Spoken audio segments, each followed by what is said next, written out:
Simon & Schuster Audio presents Luckiest Man, The Life and Deaths of Lou Gehrig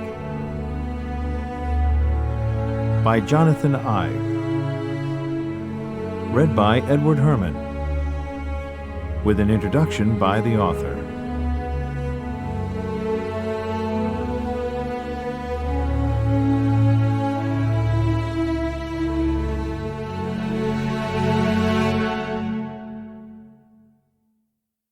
Lou Gehrig stepped onto the field at Yankee Stadium wearing a pinstriped uniform that no longer fit.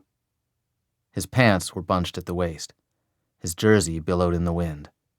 The crowd hushed as they watched him walk, head bowed, feet shuffling, arms hanging weakly at his sides. They had seen him make the trip from the dugout to home plate thousands of times, but never like this, never with a look of dread creasing his face. It was July 4th, 1939, Lou Gehrig Appreciation Day at Yankee Stadium, a hot and sticky afternoon. For the first time in his life, Gehrig was afraid to be on a ball field. He was 36 years old and dying. His Yankee teammates and their opponents that day, the Washington Senators, were lined up on the infield grass, waiting for the ceremony to begin. His wife and parents watched from box seats along the third baseline. More than 61,000 people sat elbow to elbow in the stands. Gehrig never looked up. When he finally reached home plate, he stopped and scratched at the dirt with his feet. The master of ceremonies introduced some of the special guests in attendance, including Gehrig's former teammate Babe Ruth and New York Mayor Fiorello H. LaGuardia. Gehrig twisted his blue cap in his hands and tottered from side to side as he listened to a series of short speeches. Next came the presentation of gifts, a fishing rod, some silver plates, a trophy with an eagle on top. He accepted them without saying a word. The crowd applauded, but only politely. Here was Gehrig, the greatest first baseman the game had ever seen. Yet for all his accomplishments, his movie star good looks, and his gentlemanly manner, fans somehow had never shown overwhelming enthusiasm for him. Sports writers said he lacked color. He was no Babe Ruth, they complained. The Babe was the Bambino, their child, and people loved him unconditionally. Gehrig's nickname, the Iron Horse, was inspired by a train, and it was perfectly apropos. Most people don't appreciate a train's strength and reliability until they're standing on the platform one day and it doesn't show up. When the presentations were over, the MC, Sid Mercer, asked if the guest of honor had anything to say. Gehrig answered with a slight, almost imperceptible shake of the head. No. He was afraid he'd collapse if he tried to speak. Workers moved into position, ready to roll up the wires and pull down the microphones. Only then did it dawn on the men and women in the stands that he was going away. Cries of protest rang out. The shouting grew louder and spread like a fever through the stadium. Soon, all the fans were on their feet. Their voices came together in a chant that shook the grandstand. "We want Lou! We want Lou!" Gehrig stood still. His shoulders hung limp and heavy. At last, Joe McCarthy, manager of the Yankees, walked over and whispered in his ear. Gehrig nodded, ran his fingers through his hair, and stepped hesitantly toward home plate. The chanting stopped. Silence blanketed the stadium again. Ever so slowly, Gehrig leaned toward the microphones and drew a deep breath. He was about to deliver one of the saddest and strongest messages an American audience had ever heard. For the past 2 weeks, you've been reading about a bad rag. Today, I consider myself the luckiest man on the face of the earth. When you look around, wouldn't you consider it privilege to associate yourself with such a fine-looking man as is standing in uniform in this ballpark today? That I might have been given a bad break, but I've got an awful lot to live for. Thank you. Henry Louis Gehrig was born to a poor family of immigrants, the same as so many other professional ballplayers. But in many important ways, he was different, and the difference had a great deal to do with his parents. When Gehrig talked about his childhood, he rarely mentioned his father. Heinrich Gehrig stood mostly in the background of his son's life, a distant object obscured by his generously proportioned and fiercely stubborn wife. Wilhelm Heinrich Gehrig was born in 1867 in Adelsheim, Germany, the seventh of 9 children. He grew up in poverty. His father, Johann Philipp, was a carpenter. His mother, Sophia Johanna Pfeiffer, also came from a poor family. By 1870, the Gehrigs were identifying themselves as the Gehrigs. As Heinrich grew up, he trained as an ornamental metal worker. But throughout much of his life, his distaste for hard labor guided him. Heinrich left Germany at the age of 20. He settled first in Chicago, didn't like his prospects there, and soon tried New York. In 1901, at the age of 34, he finally met the woman he would marry. Anna Christina Falk was born in 1882 in Schleswig-Holstein, a German province near the Danish border. When Christina was 1 year old, her mother died after delivering a stillborn son. Her father, a carpenter, quickly remarried. It's not clear whether Christina continued to live with her father's new family or moved in with her grandparents. She grew into a tall, sturdy woman with powerful hands and forearms, like her father, and no waist whatsoever. Her hair was curly and blonde, but there was nothing cute or girlish about her. She left home in May 1900, 5 months after her 18th birthday, sailing from Hamburg to New York in third-class steerage on a ship called the Pennsylvania. Heinrich and Christina seemed an unlikely couple. Both were German Lutherans, and neither was particularly religiously observant, but the similarities more or less ended there. He was mild-mannered and relaxed, maybe too relaxed, with a childish sense of humor. She was humorless and stern, single-minded in her determination to make a better life than the one she had inherited. The Gehrigs made their first home together in a German neighborhood in Manhattan called Yorkville, which was so far north that many New Yorkers didn't think of it as part of the city. Their first child, Anna Christina, was born on May 26, 1902, just 6 months after her parents' wedding. The energetic Theodore Roosevelt had just become the youngest president in the history of the United States. The Wright brothers were at work on their 4-cylinder gasoline-powered flying machine. Henry Ford founded his motor company in 1903 on an investment of $100,000. Anna Christina was born in her parents' apartment at 242 East 94th Street, in a building that later made way for a commercial laundry. The Gehrigs moved several blocks north after her birth to 1994 2nd Avenue at East 102nd Street, but they were not moving up. Brick tenement buildings sprouted along 2nd Avenue, row after row, block after block. The Gehrigs were poor, but they were fortunate to be poor in a land of abundance. Christina, like most immigrants, knew how much her new home had to offer because she could see it every day. The fresh fruits, the fat hams, the warm coats, for sale on the street where she lived. For all her strength, there were some things Christina Gehrig could not control. As a child, she had lost her mother and her only brother. Now, despite her obsessive nurturing as a wife and mother, her daughter became sick. At 3:30 in the afternoon on September 5, 1902, Anna Gehrig died in the family apartment. A doctor in the neighborhood declared convulsions the cause of death. Christina's second child was born on June 19, 1903, 9 months after the death of her first. By some unconfirmed accounts, the baby boy weighed in at a whopping 14 pounds. 8 days later, a woman named Philippine Jandis, probably the midwife, filled out the birth certificate. Jandis apparently assumed that the Gehrig's first son would be named Heinrich after his father, and he very nearly was. But as she dipped her fountain pen and began to write the child's name at the top of the city-issued form, H-E-I-N, her hand suddenly stopped. She went back, struck a line through the I, connected the E directly to the N, and then added an R-Y. The baby was named Henry Louis, Louis, his mother would call him, and the Gehrig family took a giant step toward assimilation. The Gehrigs and the Upper East Side were both growing.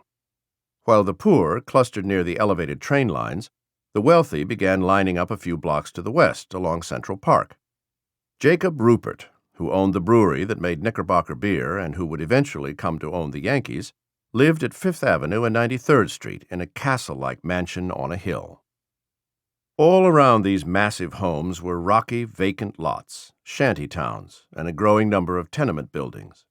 Adults from the tenements near the Rupert estate learned quickly that there were legitimate opportunities available within the walls of the nearby mansions. The GEHRIGs needed money. Heinrich wasn't coming up with much, and Christina didn't have any relatives to help take care of the children so that she might go to work. Still, she found a way. She began cooking and cleaning for her neighbors, most of whom were too busy cooking and cleaning in the mansions to take care of their own homes. 13 months after the birth of their son, the GEHRIGs family grew again. Sophie Louise, named for Heinrich's mother, was born on July 27, 1904. Heinrich continued working sporadically. Christina continued to pick up the slack. Lou was always Lou, or Louis, never Henry. A picture at age 4 shows a solidly built fireplug of a boy, one foot on the sidewalk, the other on the macadam curb, his hands placed rakishly on his hips. His wavy blonde hair is a mess. The sun gleams in his right eye, and his lips almost form a smile. Christina put her son to work as her second in command, delivering stacks of folded laundry and picking up supplies from nearby stores. Even as a small boy, he proved remarkably reliable. As her 2 children got older, Christina began leaving the house in search of more work. She had a body built for manual labor, but her shoulders surely must have grown rounder and her legs thicker as she toted water, laundry, groceries, wood, and ice, not to mention children. In the winter of 1906, Sophie, not yet 2 years old, became sick. Her parents took her to Riverside Hospital on February 15th, but the doctors there couldn't help. Sophie, diagnosed with measles, diphtheria, and bronchopneumonia, held on for 5 weeks. She died on March 22nd, just before dawn. With no money to bury her, the GEHRIGs allowed the hospital to send her body to Fresh Pond, a crematorium in Queens. By the time he was 3 years old, Henry Louis GEHRIG, like his mother, was an only child. Christina devoted herself more fiercely than ever to work. She used her extra income to help move the GEHRIGs out of Yorkville and into an apartment in the neighborhood of Washington Heights, at 2266 Amsterdam Avenue, far uptown under the old Washington Bridge, which crossed the Harlem River. The GEHRIGs enrolled their son at Public School 132, a massive rectangle of brick built in the same year he had been born. Though the boy threw with his left hand and kicked with his left foot, he learned to write with his right hand. School teachers in those days didn't give lefties a choice. GEHRIG was the subject of a crushing degree of attention. Christina fed him as if he were a runt, as if every bite he took were an immunization, as if every ounce of flesh on his chunky frame might provide further protection from the invisible germs choking New York City's air. When he left the house, GEHRIG burst forth like a furloughed soldier starved for recreation. He begged to be included in baseball games, even when the boys at play were bigger and older. The children in the neighborhood soon discovered that GEHRIG, while not especially coordinated, had an arm like a slingshot. He wasn't bad with his fists, either. "I'm like one of those Al Smith cigars, up from the streets," GEHRIG once said. "And if it had not been for my mother, well, I'd be a good-natured, strong-armed, and strong-backed boy, pushing a truck around New York, loading and unloading boxes that less powerful truck drivers could not handle." Henry Louis GEHRIG would grow into a soft-spoken and enigmatic man, sensitive and kind, and yet unfathomable in many ways. He was a worrier, obsessed with pleasing others. Lou GEHRIG was picked on as a child, for his poverty, for his shyness, for his ethnicity, and not the least for his bulging rear end. The children on the playgrounds awarded him the plainest of all nicknames, Fat. He was nervous and aloof. He kept his thoughts and feelings in check. But action was a critical part of his otherwise timid life. At play, his shyness gave way to a joyful sense of adventure and a powerful competitive drive. He grew angry when he lost and shouted when he thought he'd been cheated. For a young man who loved games, the neighborhood's centerpiece was an enormous wooden stadium called the Polo Grounds, home of baseball's New York Giants. Gehrig's neighborhood was also home to Hilltop Park, home of the Highlanders, the team that would later become the Yankees. Hilltop Park sat on one of the highest pieces of ground in Manhattan, between Broadway and the Hudson River at West 165th Street, overlooking the New Jersey Palisades. Baseball in the first part of the 20th century was vastly different from the game played today, vastly different even from what it would become by the time Lou Gehrig began his professional career. Games started late in the afternoon so that fans could work nearly a full day, spend 2 hours at the ballpark, and still get home for dinner. Men with megaphones announced the starting lineups. In the first decade of the century, the game was built largely on speed and daring. The most exciting play was the inside-the-park home run. Not long after Lou Gehrig's 7th birthday, the Highlanders and Giants engaged for the first time in a short-lived spectacle called the City Series. The teams played purely for bragging rights, and, in the case of the owners, for the thousands of dollars in ticket revenues generated by the games.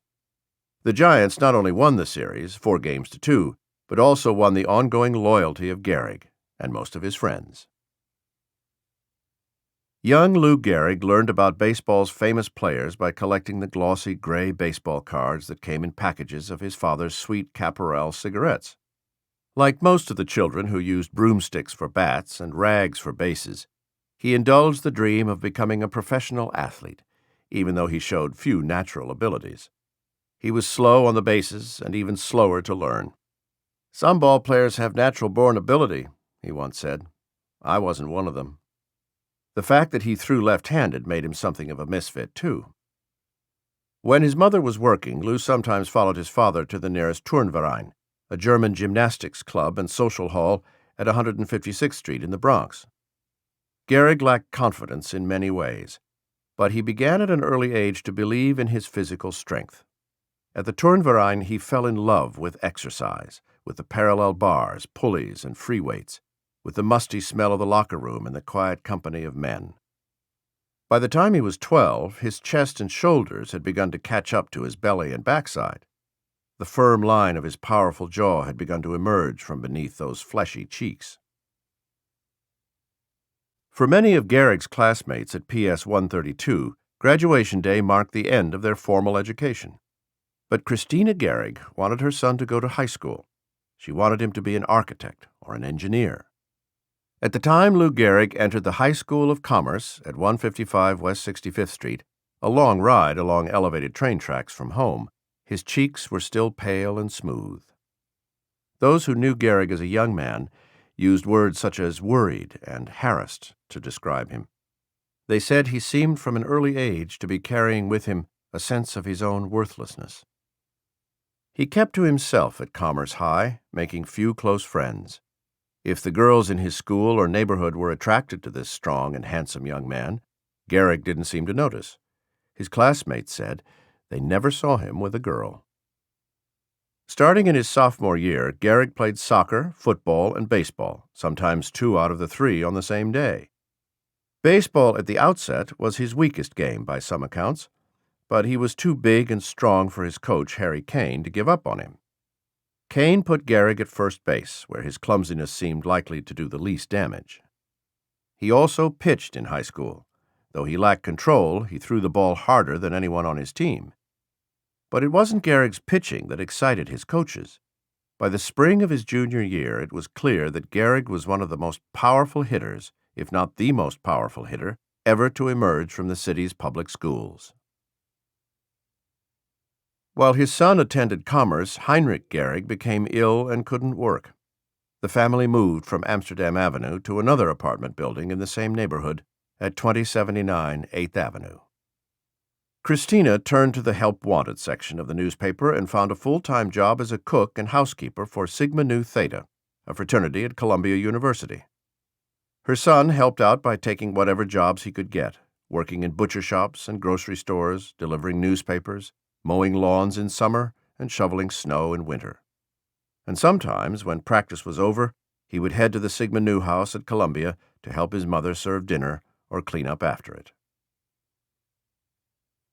On June 24, 1920, a few days after Gehrig's 17th birthday, more than 8,000 fans gathered at Grand Central Terminal to bid farewell and good luck to the Commerce baseball team as it departed for a big game in Chicago. Commerce was New York's best baseball team that year. The boys had beaten every top team in New York, and now came their reward, a trip to Chicago, all expenses paid, and the chance to compete against Chicago's best high school team, Lane Technical.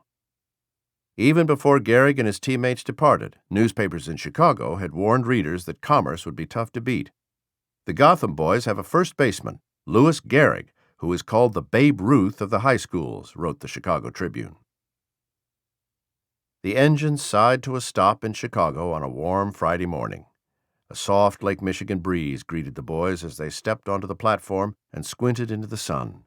More than 2,000 people met them at the station.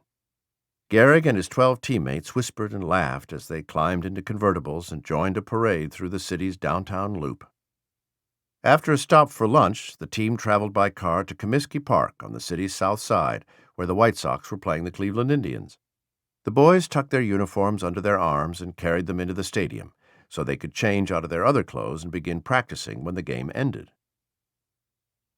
The team stayed downtown at the Hotel Sherman and woke to another cloudless blue sky. They used the players' entrance at Cubs Park, walking down a long ramp to the cool, dank locker room. They chatted nervously as they changed into their uniforms.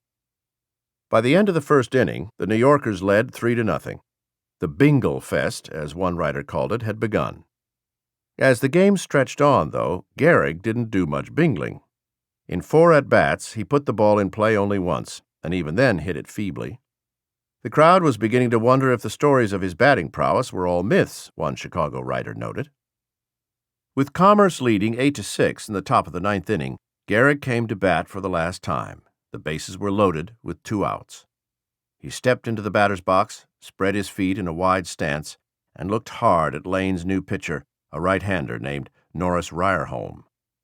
If Ryerholm could retire Gehrig, Lane would make it to the bottom of the 9th trailing by only 2 runs. They would still have a chance. Keep it away from him, Ryerholm told himself as he stepped on the rubber, swung his arms, and reared back to throw. But his delivery was not as good as his intent. The pitch floated just where Gehrig liked it, high and inside. Gehrig squeezed the bat and swung, shifting his weight from back to front, channeling the full force of his growing body through his wrists. He knew in an instant that he'd hit it well. He dropped his bat and ran toward first, watching the ball soar higher and higher over the brick wall in right field and out of sight. "I couldn't believe I had knocked a ball out of a big league park," Gehrig recalled in an interview more than a decade later. The next day, his photo appeared for the first time in the New York Daily News. The bright star of the intercity high school championship game, the paper reported, was Babe Gehrig. If Babe Ruth had not arrived in New York City at the start of the Roaring Twenties, some aspiring comic strip artist would have invented him. He was wild, heroic, and lovable, equal parts Tarzan, Buck Rogers, and Orphan Annie. He spoke his mind and devoured everything he could get his hands on, especially food, booze, and women.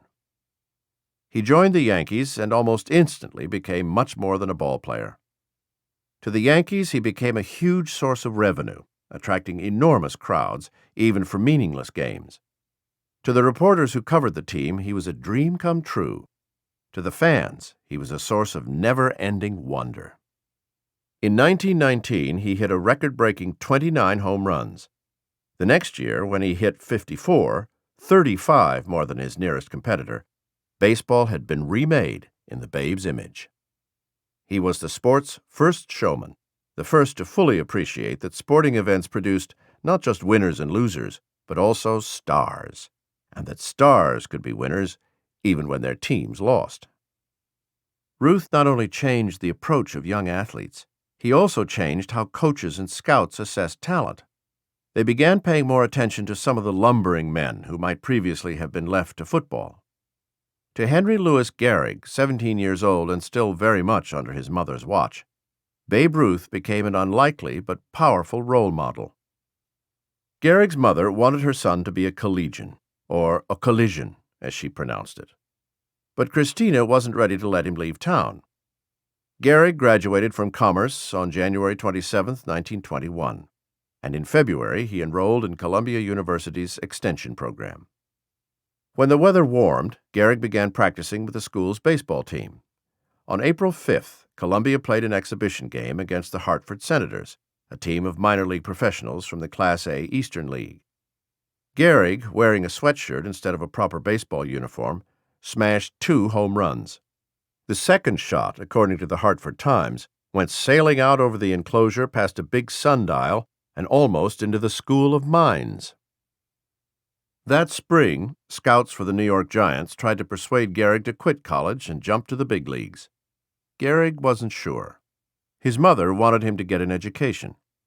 The scouts urged him at least to attend a tryout, promising that the legendary manager of the Giants, John McGraw, would be there to watch him play. Gehrig reached the Polo Grounds at 11 in the morning. It was probably the first time he had ever stepped into the dugout or onto the field. The tryout started well. Gehrig hit 7 balls into the short right field stands, according to a bat boy who recalled the day years later in an interview with a newspaper reporter. Gehrig must have been feeling good as he grabbed his glove and jogged to first base. Almost immediately, though, a ground ball skipped through his legs.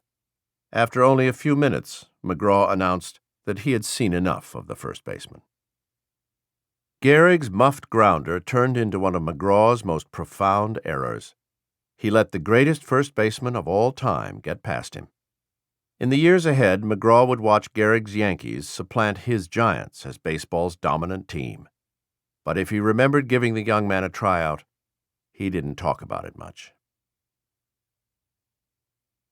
Gehrig settled in for his first year as a college man. By the age of 19, he was more handsome than ever. He kept his wavy hair cut short, which accentuated his strong jaw, deep dimples, and bright blue eyes. That fall, he pledged Phi Delta Theta. He had enough independence, at least, not to join Sigma Nu, the fraternity that employed his mother. He would eat dinner with the Phi Delts, then rush over to Sigma Nu to help his mother clear tables and wash dishes.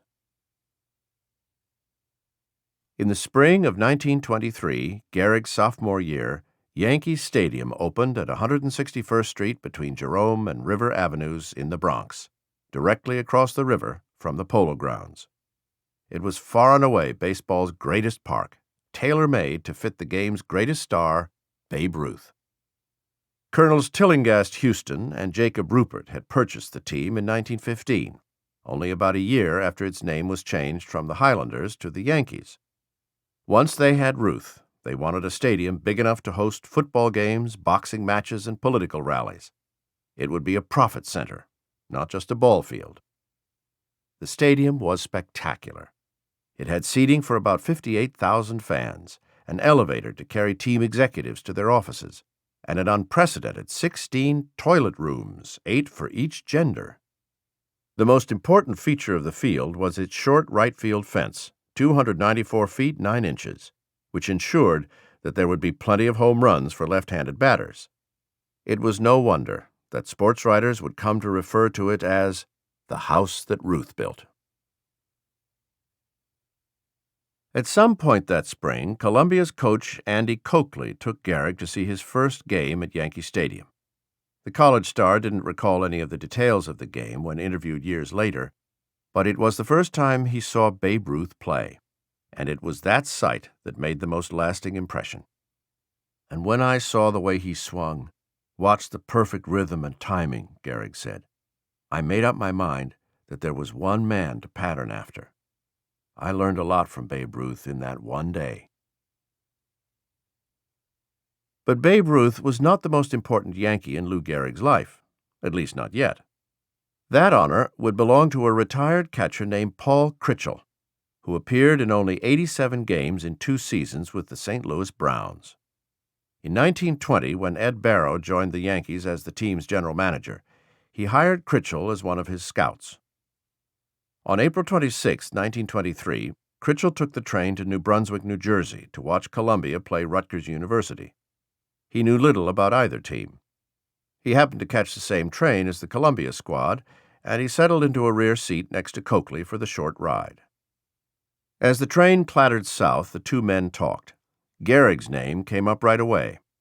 Coakley described him as a left-handed pitcher who could hit, which was a bit like saying Charlie Chaplin was a composer and arranger who also made funny movies. Fortunately, Critchell had a chance to see for himself. GEHRIG hit 2 homers in 3 at-bats against Rutgers that day. Critchell phoned Barrow and announced that he had discovered the next Babe Ruth. "I had a lot of confidence in Critchell," Barrow wrote in his autobiography, "but I thought he was going a bit overboard." To confirm his instinct, the scout showed up at South Field for Columbia's next game against New York University.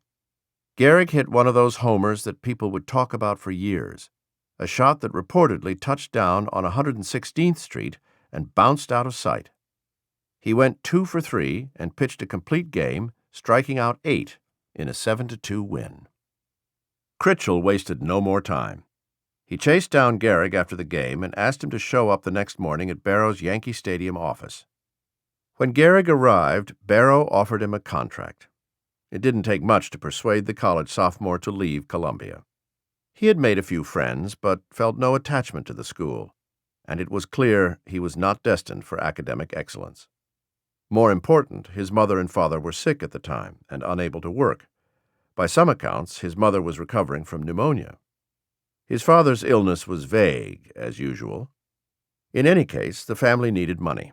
Barrow offered $400 a month, or about $1,200 for the remainder of the 1923 season, plus a $1,500 signing bonus.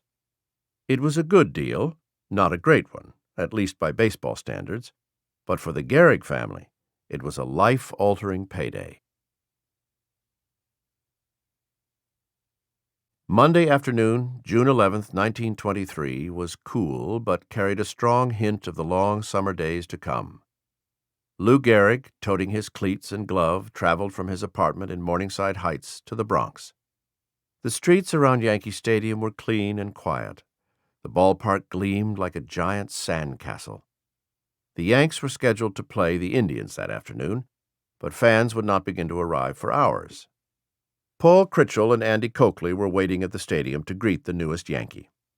GEHRIG, approaching his 20th birthday, was stepping into the world of adults now, and Critchell and Coakley were tagging along to help ease the way, and perhaps to take some of the credit for having delivered him. The Yankees, after all, were not just any adults. These were rough guys, recalled Bill Werber, a Duke University graduate who joined the team a few years after GEHRIG. They were swashbuckling, tobacco-chewing, cursing, tough guys. They were farmers, country boys. And they could be rough on rookies, particularly collegians. Critchell led the way to the clubhouse, which looked like a partially finished basement with wood floors, simple stools, tall metal lockers, and a couple of long tables used by the trainers for rubdowns.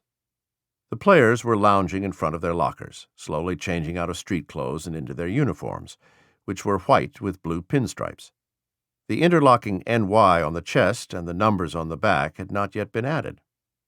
Bob Musil, Joe Bush, Aaron Ward, and Everett Deacon Scott were playing cards in one corner. Babe Ruth sat closest to the door, half-dressed, oiling his glove. Miller Huggins, the manager, was in his office, sitting in front of a battered roll-top desk. Huggins was all wrinkles and bones. He was overanxious and underfed, a victim of chronic insomnia. His false teeth fit him poorly. He looked like hell and felt worse most of the time. A former player, he managed the Cardinals for a few years, then took over the Yankees in 1918. When Ruth joined the team 2 years later, he and Huggins clashed almost immediately. When the high-priced Yankees fell short of the pennant in 1920 and then lost to the Giants in the World Series the following year, Ruth began pushing for Huggins's removal.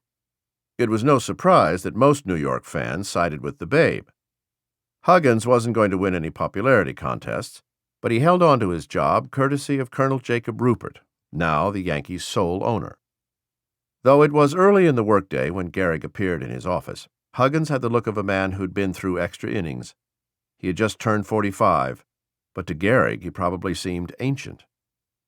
Doc Woods, the team's trainer, walked GEHRIG through the humid clubhouse and introduced him to Ruth. The men shook hands.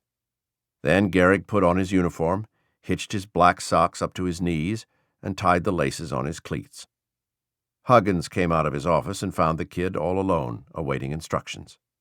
"Come on," Huggins said. "Follow me." They marched down a long concrete corridor, Gehrig's metal spikes clacking, into the Yankee dugout. As he climbed the short set of steps onto the field for the first time, Gehrig gazed out at the bright green grass, the great white brow of battlement rimming the grandstand, the American flag far off in center field. Some of the Yankee players had taken their positions. They were scooping ground balls out of the dirt and circling under fly balls, practicing their throws and working on their footwork for double plays. Watching from behind the batting cage, getting ready to hit, were Ruth and third baseman Joe Dugan. Every few seconds, a cracking sound pierced the air and echoed among the empty seats. It was the sound of Wally Pipp, the first baseman, taking batting practice, spraying line drives around the field. The story of what happened next may be apocryphal. Though it has been repeated in books and articles about Gehrig, its source is unclear, and it contains a hint of that too-good-to-be-true quality that infused a good deal of sports journalism in the 1920s and afterward. "Get a bat," Huggins reportedly told the new arrival. He got one and carried it to home plate. In the 1920s, most professional ball players favored big, heavy bats. The one Gehrig grabbed was probably 36 inches long and between 40 and 44 ounces, typical for big leaguers. He wrapped his palms around the handle of the bat, stepped into the batter's box, and dug in. The men who throw batting practice are baseball's humble servants. They serve up fastballs the way a waitress serves up steak, right down the middle of the plate. The name of this particular batting practice pitcher has been forgotten, but by all accounts he did his job well. He started Gehrig with a juicy fastball. When Gehrig didn't swing, the pitcher threw another. Gehrig still didn't move. A third pitch whizzed by, then a fourth. He should have creamed them all. Instead, the ball smacked against the screen and rolled around in the dust behind home plate. Gehrig's fears usually disappeared when it came time to hit. In this case, however, his anxiety might have been a result of the bat he'd chosen. When a baseball player gets ready to hit, he usually checks to make sure the insignia of the bat's manufacturer, Louisville Slugger, in most cases, faces either straight up or down, not out at the pitcher or back toward the catcher. Hitters believe that wooden bats break more easily if the bat isn't held properly. So as Gehrig stood in the batter's box and rotated the bat, he might have noticed the name etched in script at the fattest part of the barrel: George Babe Ruth. Most ball players are finicky about their bats, and Ruth was famously so. During some seasons, he notched lines in the barrel whenever he hit home runs. He liked to rub the wood with an animal bone to make its surface smoother and harder. The last thing Gehrig wanted to do was take a swing and risk breaking his idol's bat. "Hit the ball," one of the Yankees shouted. Another juicy fastball approached, as sweet as the others. This time, Gehrig did swing, lining what would have been a solid single to right field. He hit a few more line drives. The bat didn't break. Then he found his range. Huggins, Ruth, and the others watched as Gehrig stepped into each pitch, his hips, torso, and shoulders rotating in a compact motion, weight shifting from left foot to right. Shots started clanging off the seats into the right field bleachers. They were different from the long drives Babe Ruth usually hit. Ruth's homers were moonshots. Gehrig's were bullets. They had a smaller arc and hit their targets more rapidly. Gehrig had settled into a groove when Huggins interrupted. "That's enough," he said. Gehrig returned the bat to the back of the cage, grabbed his glove, and ran to the outfield to shag fly balls. Gehrig wasn't ready for a starting job, so for several days he sat on the bench watching. Huggins wanted him to learn some of the game's finer points and to understand the intense level at which professional ball was played. In 1923, the Yankees were on their way to their first World Series triumph.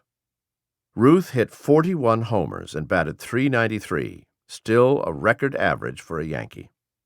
Pipp, batting behind Ruth, hit .304 with 6 home runs. Gehrig wasn't needed yet, but he did get a few chances to play that season. On July 7th, in the 9th inning of a game against the St. Louis Browns, with the Yanks ahead by 10 runs, Gehrig came in to pinch hit for the pitcher.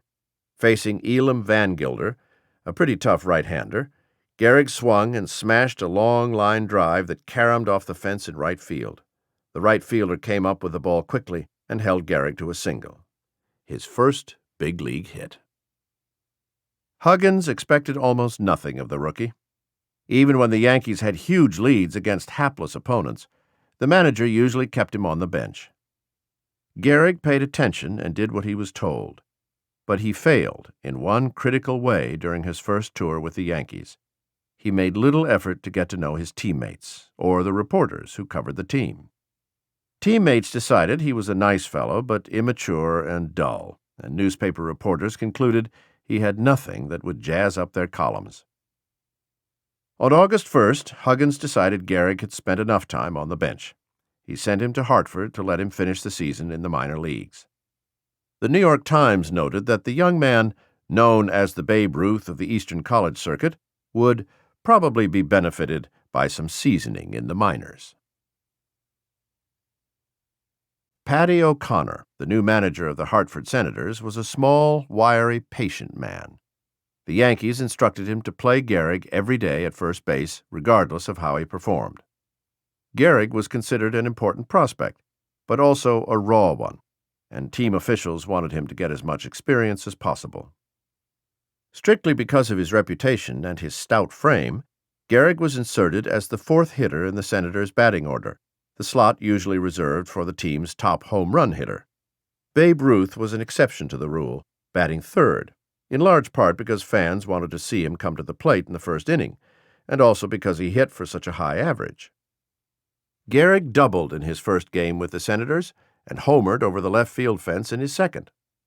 After his 10th game, in which he went 4 for 4 with 2 home runs, a double, and a single, the Hartford Courant referred to him as the Stealer of Babe Ruth's Thunder, the Eastern's Behemoth of Bing, Sultan of Swat, and Kleagle of Clout. Gehrig finished the season with a .304 batting average and 24 home runs in 59 games. The Yankees invited Gehrig to finish the season in the big leagues. On September 26, with his team trailing Detroit in the 8th inning, Huggins decided to give Wally Pipp a rest, sending Gehrig to take his place at first base. In the second half of the inning, with the bases loaded and 2 outs, the rookie drilled a line drive over the head of Luzerne Atwell Blue at first base, driving in 2 runs and tying the game. The Yankees eventually lost. Early the next morning, the players took the train to Boston for a game against the Red Sox. The Yankees had already clinched the pennant. Gehrig didn't expect to see more than a handful of at-bats in the season's 4 final contests, but he got a break. As Wally Pipp stepped off the train in Boston that morning, he wrenched his right ankle. By game time that afternoon, the ankle was stiff. Pipp was scratched, and Gehrig took his place in the starting lineup. In the top half of the first inning, Babe Ruth smacked a deep drive and arrived, puffing for air, safely at third base. Gehrig stepped to the plate and stared out at the mound. One of the worst pitchers in the league, Wild Bill Piercy, stared back. The right-hander threw, and Gehrig swung. He hit the ball solidly, dropped his bat, and hustled toward first base. As the white ball rose in an arc toward right field, he began to slow. He could see it was going to clear the fence. Ruth jogged home and waited at the plate to congratulate Gehrig on his first big league homer. While Pipp nursed his ankle, Gehrig kept killing the ball. The day after his home run, he banged 3 doubles off the left field wall as the Yankees romped to a 24-4 win. In a doubleheader the next day, he had 4 more hits. Gehrig so impressed Huggins, the manager petitioned league officials for the right to add the rookie to his team's World Series roster. If the request had been granted, Huggins would have faced a difficult choice. Pipp's ankle had healed, but would Huggins dare take the red-hot Gehrig out of the lineup? Fortunately for Pipp, the league denied the Yankees' petition, saying the young first baseman had not been with the team long enough to qualify for postseason play. Some reports suggested that the league might have approved the request if not for the objections of John McGraw, whose Giants were meeting the Yankees in the World Series for the 3rd straight time. The series opened on October 10th. More than 55,000 fans packed Yankee Stadium, Just as he had on opening day, Jacob Ruppert turned away tens of thousands of fans. He looked out at his new stadium, considered the lost income represented by all those people pushing to get in, and announced that he would consider building an addition next year that would increase the capacity of his ballpark to 85,000. The World Series was being broadcast by radio throughout much of the nation. KDKA in Pittsburgh had been first to broadcast a baseball game in 1921. The following year, New Yorkers who could afford a $60 Westinghouse radio were able to tune in to a regional broadcast of the World Series. Now, for the first time, the championship games were going out across much of the country. Fans heard the cries of vendors, cigars and cigarettes, ice-cold soda. They heard the smack of horsehide on wood when a batter connected, and the collective gasp of the crowd as a well-struck ball took flight. As in years past, a rotating group of newspaper writers had been hired to provide the play-by-play announcements. The men sat in box seats near the field, holding heavy microphones and offering the sparest possible description of events on the field. Ruth hits a single to right field, Grantland Rice might say, followed by a long stretch of dead air. The sports writers used radio the same way they used their pencils and scorecards, to record all the necessary details and none of the atmosphere. They saved their creative flourishes for their newspaper readers. But in 1923, a former concert singer named Graham McNamee was hired to sit beside the sports writers and liven up their broadcasts. McNamee had a deep, rich voice, and he loved to ramble. He didn't know much about baseball, but he had a terrific eye for detail, and he described what he saw in marvelous terms. "The crowd is ready, yowling and howling," he said in one typically excited moment. "I never heard such a crowd in my life. Strike one." McNamee gave baseball a common language. He took the game out of the ballpark and into homes, and made it a part of the sound of American life, so much so that a New Yorker could walk down the street without missing a pitch as McNamee's voice boomed from window after window. The 1923 World Series was a beauty. Casey Stengel hit 2 homers for the Giants, and Ruth hit 3 for the Yankees. After 6 games, the Yankees had their first championship. But it was McNamee, his voice full of exuberance and delight, his words traveling to corners of the nation that had never seen or heard a big league game, who emerged as the most valuable player. He gave the nation one of its first shared experiences, and made the game sound like fun, full of glamour, action, and bigger-than-life heroes. The sunshine and glory of summer faded fast for GEHRIG. As the grass turned brown and autumn leaves grew stiff and fell, his mood darkened.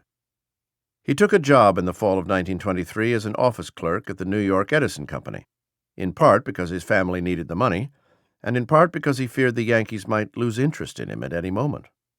He should have known better. He should have known that Jake Ruppert and Miller Huggins viewed him as one of their brightest young discoveries, and a bargain, too. If he'd made any close friends on the team, they probably would have told him as much. Finally, at the end of January, the mail brought a new contract, offering GEHRIG $2,750 for the 1924 season. He was so pleased that the thought of asking for more money never seriously occurred to him. "I signed it and sent it back in a hurry, for fear they'd change their minds," he said. On the last day of February, GEHRIG and 6 other Yankees boarded a railroad car for New Orleans. Paul Critchell caught the same train. GEHRIG had $12 in his pocket as he departed for his first spring training. The cash would have to last about a month, because the Yankees didn't pay their players until the start of the regular season. Mardi Gras season was underway when they arrived. The beer flowed, the music roared, and just about anything could be arranged for a man who had money, which GEHRIG didn't, of course. Even if he had, he probably wouldn't have known what to do with it. He didn't drink much, and he continued to show no strong interest in women. So he left his hotel room each evening just to give teammates the impression he had plans. He would walk the city's crooked streets alone. Most of his teammates paid no attention to the strange behavior. GEHRIG did find at least one willing mentor that spring, a coach named Charlie O'Leary, who agreed to come to the ballpark at 10 in the morning to begin practicing with him before the veterans arrived. For all his doubts, GEHRIG always believed in his ability to improve his skills by sheer repetition. O'Leary, a former shortstop, was a stocky man who got on well with everyone. He tutored GEHRIG on the finer points of playing first base and threw him so many batting practice pitches that GEHRIG didn't care if he got edged out later in the day by more established players. Wally Pipp worked with GEHRIG too, even though he knew he was helping the man who might eventually take his job. Both men were German-American, and both had gone to college. They might have become friends, if not for the fact that neither of them talked much. Tutoring GEHRIG was the decent thing to do, and Pipp was a decent man. When spring training ended, the Yankees set off for a series of small-town exhibition games. The team's traveling secretary, Mark Roth, handed out meal money to each of the players still with the team. At last, GEHRIG had some cash in his pocket, about $60. "My first thought was to step out and spend some of it just to have a good time," he said. "And then I thought of how hard it was to string out that $12. I haven't spent any money foolishly since." As the team's train hissed out of New Orleans, GEHRIG should have been thrilled. He was a Yankee. But he didn't feel like one yet. He still felt like a rookie whose time with the team could end at any moment. "When I started the 1924 season, I thought I was still far from being a regular," he said in a 1935 interview. "I realized I was still clumsy and had lots to learn about playing first base."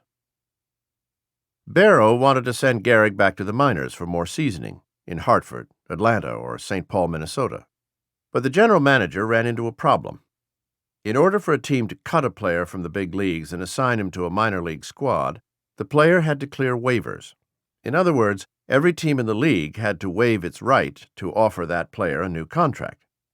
Owners usually colluded in such matters because they all needed the same favor at one time or another. But when Barrow tried to secure waivers for GEHRIG, at least 5 teams refused. They were hoping the Yankees might be willing to let the young first baseman go. Barrow had no such intention, and it appeared for a time that Huggins might have to keep GEHRIG on the Major League roster all year as a backup to Wally Pipp. Huggins thought about using GEHRIG as a reserve outfielder. In April, after a long series of negotiations, GEHRIG finally cleared waivers and was ordered to return to Hartford. If he couldn't be with the Yankees, at least he'd be a short train ride from home, and working again with Paddy O'Connor.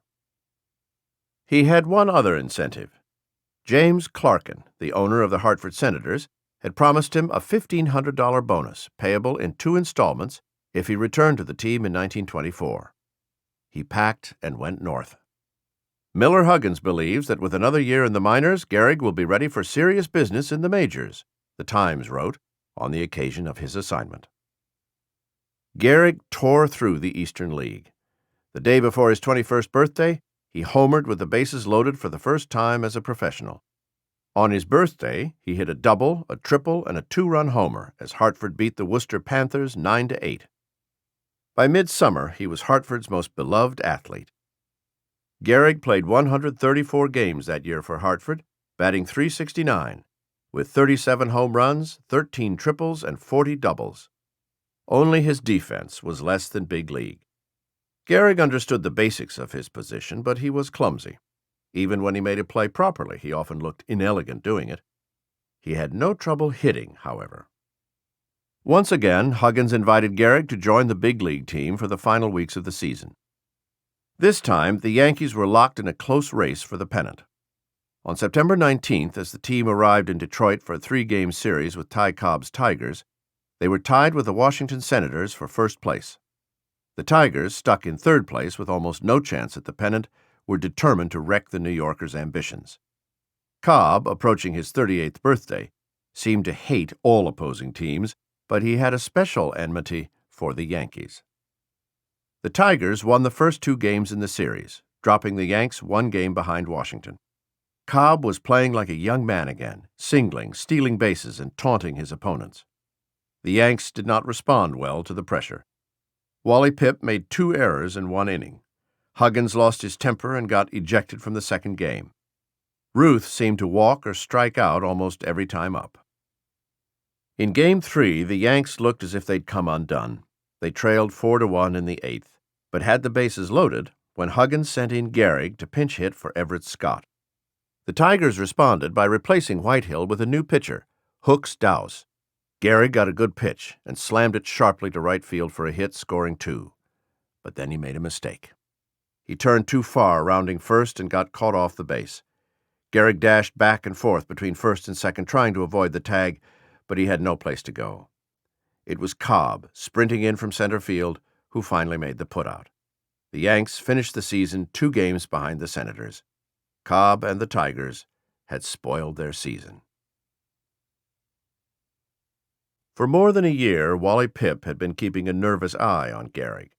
Everyone could see the kid had power, and everyone could see the Yankees had high hopes for the young man. When the Yanks signed GEHRIG, it was not because Pipp had been slipping. He was only 30. But he belonged to another baseball era, when even big men held the bat a few inches above the handle and lashed the ball to all corners of the park, swinging not for the fences, but for the gaps between defenders. The Yankees had seen what Babe Ruth could do, both on the field and at the ticket booths, and they wanted more. Home runs were a narcotic, and management was hooked. Huggins and Rupert had taken a look at GEHRIG's massive shoulders and powerful thighs. They had watched him drive the balls into the right field stands during batting practice, and they had recognized a potential star. He was Babe Ruth without the bad habits. In 1925, virtually everything that could go wrong for the Yankees did. The team was built around Ruth, and so were its problems. All too often, Ruth was in no shape to help the team. Some writers predicted he was through, arguing that the Babe's 30-year-old body had already absorbed 50 years or more of abuse. All around him, the Yankees were collapsing. By June 2nd, the team was 15-26, 13.5 games out of first place. Attendance at Yankee Stadium was falling fast. The time for change had come. The story of Lou Gehrig's emergence as a starting first baseman stands as one of America's great sporting legends. According to the tale, Wally Pipp showed up for work at Yankee Stadium on June 2nd, complaining of a headache, and asked the team trainer for 2 aspirin. Huggins overheard this and said, "Wally, take the day off. We'll try that kid GEHRIG at first today and get you back in there tomorrow." Pipp never got back in there at all. GEHRIG played every game in sickness and health, through streaks and slumps, with broken bones and high fevers, from Babe Ruth to Joe DiMaggio, for almost 14 years. It's a great story, a quintessentially American parable that squares with the nation's Protestant work ethic. Take a day off, and you'll suffer for it. The boss will find someone better to do your job. Wally Pipp reminds us that we're all easily replaced, like old technology. He lives on today as a verb, don't get pipped, as an eponym, as a warning, and all because he complained of a headache. But that's not what happened. First, a technical matter. GEHRIG's streak began the day before Pipp was benched. On June 1st, against the Washington Senators, Huggins used GEHRIG as a pinch hitter for Wanninger in the bottom half of the 8th inning. Walter Johnson threw him a fastball. GEHRIG swung a little late and lofted a soft fly ball to left field where it was easily caught. It was the last time he would ever serve as a pinch hitter. The Yankees were beaten 5-3, their 5th loss in a row. Huggins was frustrated. The season was only 2 months old, yet his team seemed to be giving up. Players had been missing curfew, practicing half-heartedly, mouthing off in the dugout, and drinking too much. Wally Pipp wasn't giving him problems off the field, but on the field, the first baseman was a disaster. He was batting .244 with only 3 home runs and 23 runs batted in. During the last 3 weeks of May, his batting average was an anemic .181. Huggins decided to try a new lineup. Maybe the veterans would respond to the threat of losing their jobs. He benched not only Pipp, but also catcher Wally Shang and second baseman Aaron Ward. The revamped Yankees snapped their losing streak that afternoon, beating the Senators 8-5. GEHRIG had 2 singles and a double and 5 chances. He scored a run and played errorless defense. Pipp had been the Yankee first baseman for 10 years. Sitting on the bench was new to him, and he found the experience humiliating. But he didn't complain. and he continued to work with Gehrig before each game, helping him improve his technique around first base. He still held out hope that he might get back his job, but the hope diminished with every line drive off Gehrig's bat. The Yankees finished the season with one of the worst records in franchise history, 69 wins and 85 losses, and attendance at Yankee Stadium fell by 34% from the prior season to 697,000. Ruth and Huggins squabbled all year. The result at one point was a $5,000 fine and a 9-day suspension for the Babe. Huggins also informed Ruth that he was being stripped of his title of captain of the Yankees. "If you were even half my size, I'd punch the shit out of you," the Babe hollered at his manager. Huggins hollered back, "If I were half your size, I'd have punched you." Ruth finished with a .290 batting average and only 25 home runs. Gehrig played in 126 games, hit 20 home runs, fifth most in the league, and batted .295. As for Pip, by the season's end, he was expendable. The Yankees sold him to Cincinnati, where he played for 3 more years. Gehrig was proud of his accomplishment.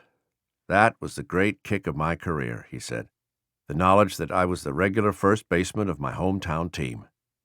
It wasn't that I'd beaten out Pip, a really fine chap, who would play regularly on another club, but that I could go to my parents, who at first had looked at baseball with mild disapproval, and tell them that I had regular work at good pay, so long as I could hit the ball and hustle."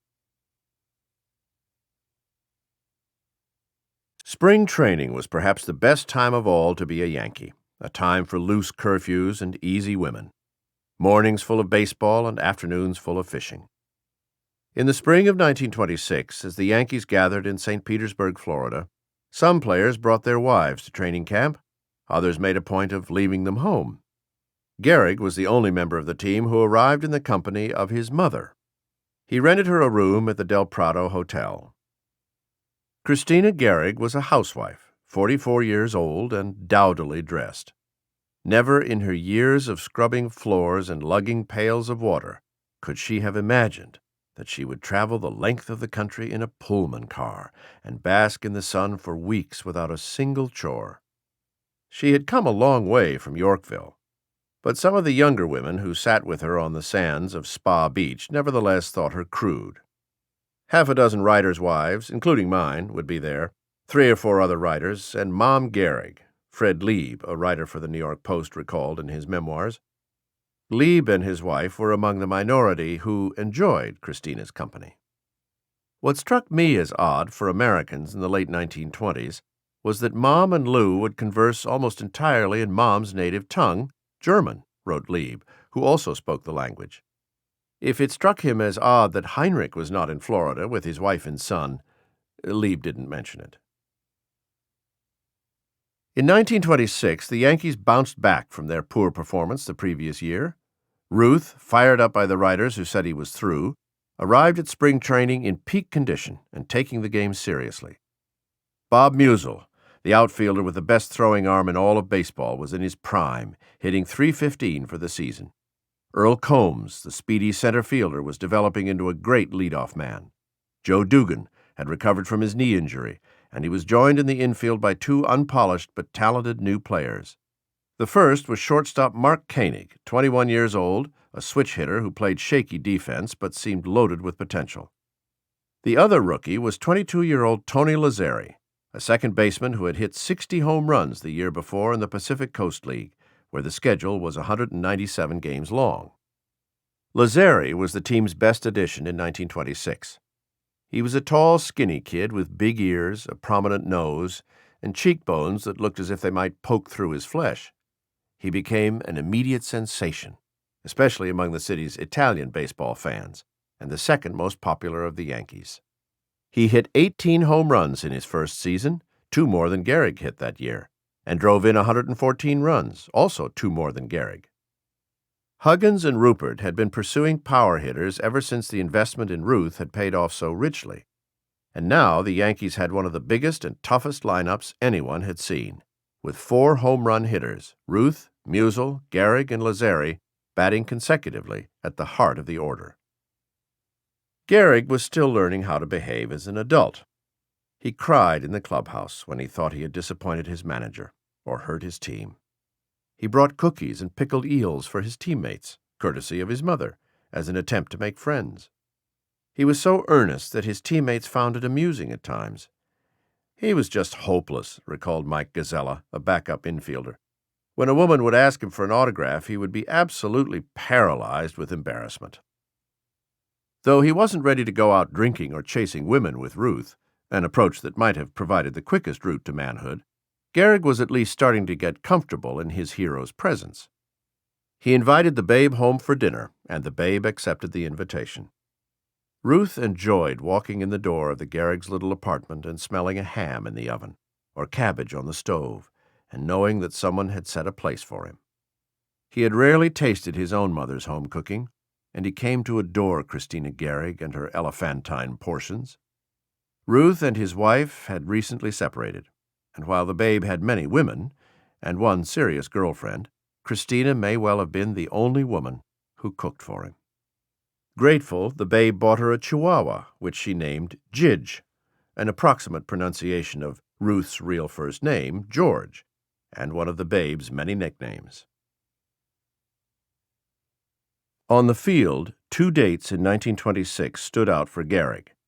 On August 13th, facing Walter Johnson at the cavernous Griffith Stadium, he cracked 2 home runs and became the only man ever to take Johnson over the fence twice in one afternoon. Even bigger, though, was the game in Cleveland on September 19th. The Yankees had been leading the American League all year, but in late August and early September they began to slump. The Indians had beaten the Yanks 4 games in a row and were only 2.5 games out of first place when the teams met that Sunday afternoon. Trepidation, like a chill autumn wind, crept into the visitors' clubhouse in Cleveland's Dunn Field. Huggins looked more worried than usual. The Yankees wore their gray road uniforms with New York written in square black letters across the chest. In the first inning, with 2 men on and 2 out, GEHRIG hit the ball just the way Ruth had been telling him to, hard down the right field line. The shot disappeared into the mob for a double, driving in the game's first run. In the third inning, he hit one to almost the same spot for another run-scoring double. By the time he came to bat in the 5th inning, he had found his stroke. Another swing, another double into the crowd, giving the Yankees a 5-3 lead. Finally, in the 7th, he hit the ball over the heads of the standing throng for a home run, icing the win and the pennant. The Yankees went on to finish with a 91-63 record, 3 games ahead of the Indians. On October 2nd, nearly 62,000 fans jammed Yankee Stadium for Game 1 of the World Series. Former heavyweight champ Jack Dempsey watched from a box seat behind Commissioner Landis. A light mist hung over the field. The grass was soggy, the sky gray. Pitching that day for St. Louis was a tough left-hander named Bill Sherdell, who'd won 16 games for the Cardinals during the season. In the bottom of the first inning, with the bases loaded and 1 out, GEHRIG grounded the ball to the shortstop, who flipped it to second baseman Rogers Hornsby for the 2nd out of the inning. When Hornsby looked toward first base, he saw GEHRIG, head down, thick legs pumping like pistons, sprinting down the line with surprising speed for such a big man. Hornsby rushed his throw, but couldn't get it there in time for the double play. GEHRIG reached first base safely. The Yankees had their first run, and GEHRIG had his first World Series RBI. The score was tied 1-1 in the 6th inning as a light rain began to fall. In the top of the 6th, Ruth singled past the third baseman. Musial bunted the big man over to second. Then GEHRIG knocked home the go-ahead run with a sharp single to right. GEHRIG's blow decides it, the Times declared. In his first World Series game, GEHRIG had driven in the winning run.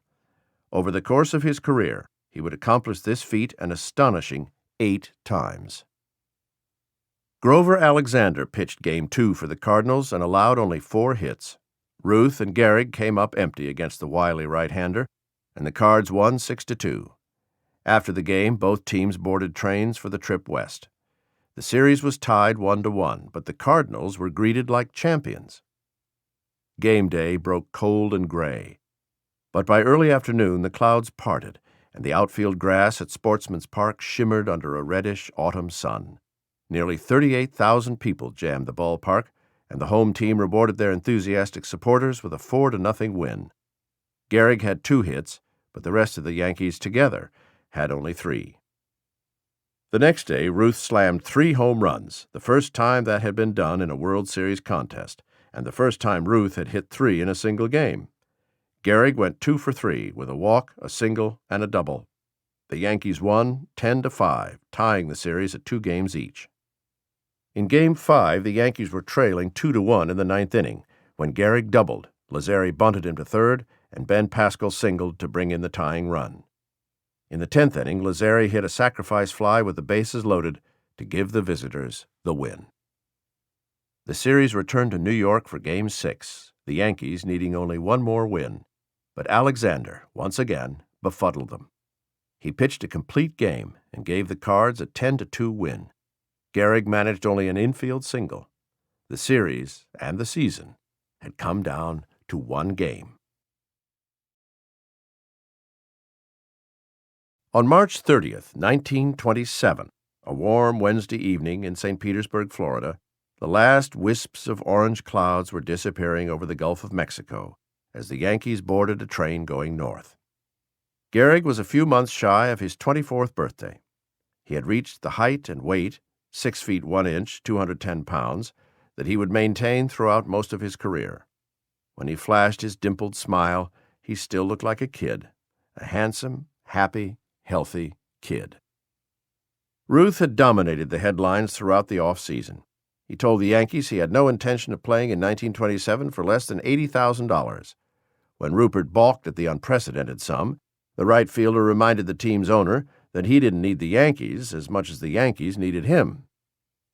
Rupert was well acquainted with the value of brand building. He had once tried to rename his team the Knickerbockers to promote one of his beers.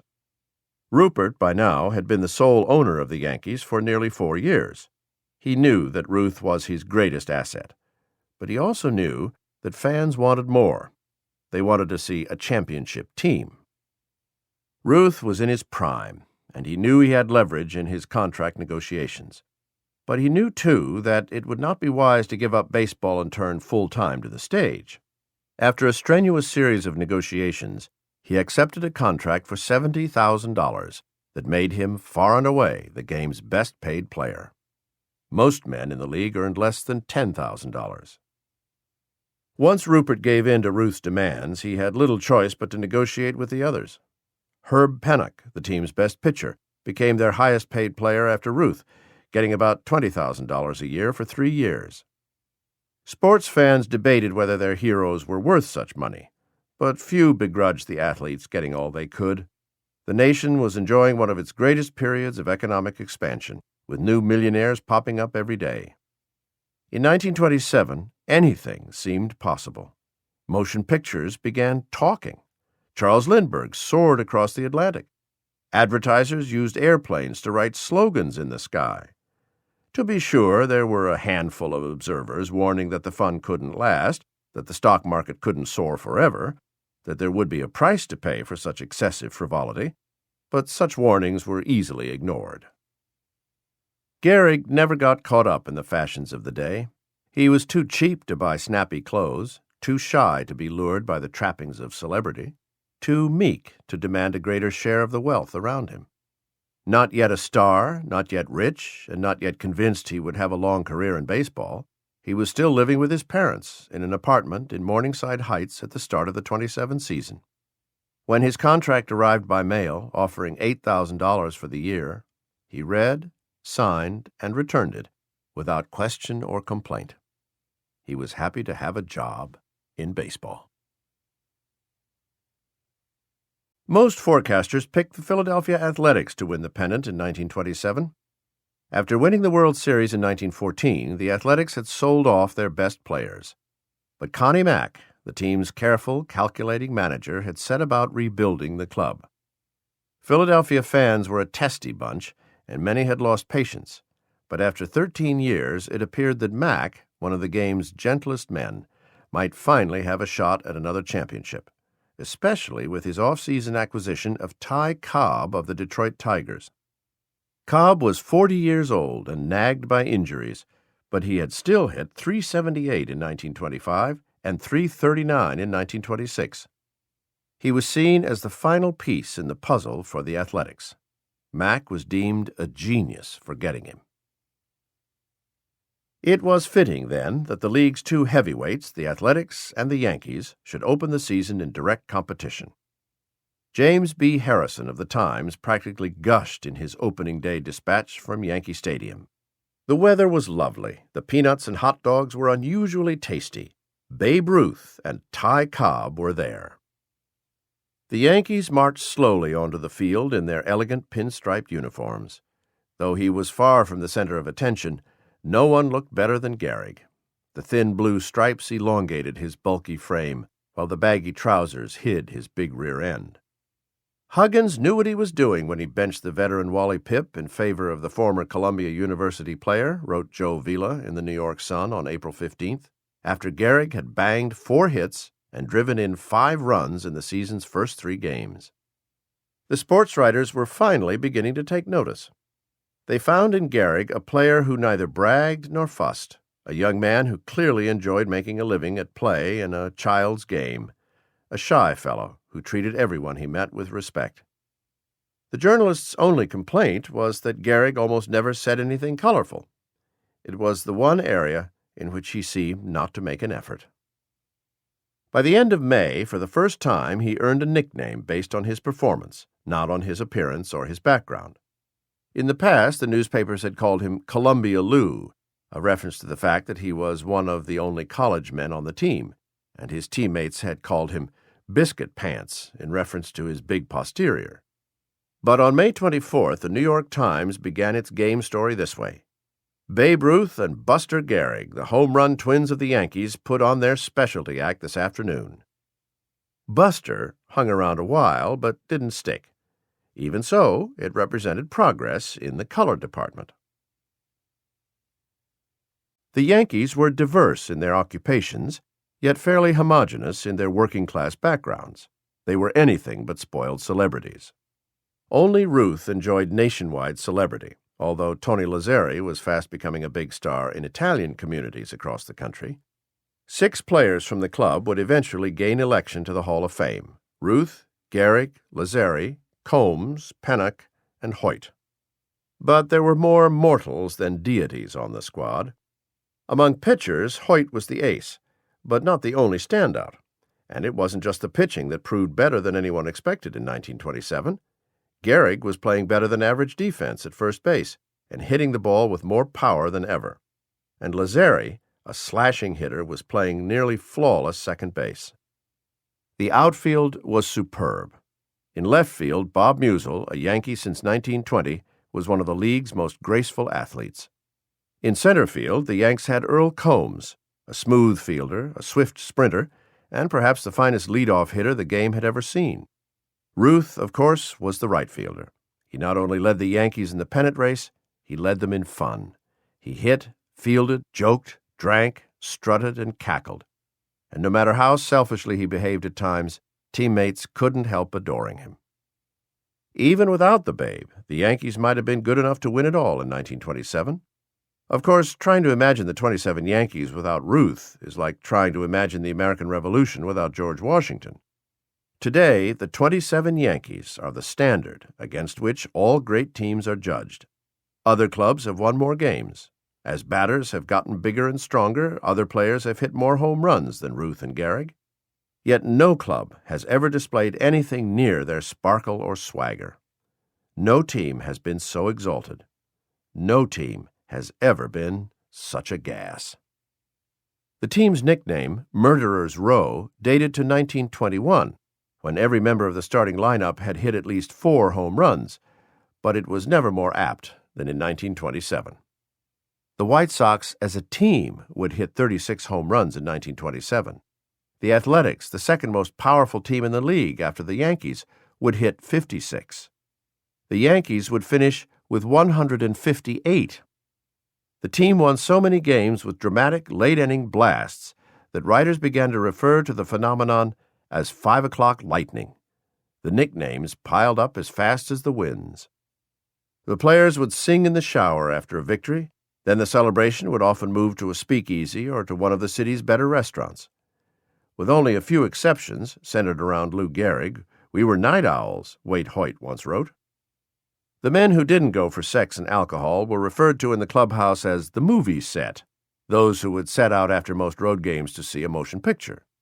Gehrig was easily the most handsome and eligible bachelor in the movie set, and perhaps in all of Major League Baseball. But he had little apparent interest in women. His teammates assumed that he was a virgin. When the Yankees were in New York, he would spend most nights at home with his parents. On his days off, he might go fishing, alone or with his father. He sometimes traveled by himself to Rye Beach, where he would ride the roller coaster alone, for hours. Only rarely would he accept an invitation to socialize after hours with his teammates.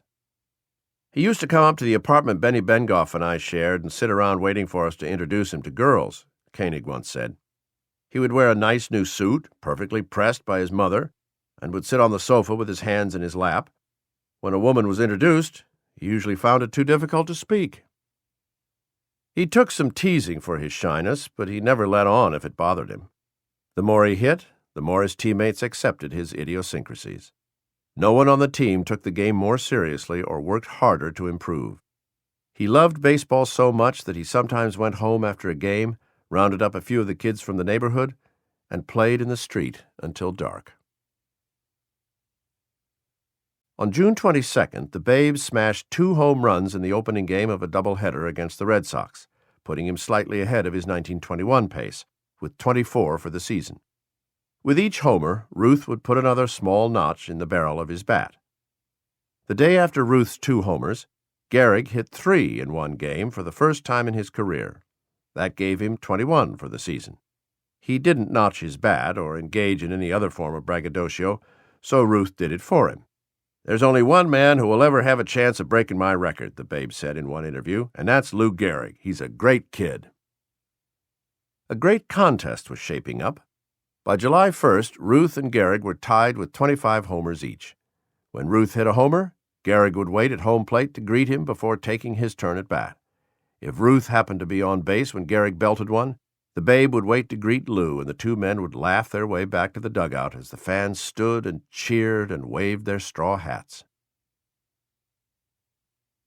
As Gehrig began to gain fame, Ruth's ambitious business manager, Christy Walsh, spotted an opportunity for his client.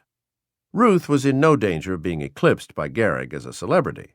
The kid didn't have the personality for it. But he was handsome and wholesome, clean-shaven and polite, attributes that played nicely in contrast to Ruth's boorish image.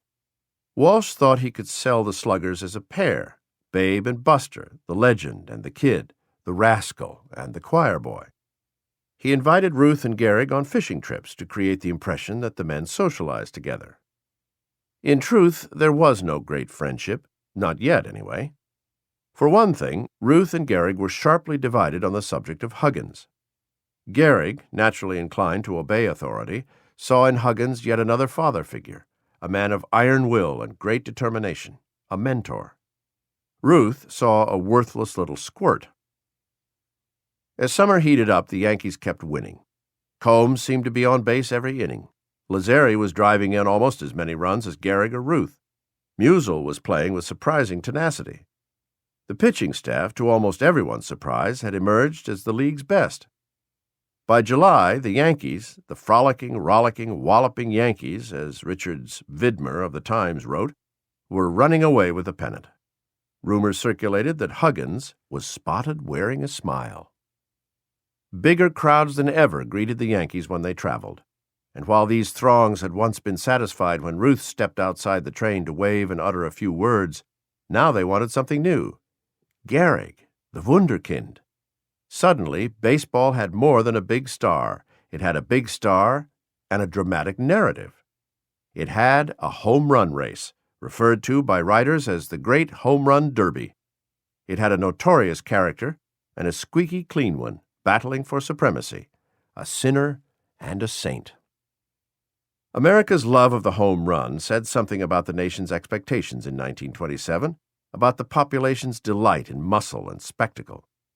Across the country, highways were sprouting from cornfields. Industrial output was soaring. Stock prices were rising and rising. Once, thrift had been a virtue. Now, Americans wanted more, more, more. More toasters, irons, and vacuum cleaners. More refrigerators, more radios, more cars, more airplanes, more home runs. By midsummer, some newspapers were predicting that GEHRIG would not only win the home run derby, but go on to shatter all of the Babe's records. His youth and superior conditioning, they said, would carry him long after Ruth tired. The pressure of these expectations must have been enormous, but GEHRIG handled it well. He never tried to convert his celebrity status into a more prominent position in the team's social order. He never tried to cash in on endorsements. He never made demands of management. When each game ended, he sat on a stool in front of his locker and dressed as quickly as he could, while Ruth held court before the media, a few feet away. All his life, GEHRIG wrestled with his ego. He was built to conquer, yet programmed for failure. He had a subtle and active mind, yet he lived and worked in an environment in which the expression of deep thoughts often incited teasing. Now, in only his third year with the Yankees, things were going better than he could have hoped. Babe Ruth, his hero, had become his friend. He was batting fourth and starting at first base for a winning team. He had the complete trust of his manager and the respect of the fans. Still, GEHRIG did not so much set aside his self-doubt as manage it. He learned once again that he could always count on his body, that his brawny legs, wide chest, and enormous shoulders could be trained to do almost anything. The young man who once wanted to be an engineer now treated baseball as a mechanical affair. See the ball, hit the ball. He developed a smooth, simple swing, one much more compact than Ruth's, until he became almost frighteningly consistent. It was inside the straight white lines of the batter's box that he seemed most comfortable. On September 3rd, in the first inning of a game at Shibe Park in Philadelphia, Ruth hit a towering shot into the right center field stands for his 44th homer, taking a lead of 3 on GEHRIG. But on the next pitch, GEHRIG smacked one over the rooftops of the neighboring cottages. 1 inning later, GEHRIG hit another, bringing his total to 43. The men were neck and neck heading into the final turn. On September 5th in Boston, more than 70,000 fans showed up outside Fenway Park, hoping to get in to see the Yankees. Almost half of them were turned away. When the seats in the stadium filled, fans began sitting atop the outfield fence and along the foul lines in the outfield, which inspired the umpires to declare that any fair ball that rolled into foul territory and hit a fan would be declared a double. Those fans not lucky enough to get in watched from beneath the grandstand or from rooftops in the surrounding neighborhood. In the third inning of the first game, GEHRIG saw a pitch from Charlie Ruffing that he liked. He swung and hit it squarely. The ball carried into the right field bleachers for a long home run. The Boston crowd, usually hostile toward the Yankees, screamed in delight. GEHRIG and Ruth were tied at 44 with 23 games to go. For either man to break the Babe's record of 59, he would have to hit homers at a terrific pace, more than 1 for every 2 games.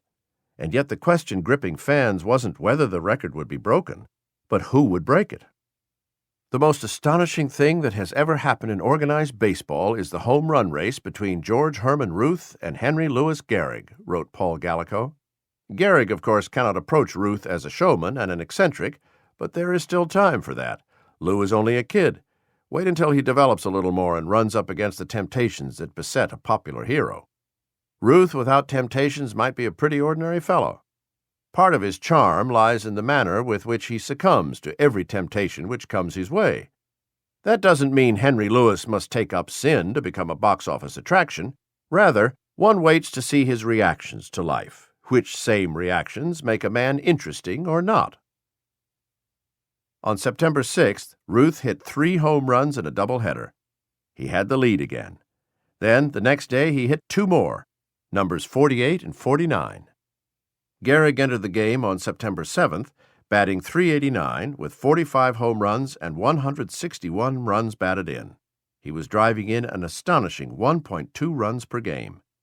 Ruth had the slight edge in home runs, but GEHRIG was putting together the most productive season the game had ever seen.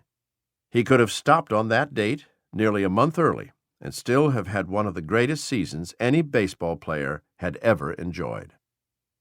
His slump began not long after the Yankees returned from their road trip. Was Gehrig tired? Did his nerves get the best of him? It's possible. But Fred Lieb said Gehrig struggled because he was worried about his mother, who had developed a goiter, an inflammation of the thyroid, and needed surgery. "I'm so worried about Mom that I can't see straight," Gehrig said. Over the last 22 games of the season, he hit only .275, with 2 home runs, 2 triples, and 5 doubles. He committed 4 errors and drove in only 14 runs. On September 29th, with 3 games remaining in the regular season, Ruth hit 2 more home runs, numbers 58 and 59, to tie his record. The next afternoon, in the 8th inning of a game against the Washington Senators, he sent one arcing into the right field bleachers for his 60th. The Babe waddled around the bases, waving his cap to the delirious crowd. Gehrig greeted his teammate with an energetic handshake and a pat on the back. The World Series in 1927 seemed a mere tip of the cap, so confident were the Yankees that they would beat the Pirates, whose biggest stars were the sibling outfielders Paul and Lloyd Wainer. Compared with Ruth and Gehrig, they looked like stick figures. For a time, though, Gehrig wasn't certain he would travel with the team for the start of the series in Pittsburgh. His mother was in the hospital to have her goiter removed, a fairly risky operation. Gehrig told Rupert and Huggins that he wanted to stay by her side. But when the train left for Pittsburgh on October 3rd, Gehrig was on board. The next day, doctors operated on his mother and declared the result a success. In the first inning of the first game, Gehrig drove in the first run of the series with a sharply struck triple that scooted under Paul Wainer's glove. Gehrig might yet have been worried about his mother, but if so, the World Series, not to mention the train ride out of town, offered a nice distraction. His mother survived her surgery, and now his slump was over. In the 5th inning, he hit a long sacrifice fly to drive in the decisive run, as the Yankees held on for a 5-4 win. In Game 2, Gehrig walked, doubled to right center, and had a sacrifice fly as the Yankees won again, 6-2. In both games, Gehrig's fielding was as impressive as his hitting. He was scooping bad throws from the dirt, knocking down line drives, and gobbling up even the trickiest ground balls. The series moved to New York for Game 3, where Charlie Chaplin and Harold Lloyd showed up to watch. Gehrig drove in 2 runs in the first inning with a long triple to the deepest part of center field. He was thrown out trying to stretch it to a home run, yet another base-running mistake, but it hardly mattered, as the Yanks romped to an 8-1 victory. Only Game 4 had any real drama.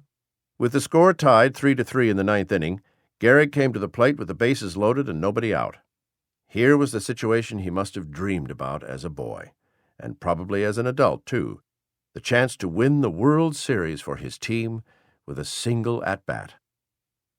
John Milgis, a Pittsburgh native, was on the mound for the Pirates.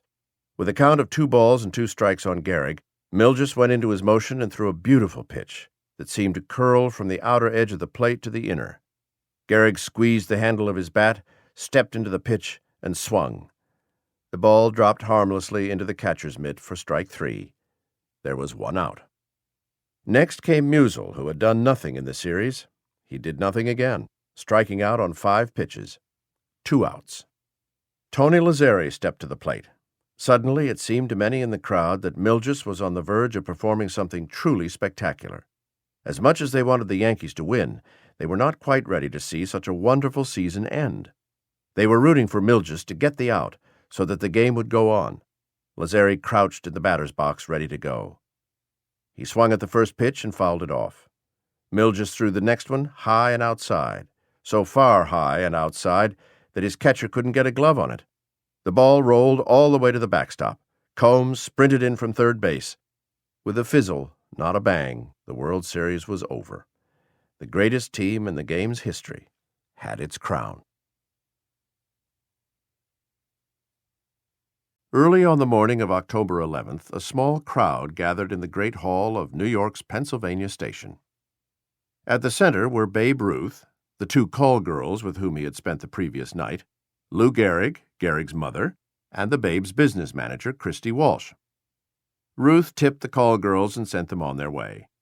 Gehrig kissed his mother goodbye. The Babe, puffing a black cigar, hugged Mrs. Gehrig and said he would see to it that Lou wrote her every day. Reporters on the scene made no record of whether he said it with a straight face. Walsh, always focused on the business at hand, urged the ballplayers to break from the cluster of autograph seekers and get aboard the train. They were going on the road, barnstorming, bringing baseball's biggest stars to remote corners of the country that had never witnessed the big league game. In 2 weeks, they would travel 8,000 miles and stop in 16 cities, visiting places that GEHRIG had only seen on maps. The first stop was Trenton, New Jersey. The players were driven from the train station to the local ballpark for a 2:00 game. They joined a semi-pro team from Trenton and played against a Negro League squad called the Royal Giants, who had driven from Brooklyn in their team bus. The games were only scrimmages. No one kept track of whether the Negro League's teams won more often than they lost against white opponents. Still, these contests played an important role in preparing Americans for the integration of the game in 1947. GEHRIG, who played in more interracial games than most, was one of the few white ballplayers of his era to go on record in support of integration. "There is no room in baseball for discrimination," he said once. "It is our national pastime, and a game for all." The Royal Giants, in truth, were neither royal nor giants. But fans didn't care about the competition. They wanted home runs and autographs. In Trenton, they got what they came for. Ruth homered to right field in the first inning. As soon as the ball cleared the fence, he was mobbed by screaming children who burst from the stands. The babe waddled around the bases with children wrapped around his legs and clawing at his arms. In the third inning, he homered again. Again, he was mobbed. Finally, when he hit his third home run in the seventh inning, the fans stormed the field and refused to return to their seats. Walsh ushered Ruth and GEHRIG to the train. Walsh, an Irish-American, was born in St. Louis in 1891. He was tall and handsome, with deep-set eyes, a high forehead, and a magnificent head of slicked-back, jet-black hair. He'd been an unemployed advertising man in 1921 when he met Ruth. According to the legend, one that must be taken with a grain of salt, since Walsh made his living in the generation of mythology, he bribed a grocer $5 for the chance to deliver beer to Ruth's apartment. Once inside, he made his pitch. Walsh knew that newspapers would pay good money for a series of syndicated columns under the Babe Ruth byline. He promised Ruth $1,000 on the spot, just for agreeing to a ghostwriter deal, and Ruth agreed.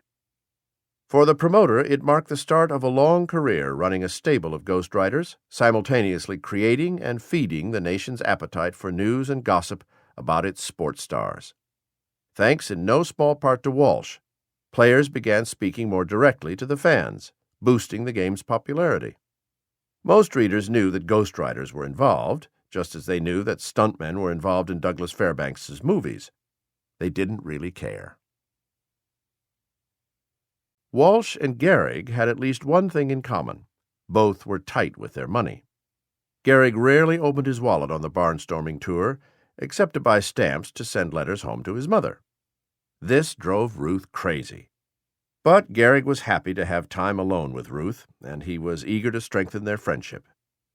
"It was an education to travel around with the Big Bam," GEHRIG said, reflecting on their barnstorming days. "Not a book education, I mean.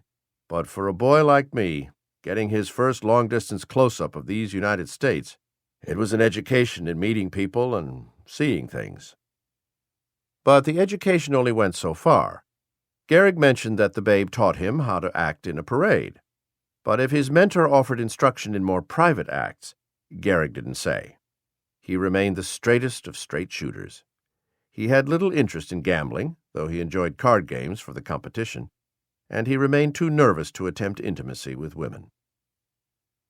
For the rest of the tour, GEHRIG and Ruth would play on opposite squads. Walsh gave the teams names, the Bustin' Babes and the Larapin Lou's, perhaps intended to appeal to the rodeo-loving crowds they would meet out west. Each man would play surrounded by a team full of local amateurs. By the time they reached Denver, GEHRIG and Ruth had played 9 games in 9 cities in 9 days. They got their first break as the train crossed the Rocky Mountains. In San Francisco, Tony Lazzari and a Yankee farmhand named Jimmy Reese stopped by Recreation Park to say hello. From San Francisco, the tour moved on to Marysville, California, Then Stockton, where Ruth became the first man ever to hit a ball out of the stadium. San Jose, where the Babe was carried off the diamond by fans after a ninth-inning home run. Fresno, where the Larrapin Loups were made up, in part, of Japanese immigrants. And San Diego. The tour concluded in Los Angeles on a cloudless day before a crowd of 25,000. Charlie Root of the Chicago Cubs pitched for the Larrapin Loups. Gehrig hit 2 homers and Ruth none. Ruth would remain in Los Angeles to make a movie and indulge some of his more cosmopolitan cravings. Gehrig would head straight home, where he would sell life insurance in the winter to bring in extra money. His first customer was Ruth, who reportedly bought a pricey policy. By Walsh's accounting, and he was a very careful accountant, Ruth and Gehrig had played before 200,000 fans and signed close to 10,000 autographs. Ruth batted .616 and hit 20 home runs. Gehrig hit .618 with 13 home runs. Ruth had earned about $30,000. Gehrig's take was $10,000, all of which he intended to turn over to his mother. When their barnstorming days were done, Ruth left Gehrig with a final piece of advice.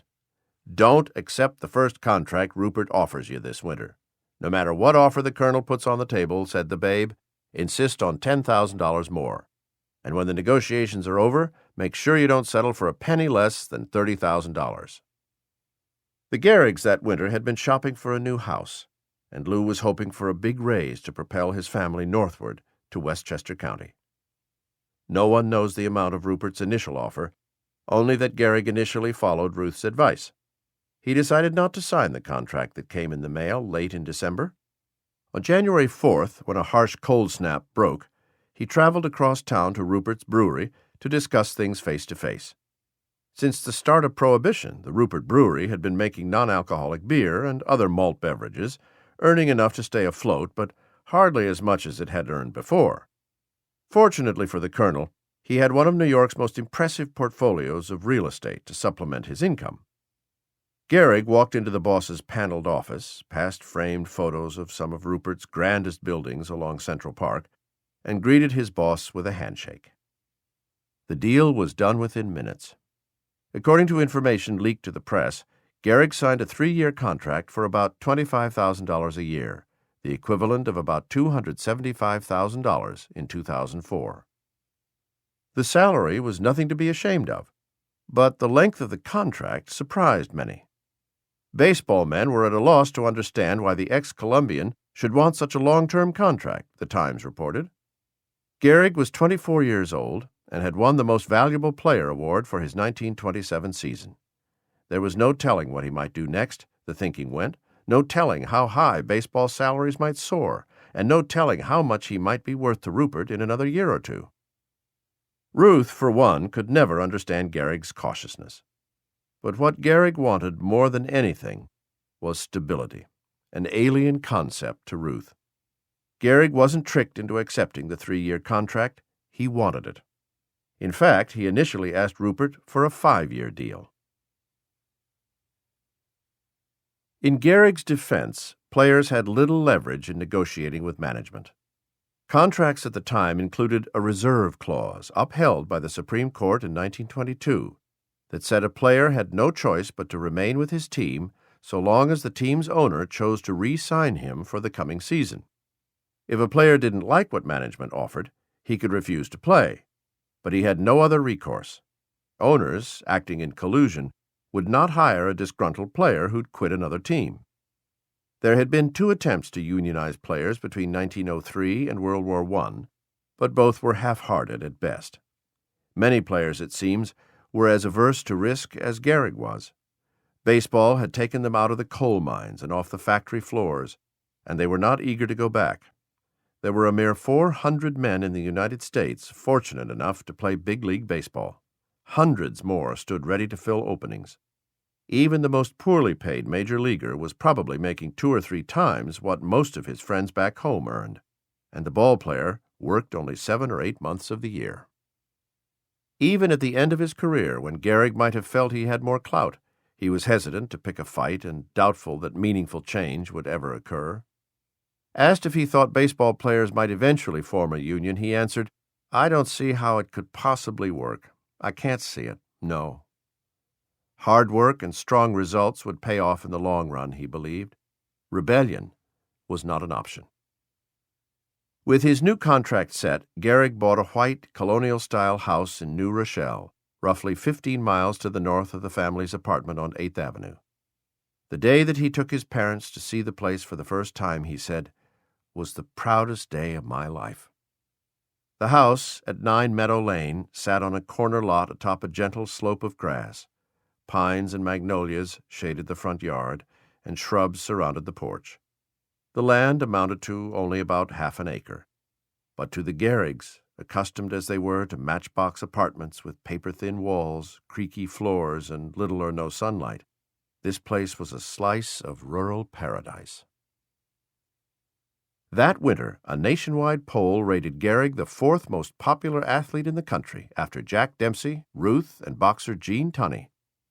Yet GEHRIG was still living the sheltered life of a child in many ways. When baseball fields sat idle, he spent most of his time in search of another game, another chance to flex his muscles and win. Even in the off-season, he went to bed early. In the morning, he would come down the stairs, floors creaking beneath his feet, and find his father reading the paper and his mother in the kitchen. Life was as warm and sweet as a batch of Christina's raisin cookies. At the start of the 1928 season, the Yankees looked as solid as the year before. The biggest concern facing Huggins was how to motivate a bunch of high-priced veterans who had won seemingly without effort in 1927.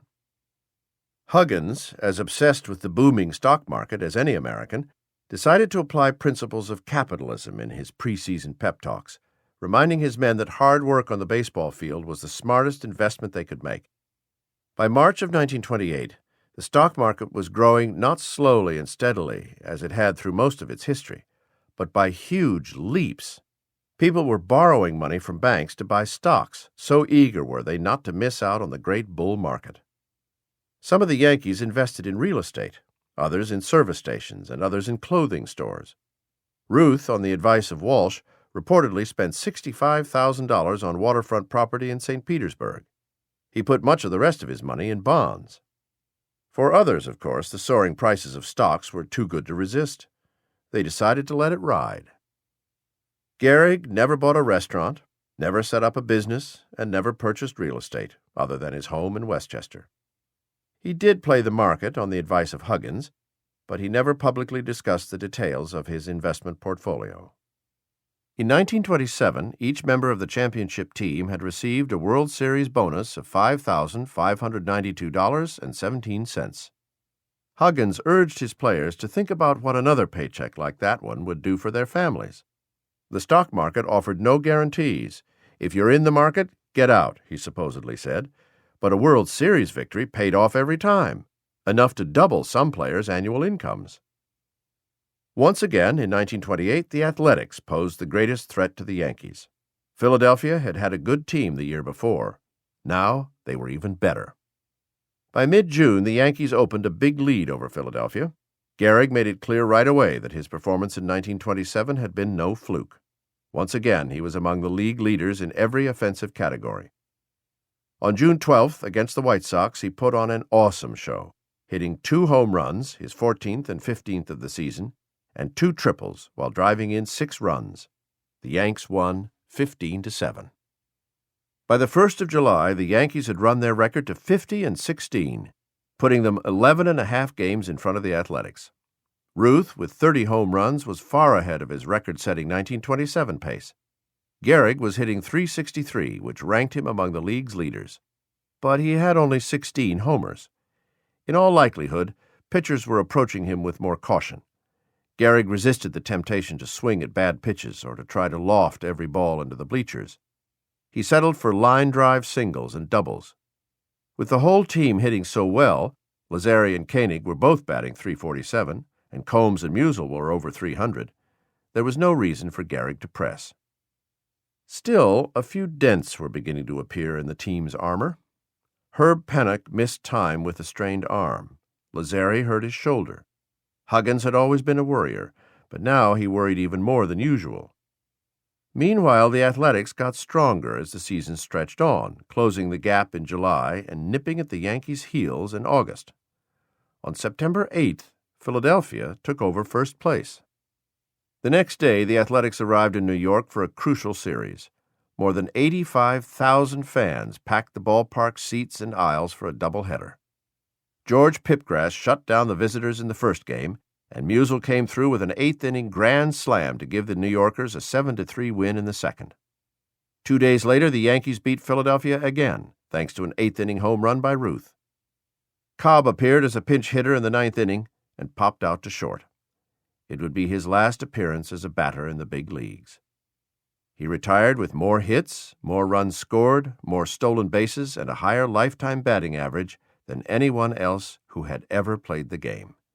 In most of those categories, the runners-up weren't even close. The Yankees hung on to win the pennant by 2.5 games. GEHRIG finished the season with a .374 average. He tied Ruth for the league lead in runs batted in with 142. In the first inning of Game 1 of the World Series, GEHRIG drilled a double to right field, driving in Ruth.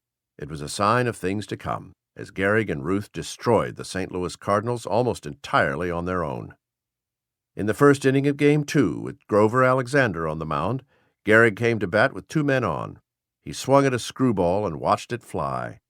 It landed almost at the base of the scoreboard in right center field. GEHRIG chuckled as he rounded the bases.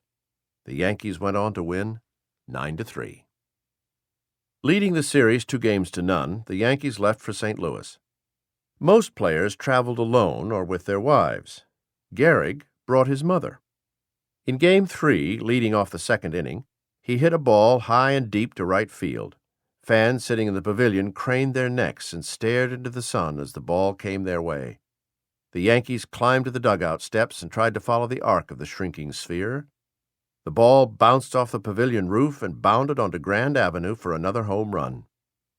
In the fourth inning, with the Yanks trailing 2-1, GEHRIG cracked a sharp line drive to center field. Taylor Douthit dashed toward the ball and tried to scoop it off his shoestrings. It skidded beneath his glove and rolled all the way to the flagpole in center field. Ruth scored all the way from first. GEHRIG, arms pumping, came in right behind him. He had tied a World Series record with 8 runs driven in, and he had done it in only 3 games. The Cardinals had seen enough of GEHRIG. In Game 4, they walked him 3 times. When he came up in the 7th inning, they should have walked him again.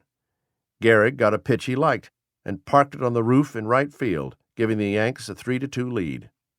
With that shot, he tied Ruth's record by hitting 4 home runs in a World Series and set a new record for runs batted in with 9.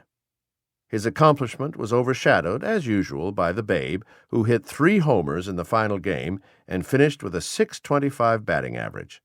GEHRIG hit .545. Jacob Ruppert was a collector of many things, including trotting horses, St. Bernard show dogs, and skyscrapers. Now he also owned the finest menagerie of baseball players the world had ever seen. And to many, in particular those not inclined to root for the Bronx Bombers, it didn't seem fair that the Colonel had cornered this particular market. Break up the Yankees became the cry of sports writers before the start of the 1929 season. Teams in smaller cities, such as Detroit and Cleveland, would never compete with the mighty army of Ruth, GEHRIG, Musial, and Lazzeri. At least one of the sluggers ought to be traded, the writers suggested. GEHRIG seemed to be their choice. It was true that Ruppert's team had the highest annual payroll in the league at about $350,000, but his organization also made the most money. The Yankees had the biggest stadium, sold the most tickets, and attracted the largest crowds on the road. Visiting teams received 25% of the revenue from ticket sales. What's more, no owner leveraged his assets more shrewdly than Ruppert. If the team had a day off between games in New York and Washington, he'd have the train stop in Norfolk, where thousands would pay to see Ruth and GEHRIG compete against minor leaguers. The players didn't like it, but they had no say in the matter.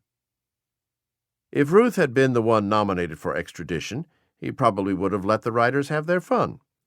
He would have filled reporters' notebooks with thousands of words on just how much he would be worth to the Yankees in a sale or swap. But Gehrig had no gift for dissembling, which might help explain why the local newspaper men felt they could live without him in the first place. Gehrig took things seriously, too seriously sometimes. As the headlines blared, he remained silent. At last, Rupert released a statement in an attempt to hush the controversy. "I have no intention of selling Gehrig or any of my players who, in the judgment of Miller Huggins, can help the team to win another pennant, if possible, in 1929, he wrote. "I not only have no thoughts of breaking up the Yankees, but Ed Barrow, Huggins, and myself will exert our best efforts to strengthen them." Huggins, meanwhile, didn't believe that the Yankees were a lock to win another pennant. "It won't be necessary to break up the Yankees," the manager said that winter. "No matter what we do, the law of averages will take care of us. We can go on, trying to improve the team to the best of our ability, but the time will come when we will crash."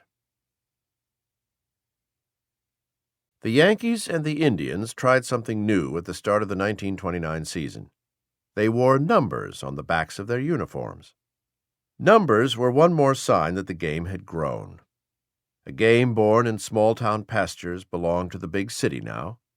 It wasn't enough anymore to recognize a player by his smile or by the length of his stride or the style of his swing. Baseball was a business, and the ball players were commodities, and it paid to label the products. The Yankees were numbered, for the most part, in the order in which they were expected to bat that year. But Huggins wasn't sure, even on opening day, which one of the three catchers would win the job, so numbers 8, 9, and 10 all went to catchers. 1, Combs, 2, Koenig, 3, Ruth, 4, Gehrig, 5, Musial, 6, Lazzeri, 7, DeRocher, 8, Grabowski, 9, Bengoff, 10, Dickey. After 2 rainouts, the season began on April 18th, a cold, colorless day in the Bronx. In the first inning, Ruth had a long home run to left field. As he jogged around the bases in his famous pigeon-toed style, he doffed his cap and blew kisses to his new wife, Claire Hodgson, seated in box 173, who smiled from under a full-length fur coat. Ruth's estranged first wife, Helen, had died in a house fire 3 months earlier. Gehrig matched Ruth with a 6th-inning home run to right field, and the Yankees beat the Red Sox 7-3. The home run derby of 1929 had begun, the newspapers declared. The season started nicely. Gehrig hit 3 home runs in one game against the White Sox on May 4th, giving him a league-leading total of 6 for the season. The Yankees, too, jumped to an early lead in the standings.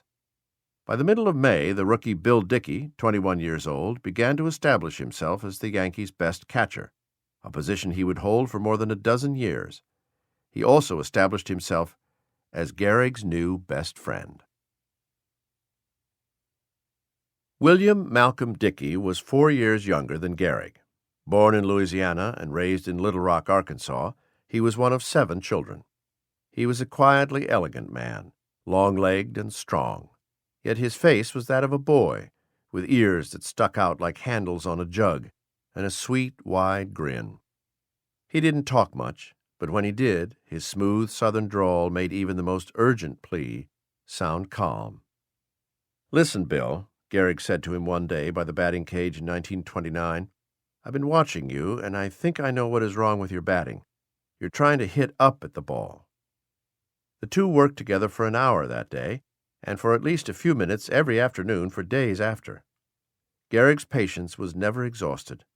He loved to talk about hitting, and with a soft-spoken rookie like Dickey, he could exert a small measure of authority. It was one of his first steps toward becoming a team leader.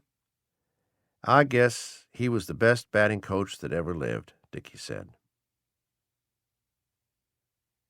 The Yankees got hot at the start of May, winning 8 in a row, then stumbled, and by the middle of the month, Philadelphia moved into first place. As the season wore on and the train trips and hotels began to melt into one long blur, the Yankees grew weary and uninspired. Gehrig slumped, his average dipping below 300 at times, and was dropped from 4th place in the order to 6th behind Lazzeri and Dickey.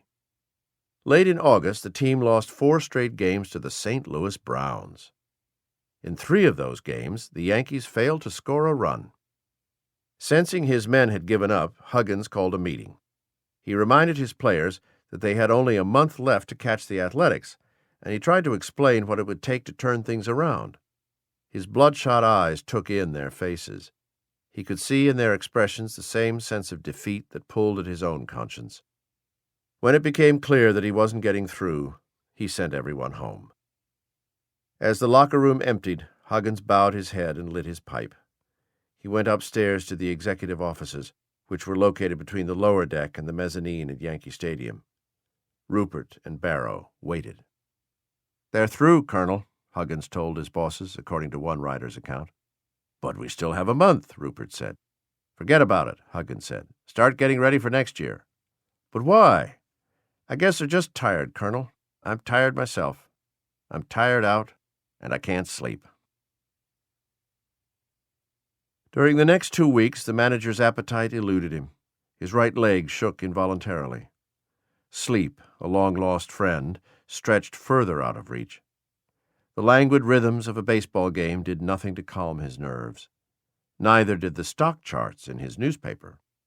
The Dow Jones Industrial Average had doubled the past 2 years, from 191 in early 1928 to 381 in September of 1929. As speculators drove prices higher and higher. When someone dared suggest that the economy could not sustain such lofty prices, the Wall Street Journal fired a shot at the messenger. Why is it that any ignoramus can talk about Wall Street? But in September, stock prices fell sharply, and this time there was no rebound, only a slow, steady slide. Huggins seemed to take each blow personally. The 2 things he most loved and nurtured, his team and his portfolio, were falling apart at the same time. On September 19th, a bitterly cold day, before a crowd of only 1,000 fans, the Yankees barely roused themselves. They scratched a mere 4 hits in a 7-0 loss to the White Sox. The pennant race was over. Huggins, shrunken beneath his heavy blue warm-up jacket, felt feverish and weak on the dugout bench. He had an ugly red blotch under his right eye. The next morning, his whole body ached, and the sore under his eye pulsed with heat. When the game that afternoon was canceled on account of the frigid temperatures, Huggins checked into St. Vincent's Hospital, where doctors said he had a bad case of the flu and an infection under his eye. They treated him with fluids and blood transfusions, but he only grew sicker. His fever ticked higher. The infection spread. The Yankees left New York with coaches Art Fletcher and Charlie O'Leary in charge. It had been a trying season, and now, with 8 meaningless games left to play, the Yankees wanted nothing more than to be finished with it. It all seemed trivial now. All thoughts were on Huggins. On Wednesday, September 25th, the Yankees were leading the Red Sox 5-2 in the 5th inning when the umpires called timeout. Players from both teams were asked to gather at home plate. The Yankees must have suspected at once what had happened. The dugouts emptied. Players from every position jogged to home plate. A telegram had just arrived, one of the umpires said. Huggins was dead. The flag was lowered to half-staff as the game continued. It took 11 innings for the Yankees to win, 11-10. A brief funeral service was held the next afternoon at the little church around the corner on East 29th Street in New York. GEHRIG and Ruth were among the 8 pallbearers. About 2,000 fans and friends filed past the coffin. "I guess I'll miss him more than anyone else," GEHRIG told a reporter. "Next to my mother and father, he was the best friend a boy could have." The Yankees had crashed, just as Huggins predicted, finishing 18 games behind the Athletics. The Athletics clobbered the Cubs in the World Series, winning it 4-1. Then, a few weeks after the season's last game, came the biggest crash of all. On October 29, 1929, the wobbling stock market buckled. An unprecedented 16.4 million shares changed hands, and about $26 billion in market value was lost. Most of the Americans who had leapt into the market late in the 1920s on the assumption that it would go only up, were devastated. The nation's economy was falling apart. Auto sales, construction activity, employment, consumer purchasing, these were all sinking fast.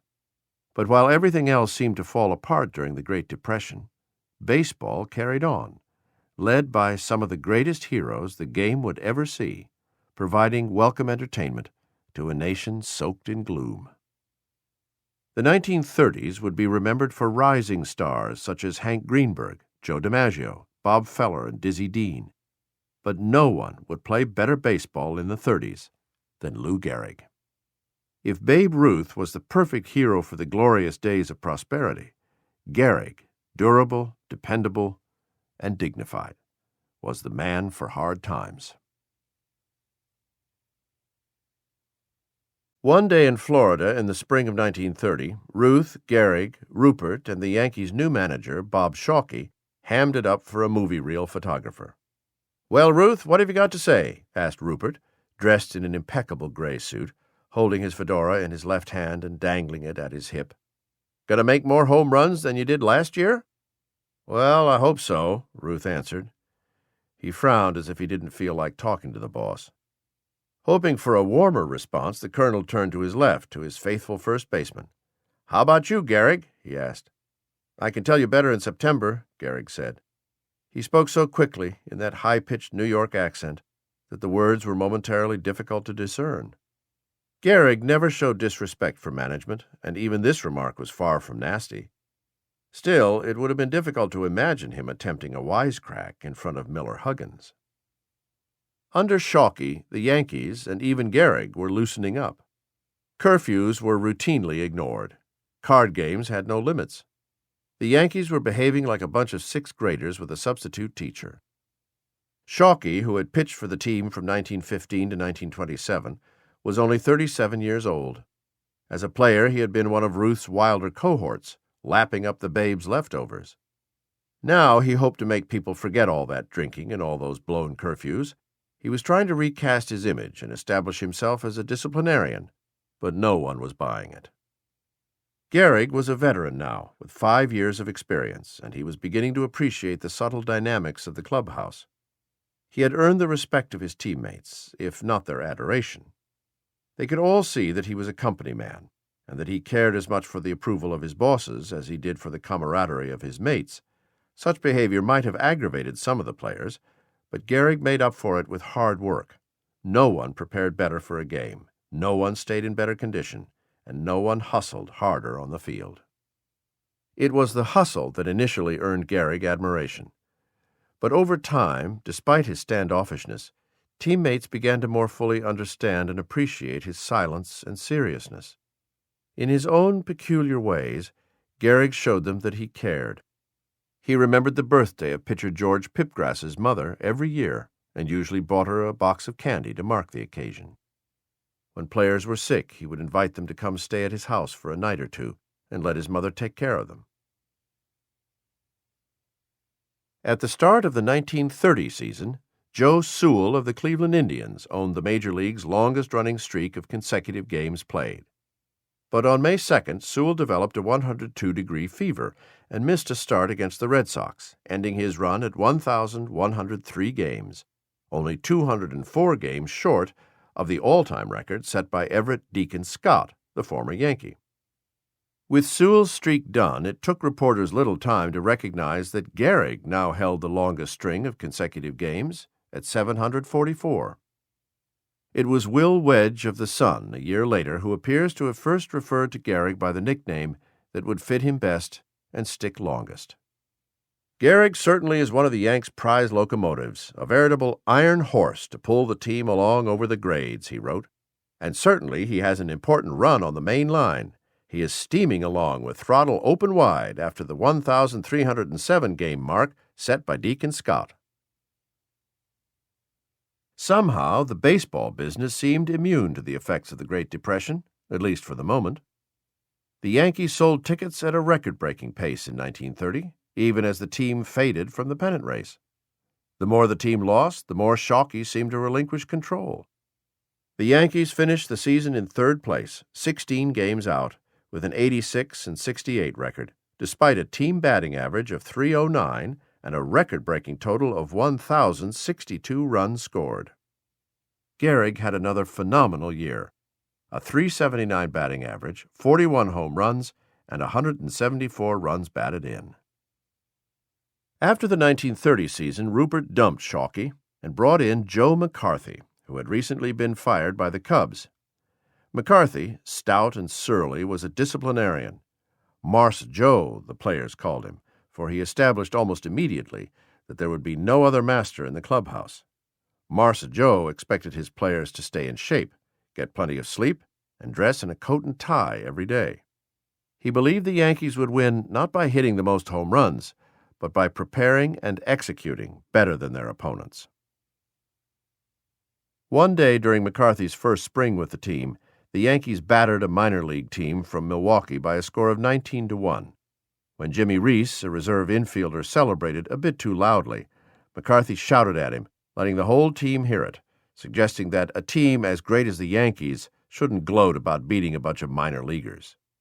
"You know, Bill," Gehrig told Dickey, "I like this McCarthy." Gehrig was the perfect player for McCarthy's system. The manager didn't care for Gehrig's pipe and cigarette smoking, but in every other way they were seemingly made for each other. Gehrig loved rules. When his manager or his mother didn't provide them, he constructed and enforced his own. He played each game as if it were the most important of his life. Even now, 6 years into his career with the Yanks, he sulked when he lost, brooded when he slumped, and turned a cold shoulder to teammates who didn't play as hard as he thought they could. He quickly became his manager's favorite player. When Gehrig's contract expired at the end of the 1930 season, he told a few friends that he planned to demand a 2-year deal for $35,000 a year. Instead, he settled for 1 year at $25,000, the same as he had made the year before. He was hitting at least as well as Ruth and playing more games each year, but he was earning $55,000 less. Gehrig played every game in 1931, and he was even better than the year before. He finished with a .341 average and 46 home runs, led the league in hits with 211, and broke his own American League record for runs batted in with 184.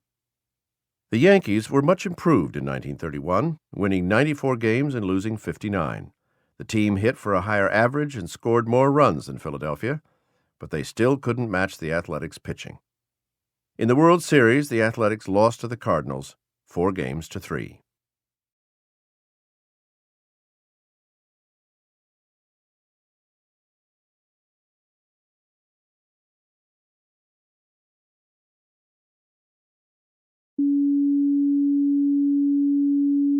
In October, Christy Walsh invited Gehrig and Ruth to join him on another barnstorming tour through the nation's heartland. But this time Ruth and Gehrig had a competing offer. Fred Lieb invited the men on a barnstorming tour of Japan. Gehrig decided to join Lieb on the trip to Japan, while Ruth remained loyal to Walsh and confined his barnstorming to the United States. Gehrig had always enjoyed Lieb's company.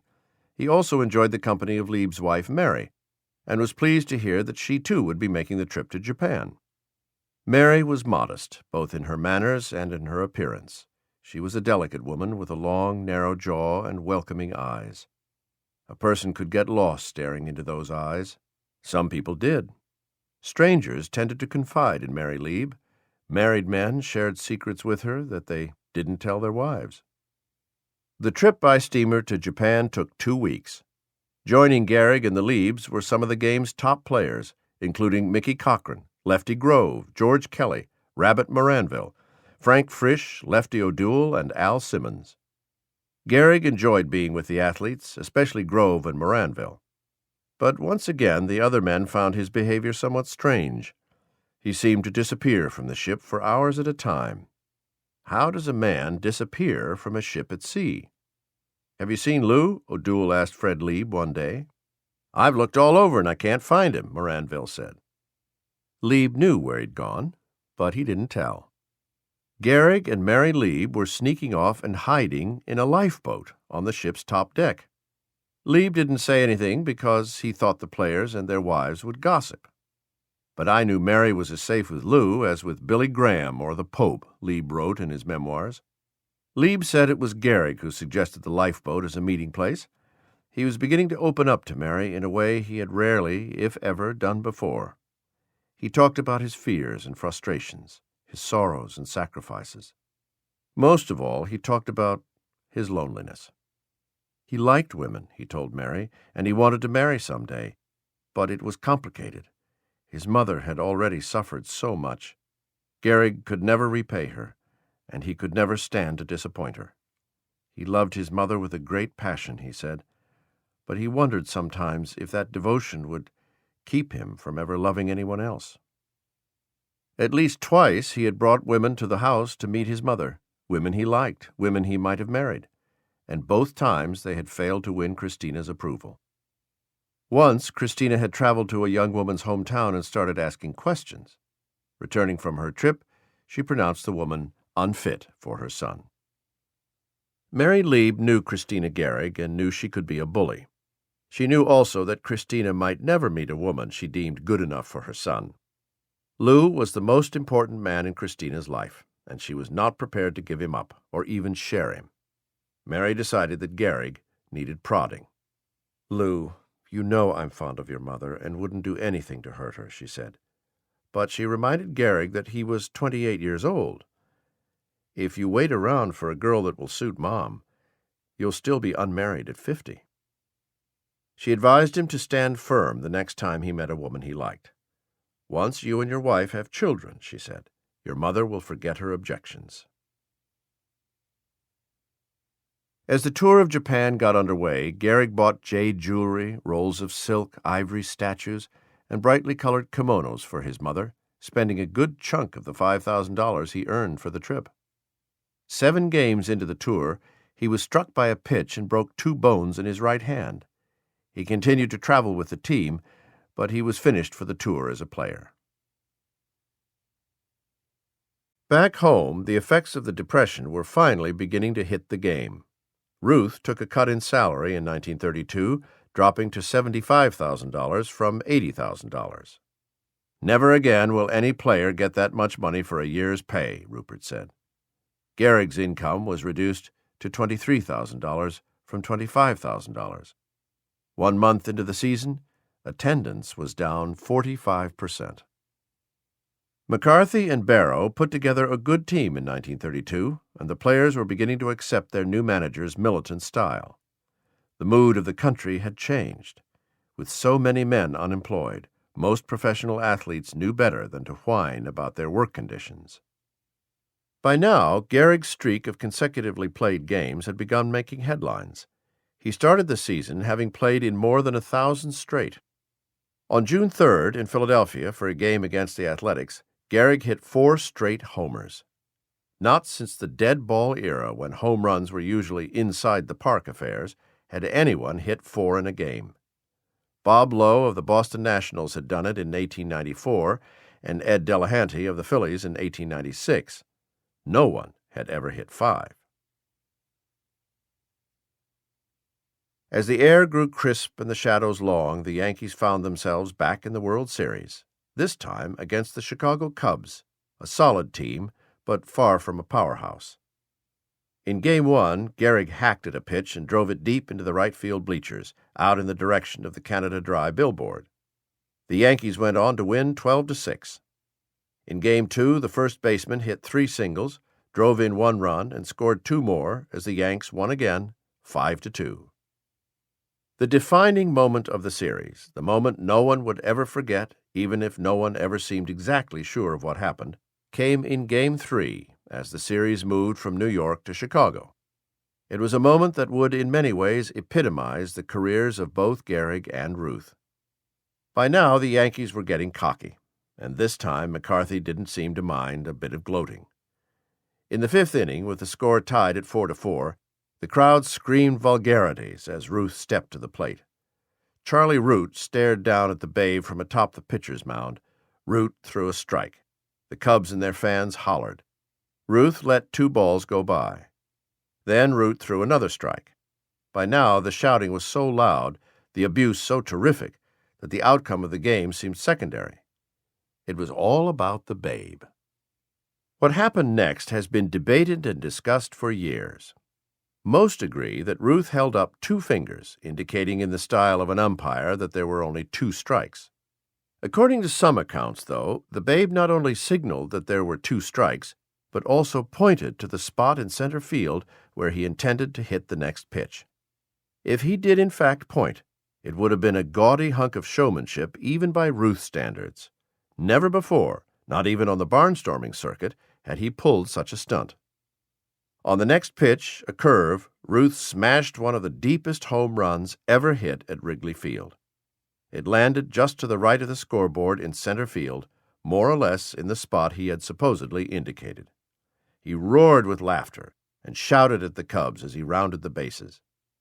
In a box seat near home plate, Franklin D. Roosevelt, running for president against Herbert Hoover, leaned back and laughed as he watched the babe romp around the bases.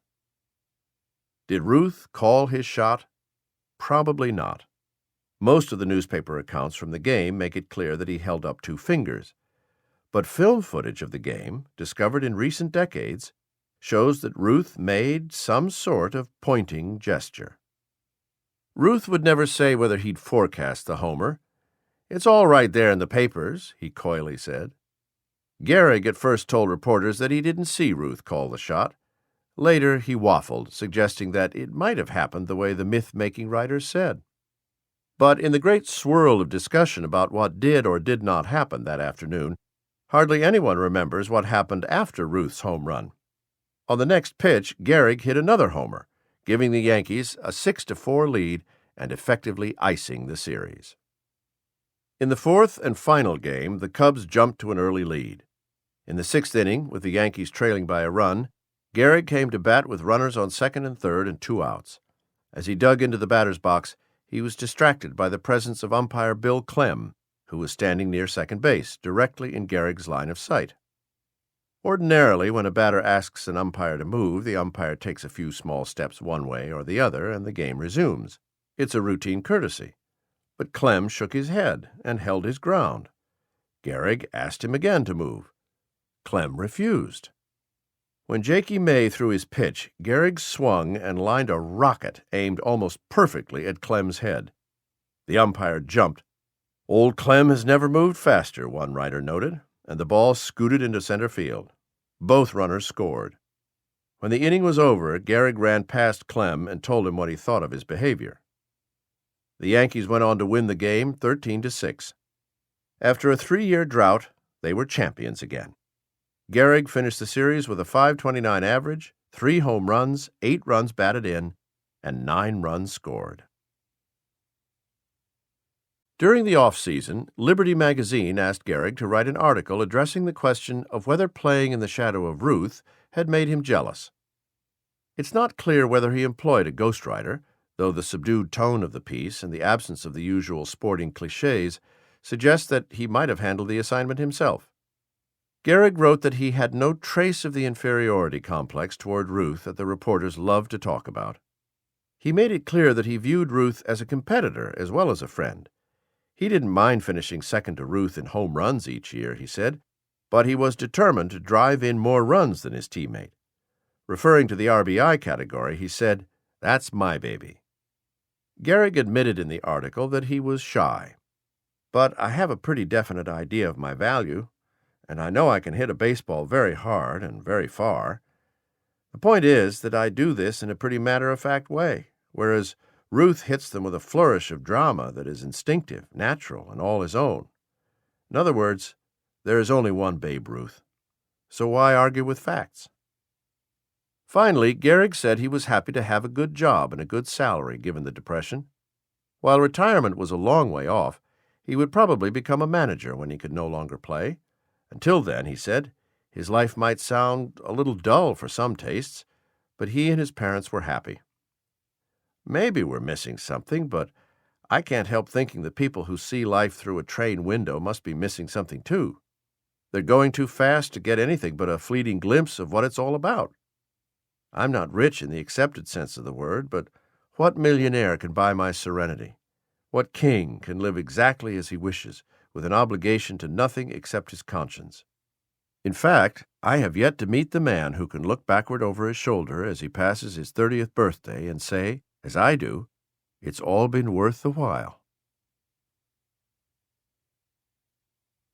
Eleanor Grace Twitchell lived with her mother and her younger brother on Chicago's South Side, in a working-class neighborhood of brick bungalows and two-story apartment buildings.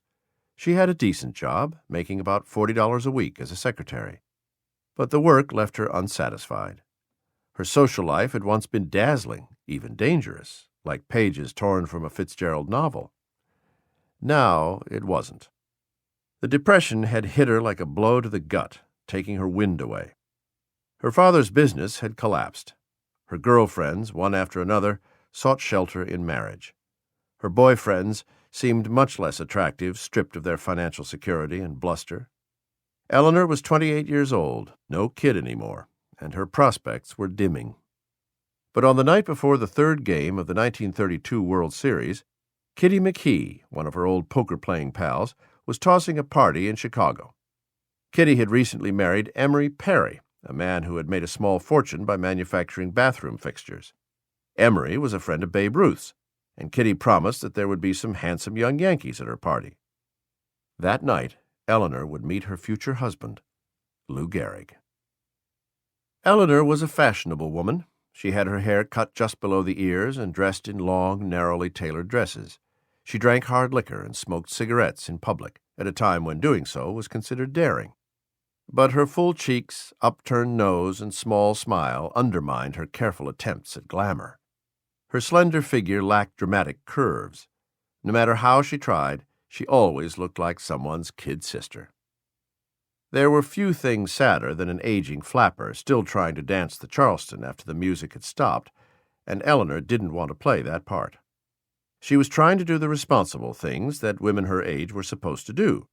That's why she had taken a course in shorthand and gone to work. She was receptive to marriage, perhaps even eager to wed. But the men she met seemed too ordinary, too poor, or too dull. Or they were already married. Stability did not run in the family. Eleanor had spent the first few years of her childhood on the road, bounding across the country in dusty coaches, cradled firmly in her mother's arms. Her father, Frank Bradford Twitchell, worked as a price maker, calculating the odds for horse races. When Eleanor was 5, her mother became pregnant. The family quit the road and settled in Chicago, where Frank found a job managing Heidelberg Gardens, a South Side restaurant popular among local politicians. He had a knack for remembering faces and names. He had movie star good looks, with black hair that he slicked back like Tyrone Power. Men enjoyed his company. Women enjoyed it, too. In 1910, Frank's wife, Nell, gave birth to a boy. The Twitchells named him Frank Jr. The family was putting down roots, albeit shallow ones.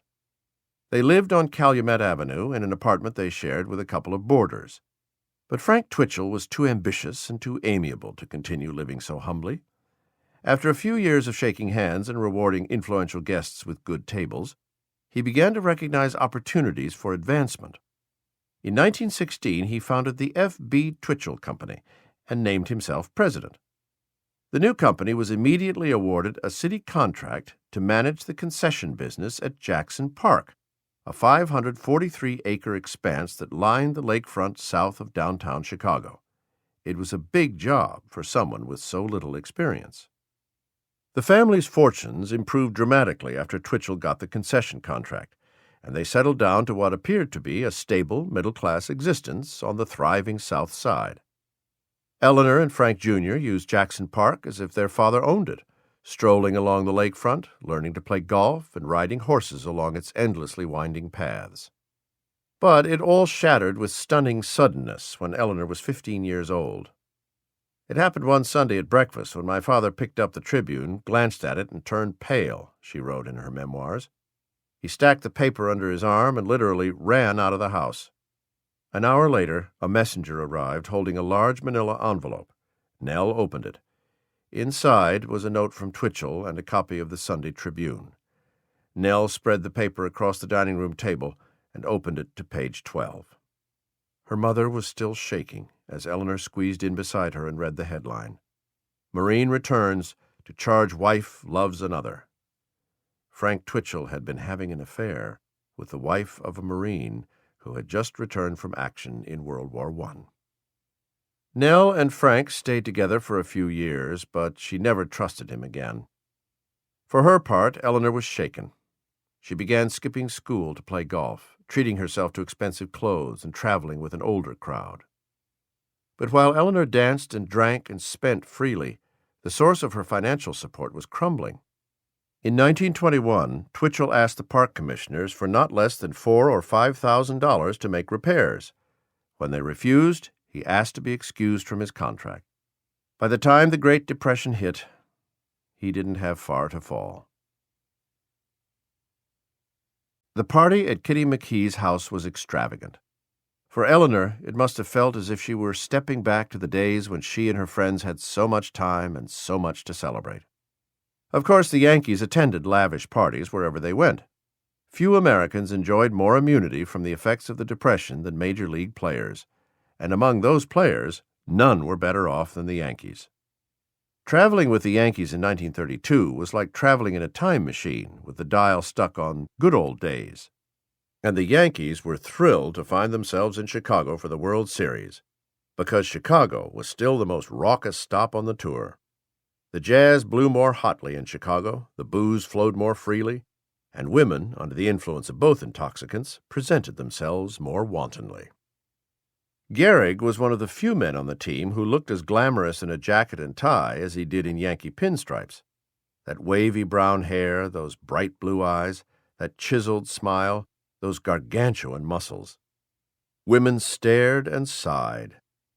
Then, when they tried to talk to him, they saw the fear in his eyes, the look of a little boy lost in a big man's frame. There was a sweetness about him, but most women didn't see past the naivete. GEHRIG tended to stand alone at these parties, back to a wall, watching his teammates eat, drink, and seduce. When his curfew neared, he would slip away and return to his hotel room. He did his usual wallflower act for most of the evening at the McKee party, but this time Eleanor Twitchell caught his eye. She could see she was being watched. He finally summoned the courage to approach her at the party, offering to fetch a drink. Eleanor accepted. They began to chat. Eventually, GEHRIG offered to walk Eleanor home, but when they reached her address, he lost his courage. Without offering so much as a handshake, he said a quick goodnight, turned around, and disappeared down the block under the cover of darkness. When the World Series ended, the Yankees returned to New York. Eleanor assumed that she'd heard the last of her escort. Then, a week after their encounter, she received a package containing a diamond-cut crystal necklace and a note from GEHRIG explaining that he had purchased it the year before in Japan. Most likely he had bought the gift with his mother in mind, but he was smart enough not to mention that. They began exchanging letters. The notes were fairly noncommittal, Eleanor wrote. We hadn't begun to confide in each other, at least not yet. The Pen Pal Act continued through the winter and into the spring. Finally, on May 8, 1933, the Yankees returned to Chicago for a 3-game series at Comiskey Park. The Yankees won the first game 7-3 on a Monday afternoon. GEHRIG went 2 for 4 with a double and a run batted in. After the game, he and Eleanor, at last, had their reunion. But they were not alone. They went for dinner at the Shoreland Hotel, a family hotel at that, said Eleanor, hinting at frustration, with a big group of friends. If the location and the company bothered her, her date's behavior only made things worse. When GEHRIG's curfew neared, he excused himself from the group and walked out, alone. Eleanor remained at the table, but later in the evening, after the dinner had broken up, she summoned her courage and phoned GEHRIG at his hotel. I just wanted to say good night, dear, she said. For Christ's sake, he said, sleep coating his voice. Do you know what time it is? He hung up. Eleanor was shattered. The next morning she woke up and went to work. So this was it, she told herself, according to her memoirs, as she trudged up the wide marble stairs to her office on Chicago's lakefront. Her hopes for romance appeared to have been dashed. All she could look forward to now, she wrote, was a lifetime of spinsterhood and alarm clocks. She was at her desk when a visitor interrupted her. GEHRIG never said what compelled him to leave his hotel and show up at Eleanor's office that morning. Perhaps he recognized that another opportunity for happiness was about to slip away, and that this time he had only himself to blame. But whatever his rationale, the result was the same. He swung and connected. That morning he told Eleanor he loved her and wanted to marry her. They hugged and kissed. Then they went to the Drake Hotel for breakfast and began planning for the future. Eleanor had yet to meet her future mother-in-law. GEHRIG warned Eleanor about Christina. He told her that she could be stubborn and jealous. He told her that his mother might not be happy about the news of their engagement. Ever hopeful, he suggested that matters might be helped if Eleanor were to invite Christina to Chicago so that the women could get acquainted. Eleanor agreed, telling Christina she was welcome to stay at her mother's home on the South Side. Christina accepted. So far, so good. But the trouble began almost as soon as these strong-willed women met. Christina was 50 years old and had constructed much of her identity around being the mother of the great Lou GEHRIG. She had given him life, had raised him out of poverty, and continued to provide the food and support that fueled his home runs. She viewed herself as the nurturer of his legend. Everyone, even the newspaper men, referred to her as Mom GEHRIG. When Christina met Eleanor's mother, she was aghast. Nell was in her late 40s, separated from her husband, and she behaved more like Eleanor's sister than her mother. "Call me Nell," she instructed most of the people she met, including her daughter's friends. Christina considered such familiarity inappropriate. She was also offended that her first meal in Chicago was served at a supper club rather than in Nell's home. She soon discovered, to her further horror, that her future daughter-in-law was a culinary illiterate, scarcely able to boil a pot of water. Christina spent more than 2 weeks in Chicago. She arrived in early June and stayed until the Yankees came to town for another series of games against the White Sox beginning June 17th. In all the stories about her son and Eleanor filed that week from Chicago, Christina GEHRIG was never quoted. It may be that she couldn't think of anything nice to say. The domestic tumult had no effect on GEHRIG's play. All season he remained among the league leaders in batting average, home runs, and runs driven in. With Ruth in and out of the lineup, nagged by a string of injuries, GEHRIG lifted the team on his shoulders. He did everything but pitch, which is probably what the Yankees most needed him to do. Through early August, the Yanks stayed in the pennant race, but the Washington Senators were the surprise leaders. The Senators didn't hit a lot of home runs, but they kept piling up the victories. As August rolled around, they were in first place, leading the Yankees by 2 games. It was about that time that a few reporters began to note that GEHRIG would soon play in his 1,300th consecutive game. The all-time mark set by Everett Scott was 1,307. On August 17th, GEHRIG quietly broke Scott's record, playing in consecutive game number 1,308. He had a single and a triple, but the Yankees lost in 10 innings to the St. Louis Browns, the worst team in either league. By September, the Yankees were playing out the remainder of a lost season. The Senators had built a big lead, too big to overcome. The Yanks settled in for a long stretch of home games. Eleanor arrived in New Rochelle and moved in with the GEHRIGs.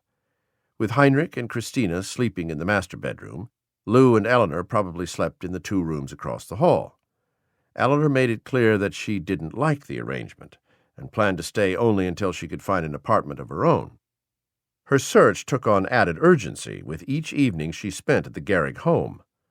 If their 2 weeks in Chicago had been unpleasant, this new, more permanent arrangement on Meadow Lane was turning out worse than Eleanor had imagined possible. One night after dinner, Eleanor arose from her seat near the fireplace and asked her fiancé to join her in the kitchen. She said she intended to pack her things and leave as soon as Christina and Heinrich were asleep.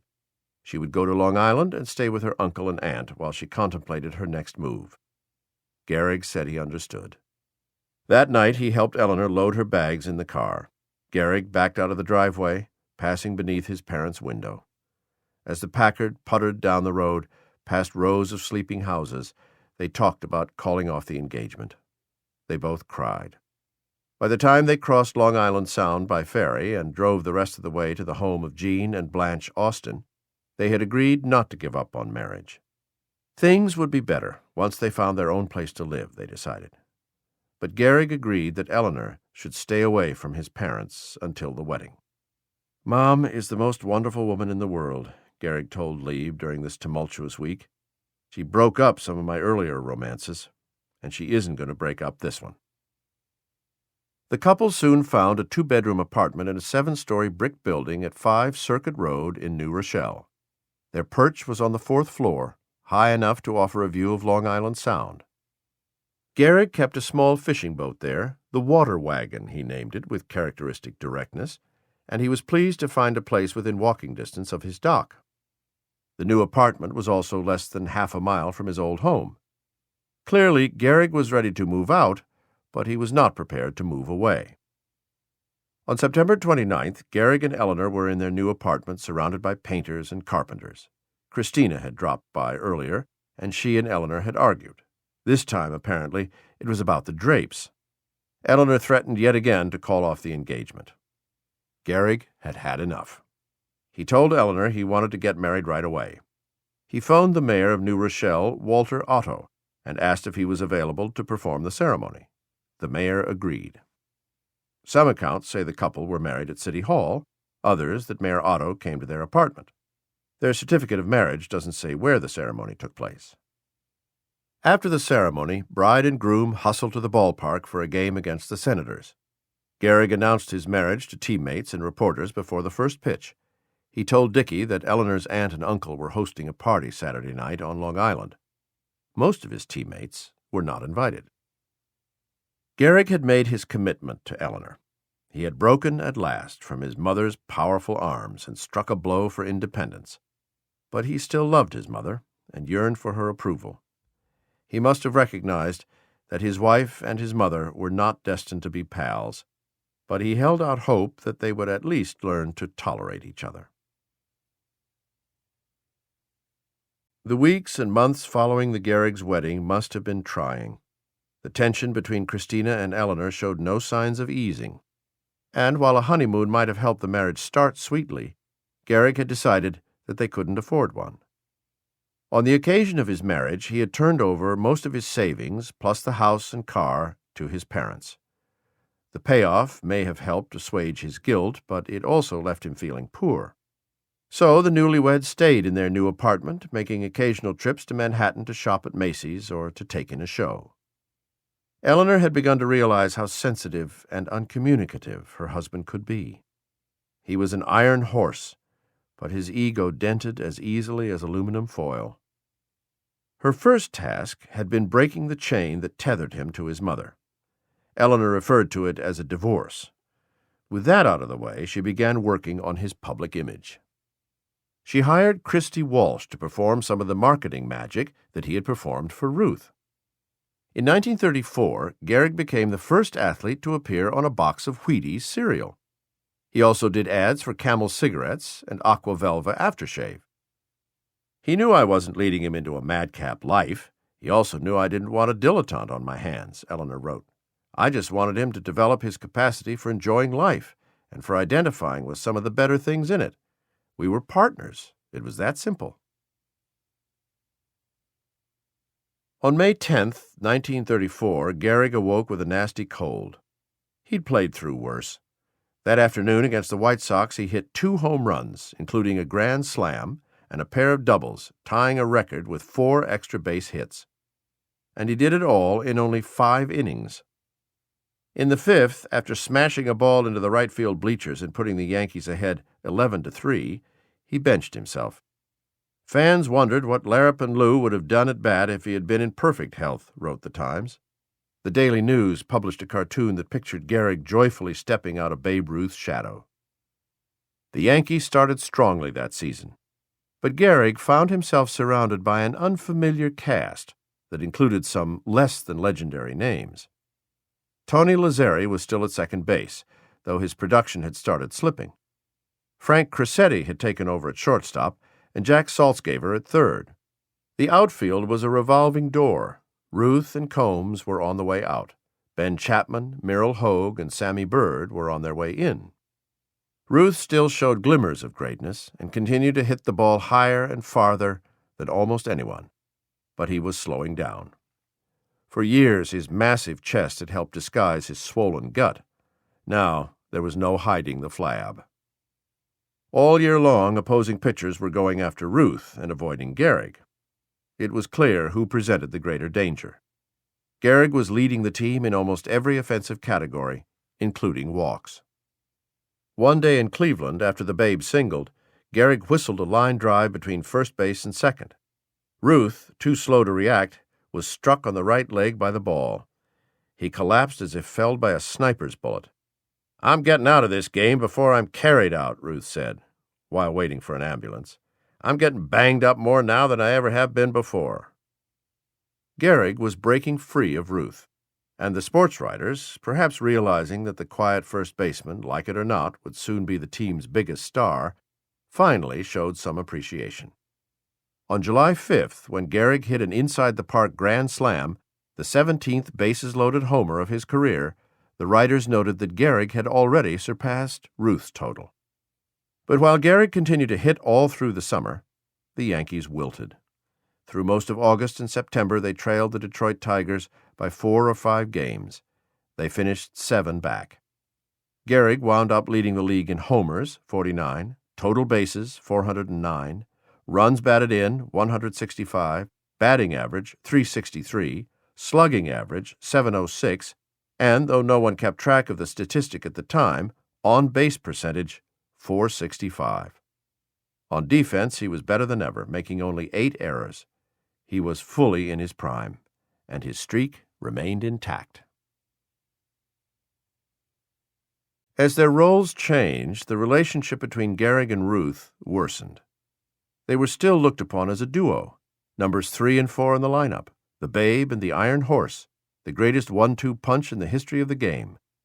But the relationship had always depended to some extent on Gehrig's willingness to play second fiddle, and by 1934 that was becoming increasingly difficult. The women in their lives presented an additional complicating factor. Ruth had always been fond of Gehrig's mother. When he visited the Gehrigs in New Rochelle, he often brought his daughter Dorothy along. But when the Babe married Claire, the reception in New Rochelle grew chilly. Christina didn't care much for the new Mrs. Ruth. According to some accounts, it was this, more than anything, that ruptured their friendship, leaving it beyond repair. But there may have been another, more dramatic reason behind the split. After the 1934 season, Gehrig and Ruth joined a dozen other players and manager Connie Mack for a tour of Japan. Ruth brought Claire and her daughter Julia along. Gehrig brought Eleanor. They departed Vancouver, Canada on October 28th and stopped at Honolulu before beginning the long voyage to the Far East. One day during the journey, Eleanor was taking a walk when she saw Claire Ruth sitting on a deck chair. She knew that the Ruths and Gehrigs were not on speaking terms, but she nevertheless decided to say hello, according to her memoirs. Claire returned the greeting and invited Eleanor to drop by her cabin to talk to the Babe. As Eleanor entered, she wrote, she saw the resplendent Babe sitting like a Buddha figure, cross-legged and surrounded by an empire of caviar and champagne. It was an extraordinary picnic, especially since I'd never been able to get my fill of caviar, and suddenly I was looking up at mounds of it. Eleanor stayed in the cabin with Ruth and his wife for 2 hours, according to her own account. Meanwhile, her husband was searching frantically, afraid that his wife had fallen overboard. When he found her in Ruth's cabin, he was furious. Eleanor, who always enjoyed alcohol more than her husband, admits in her book that she was drunk. For a long time after the incident, rumors circulated that Eleanor and Ruth had indulged in more than champagne and caviar. Eleanor denied having had sex with the Babe. Years later, Dickie, Gehrig's best friend, would steadfastly refuse to broach the subject. "It just is unpleasant to think about, even now," he told one interviewer. "I don't want to tell you about it." Whatever happened, it completely ruined the relationship between Gehrig and Ruth, and it didn't do much for the Gehrig's marriage. The result was a long siege of no speaking, one of Lou's spells of speechlessness, Eleanor wrote, and we were silently dressing for dinner later when there was a muscular banging on the door. Babe Ruth burst in, jovial, arms both stretched out in a let's be pals gesture. But my unforgiving man turned his back, and the Babe retreated. They never did become reconciled, and I just dropped the subject forever. Singapore, Penang, Ceylon, Bombay, Suez, Cairo, Alexandria, Naples, Rome, Munich, Paris, London. Gehrig was gushing as he stepped down the gangplank of the Berengaria on February 13th, 1935, oblivious to the winter's wind in his face. And then the good old United States, he said. Best place in the world. If his wife's run-in with Ruth was still on his mind, he wasn't letting on. He and Eleanor had eaten in fine restaurants and stayed in fancy hotels. Gehrig had even splurged on taxis. Eleanor was teaching her husband to relax somewhat, especially when it came to money. But he was not entirely reformed just yet.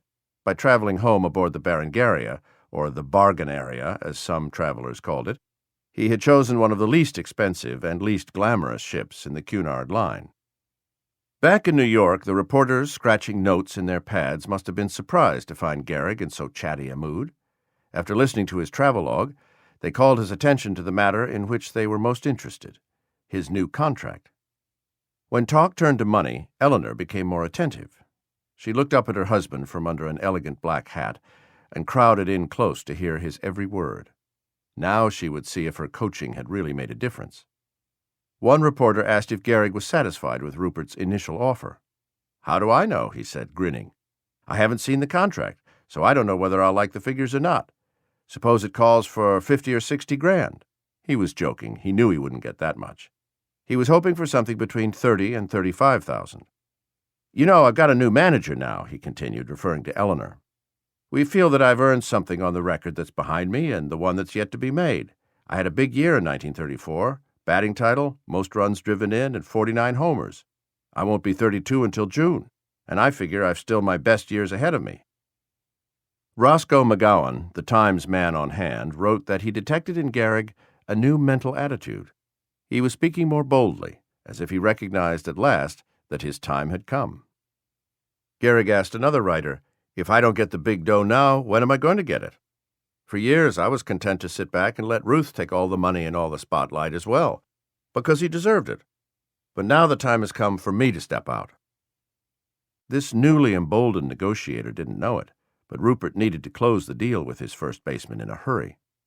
The colonel had an even bigger piece of business to attend to, one that would profoundly alter the shape of his team, and he needed to make sure his best slugger was already under contract before he made his move.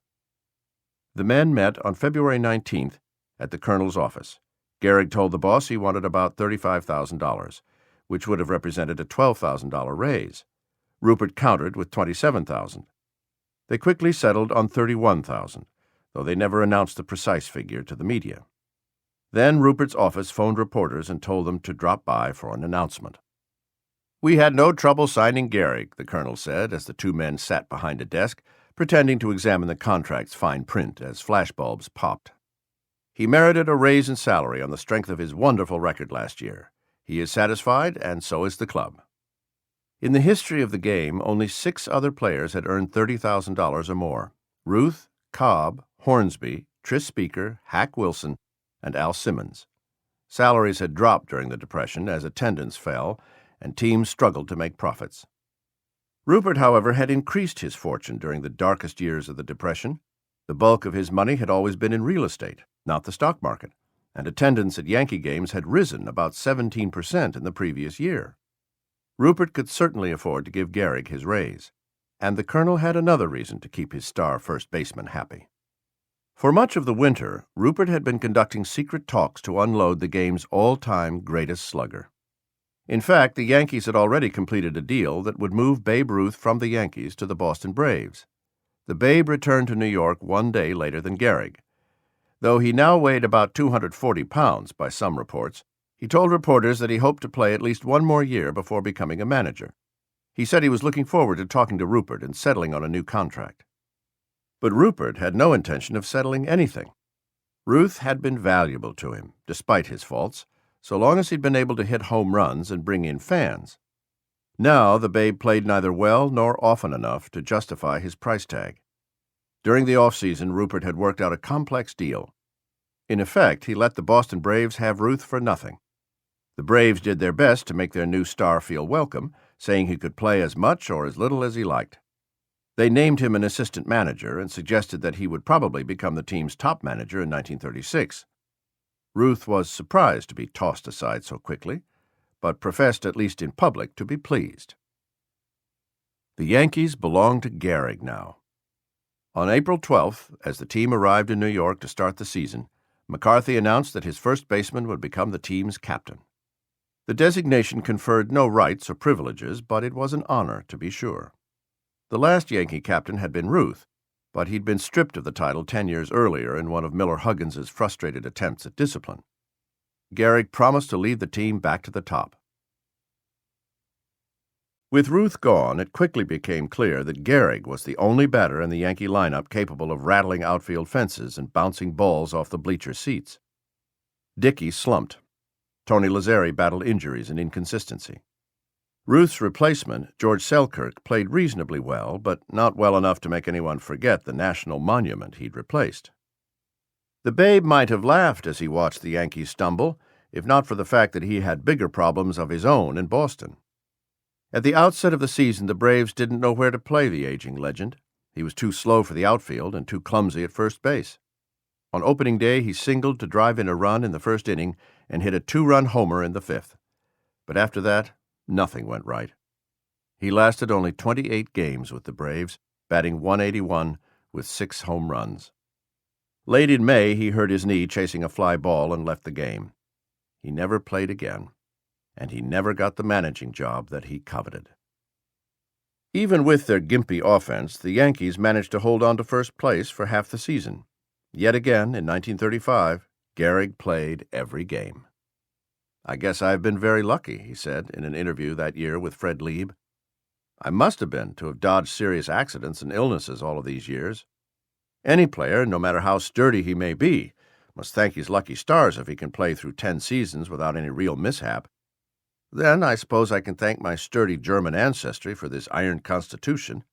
Both my father and mother weigh over 200 pounds. We are a big-boned family. It has been my observation that it is usually the small-boned player who is most liable to suffer injury." The Yankees won 7 games in a row in the season's final week, bringing their record to 89-60. But it wasn't enough to catch Detroit. Hank Greenberg led the Tigers with a .328 average, 36 homers, and 170 runs batted in. The Tigers also got fine hitting from Goose Goslin, Charlie Gehringer, and Mickey Cochran, and terrific pitching by Eldon Auker, Schoolboy Rowe, Alvin Crowder, and Tommy Bridges. They went on to beat the Cubs 4-2 in the World Series. GEHRIG finished the season with a .329 average, 30 home runs, and 119 runs batted in, tops on the Yankees in every category. In fact, his home run total was more than twice that of any of his teammates. Yet it was GEHRIG whom some writers blamed for the team's disappointing finish. The players on the team looked to Lou for leadership, and he gave them disappointment, sports writer Dan Daniel wrote. Daniel contended that GEHRIG had tried too hard to fill Babe Ruth's shoes. It was true that GEHRIG hadn't been a fiery captain. Still, he was hardly responsible for the team's failure. Not including GEHRIG's contributions, the Yankees hit only 74 home runs and batted .275. Pitchers were working around GEHRIG because they knew the rest of the lineup wouldn't hurt them. GEHRIG walked 132 times in 1935, more than in any other season in his career. That's the sign of a patient hitter, not one who's desperate to hit home runs. Despite whatever frustrations he may have experienced, he still managed to lead the league in on-base percentage, .466, and runs scored, 125.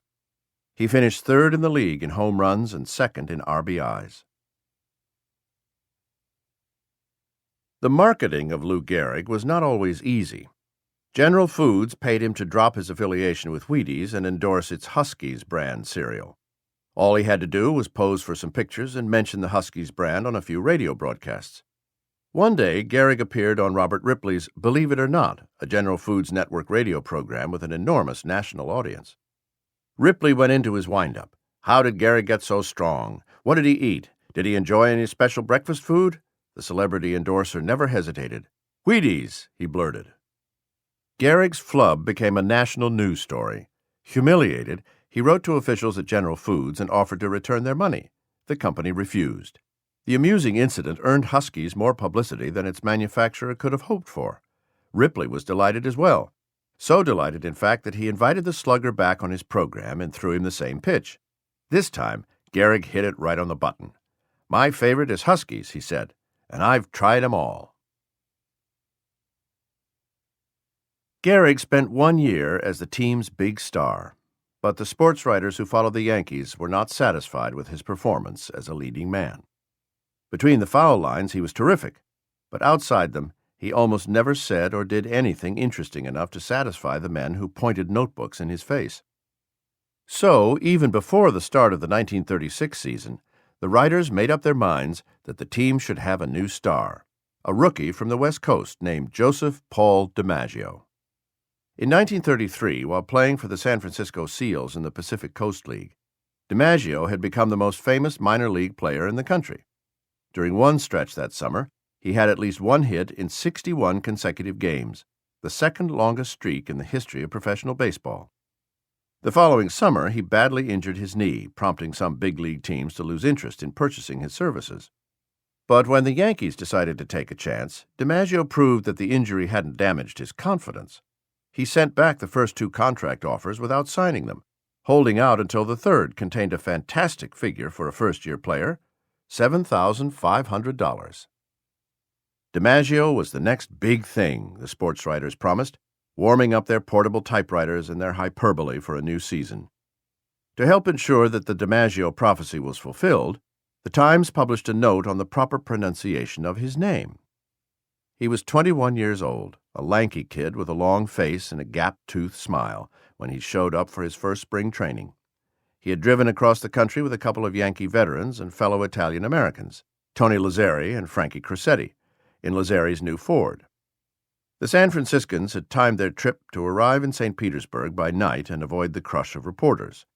But when DiMaggio appeared the next morning in the clubhouse, the pencil pushers rushed him. "Hey, Joe, give us a quote, will you?" "Don't have any," he answered. Even before he'd earned a job with the big league team, DiMaggio carried himself with the elegant confidence of a prince. He sauntered through the clubhouse and glided across the outfield. Everything had gone so well all his life that it no longer occurred to him to worry. Would he be good enough to hit against big league pitchers? Would his teammates like him? Would the media treat him kindly? Would McCarthy find a spot for him in the team's overpopulated outfield? There is no evidence that such questions concerned him in the least. He was smooth. Reporters fawned, followed him around, gobbling up his meager utterances the way starving men gobble crumbs. The crumbs only made them hungrier. DiMaggio and Gehrig had a lot in common. Both were shy.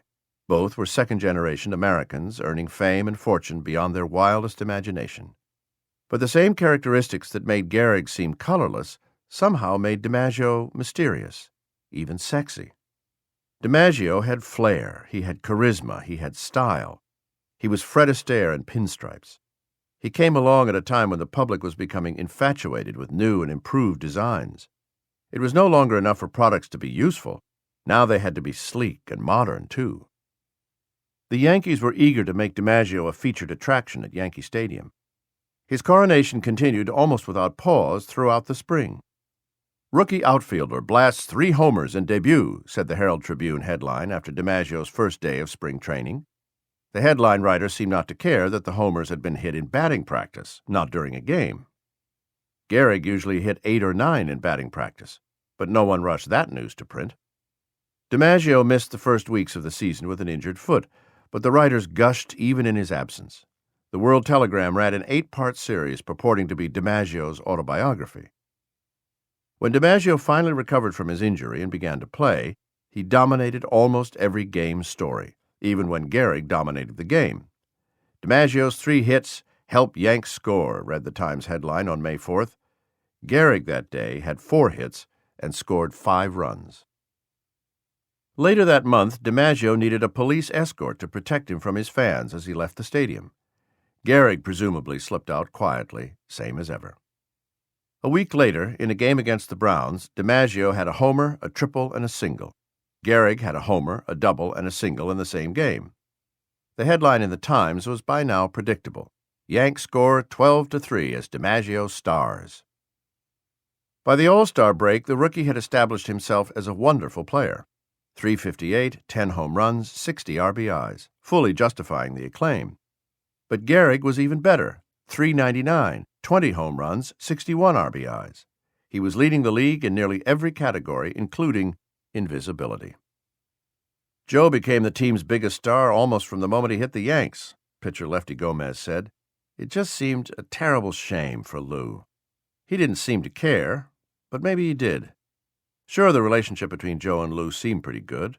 They never had a cross word that I heard of. They got along, but how could you ever know how Lou really felt? The All-Star Game was in just its fourth season in 1936, and players took the contest almost as seriously as they did the World Series. GEHRIG, elected by the managers to start for the fourth consecutive year as the American League's first baseman, played the whole game and contributed a mammoth home run in the seventh inning against the Cubs pitcher Kurt Davis. But DiMaggio, who appeared on the cover of Time magazine in advance of the contest, helped lose it for the American League when he misplayed a ball in right field, leading to 2 runs. A few days later, GEHRIG sat down for dinner with Sid C. Keener, the sports editor of the St. Louis Star-Times, for a rare, extended interview. Keener treated the strapping first baseman as if he were a national treasure like Old Faithful, a living relic of another era. Henry Louis GEHRIG, baseball's most remarkable Ironman performer, has just completed his 1,744th consecutive game for the New York Yankees, he wrote. He entered the lobby of the Chase Hotel with a hop, skip, and a jump, showing the vigor of a frisky juvenile. Keener found his subject in excellent spirits, whistling and humming and eager to tell his whole life story. "Why, this game is a continuous vacation for me," GEHRIG said. "Look what it has done for me. I'm fixed for life financially, and I've been playing only a trifle more than 10 years. How many big businessmen in other professions are able to retire with their nest egg after working 10 years?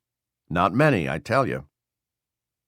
GEHRIG reached for the check when the meal was over and told Keener he was eager to get back to the hotel so he could finish reading a book. Before departing, though, he made a short speech. "I have been very fortunate as a ball player," he said.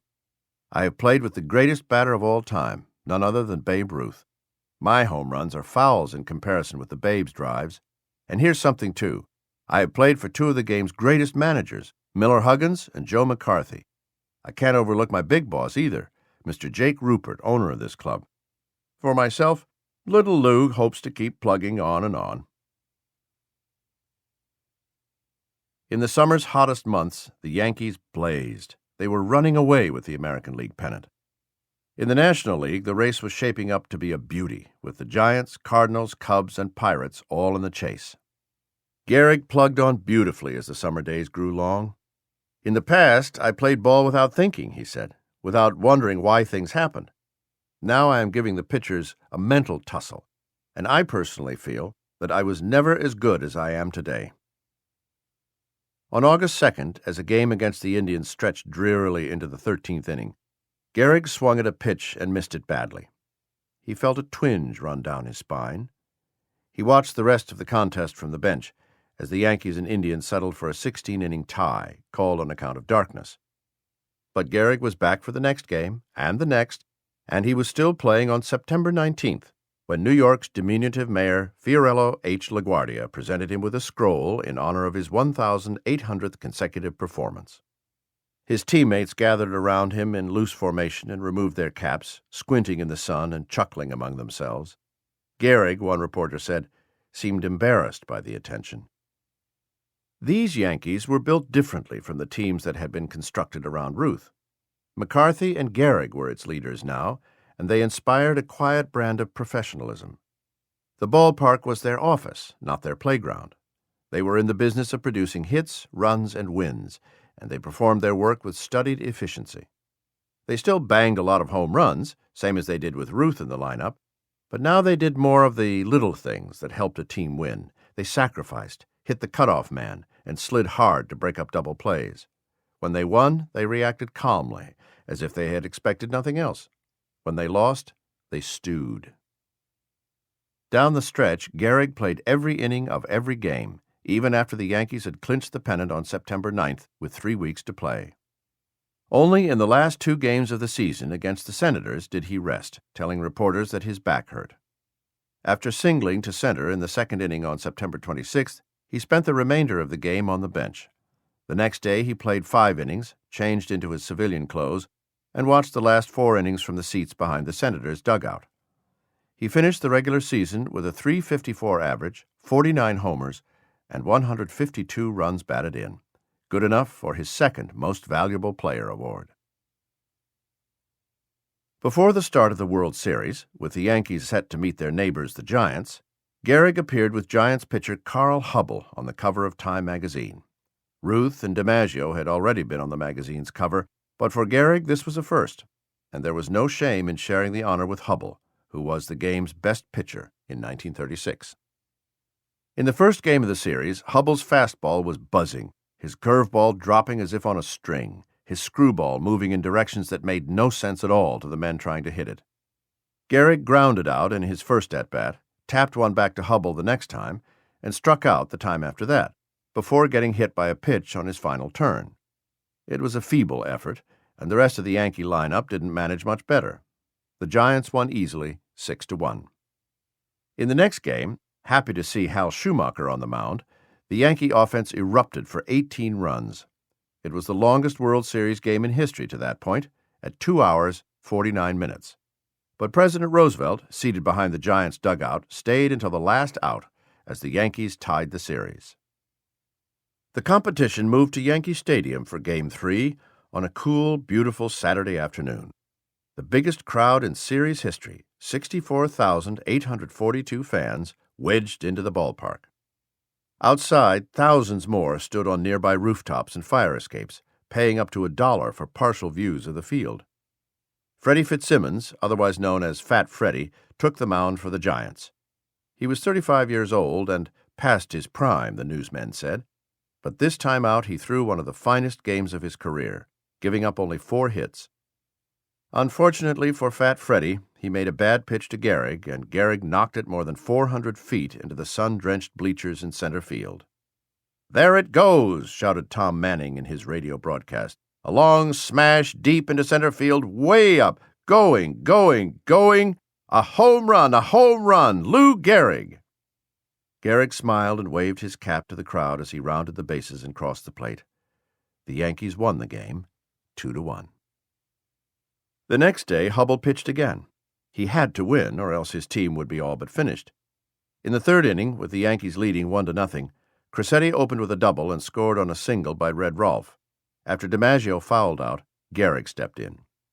With the count at 2-1, Hubbell threw a curve that bounced short and scooted away from the catcher, allowing Rolfe to go all the way from first to third.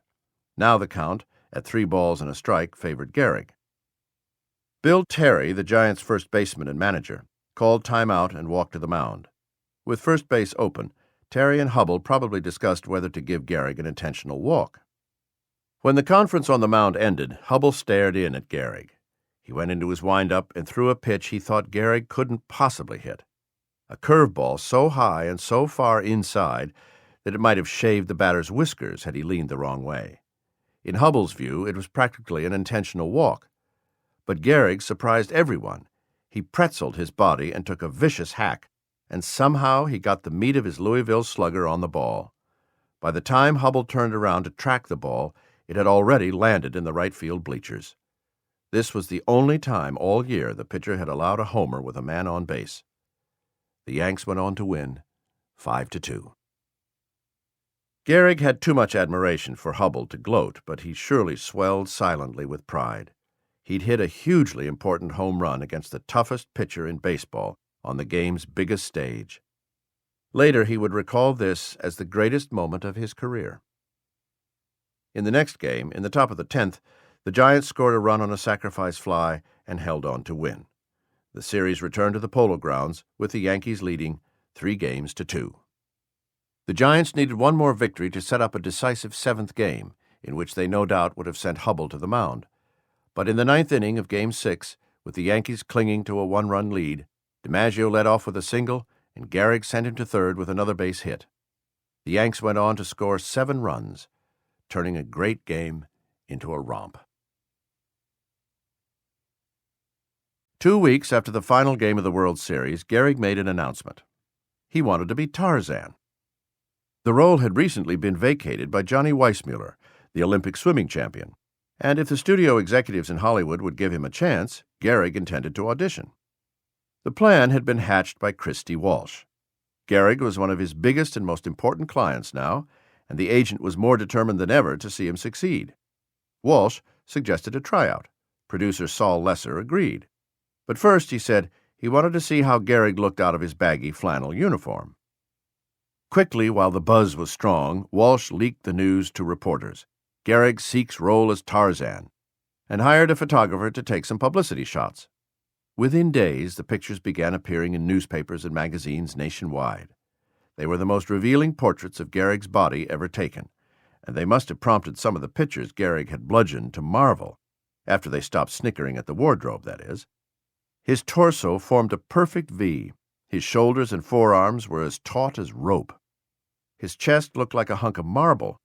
His stomach revealed not an ounce of fat. Yet while his upper body looked like something out of an anatomy textbook, his lower body appeared to belong to another species, neither man nor ape. Each thigh was bigger than many a man's waist, each calf the size of a Christmas ham. Here was the hidden source of his tremendous power and durability. No one doubted that Gehrig had the good looks for Hollywood. His skin had weathered somewhat from more than a dozen summers in the sun. He had a few creases on his forehead now, and deep lines framed his mouth like a pair of parentheses. But the years had made him more handsome, if anything. Then, a few weeks later, came the announcement from Lesser. Gehrig was not cut out to be Tarzan after all, he said. The problem was those legs, which Lesser described as more functional than decorative, and one writer called a trifle too ample. The role went to Glenn Morris, winner of the decathlon at the 1936 Olympics, but Morris flopped, and Weissmuller eventually returned to the role. Undeterred, Walsh had his client fly to Hollywood for a screen test. Lesser, while not interested in seeing more of Gehrig in a loincloth, was willing to consider him in roles that included long pants. Evidently, Gehrig passed his audition. It's difficult to imagine how he could have failed it. Gehrig didn't command a high salary, and he wouldn't be expected to carry a film on his own. In all likelihood, he'd play the part of a sidekick, with just enough lines to justify putting his famous name on movie posters.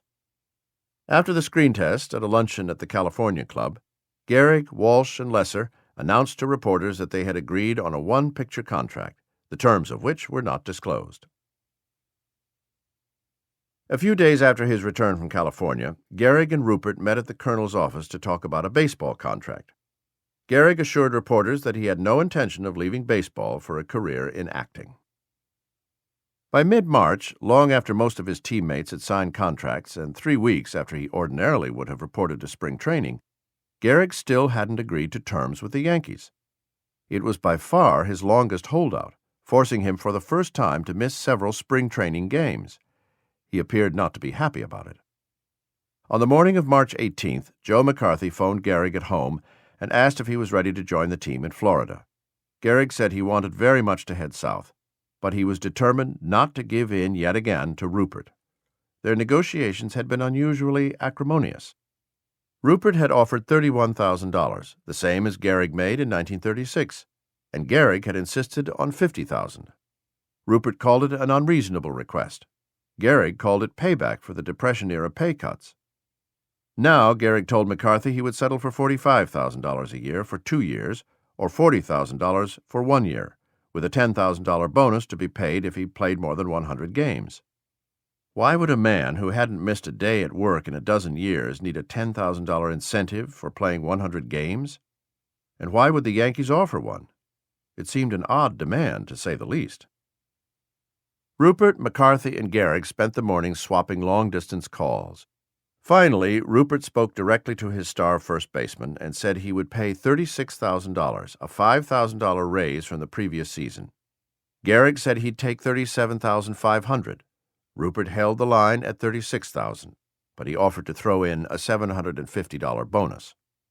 Gehrig signed on the dotted line. DiMaggio was the team's rising star now, but Gehrig remained its most important player. He was a permanent fixture at Yankee Stadium, like the handsome white trim that haloed the grandstand. Yankee fans saw their favorites come and go through the Roaring Twenties, the Great Depression, and now into the uneasy years of international tension. Ruth gave way to DiMaggio.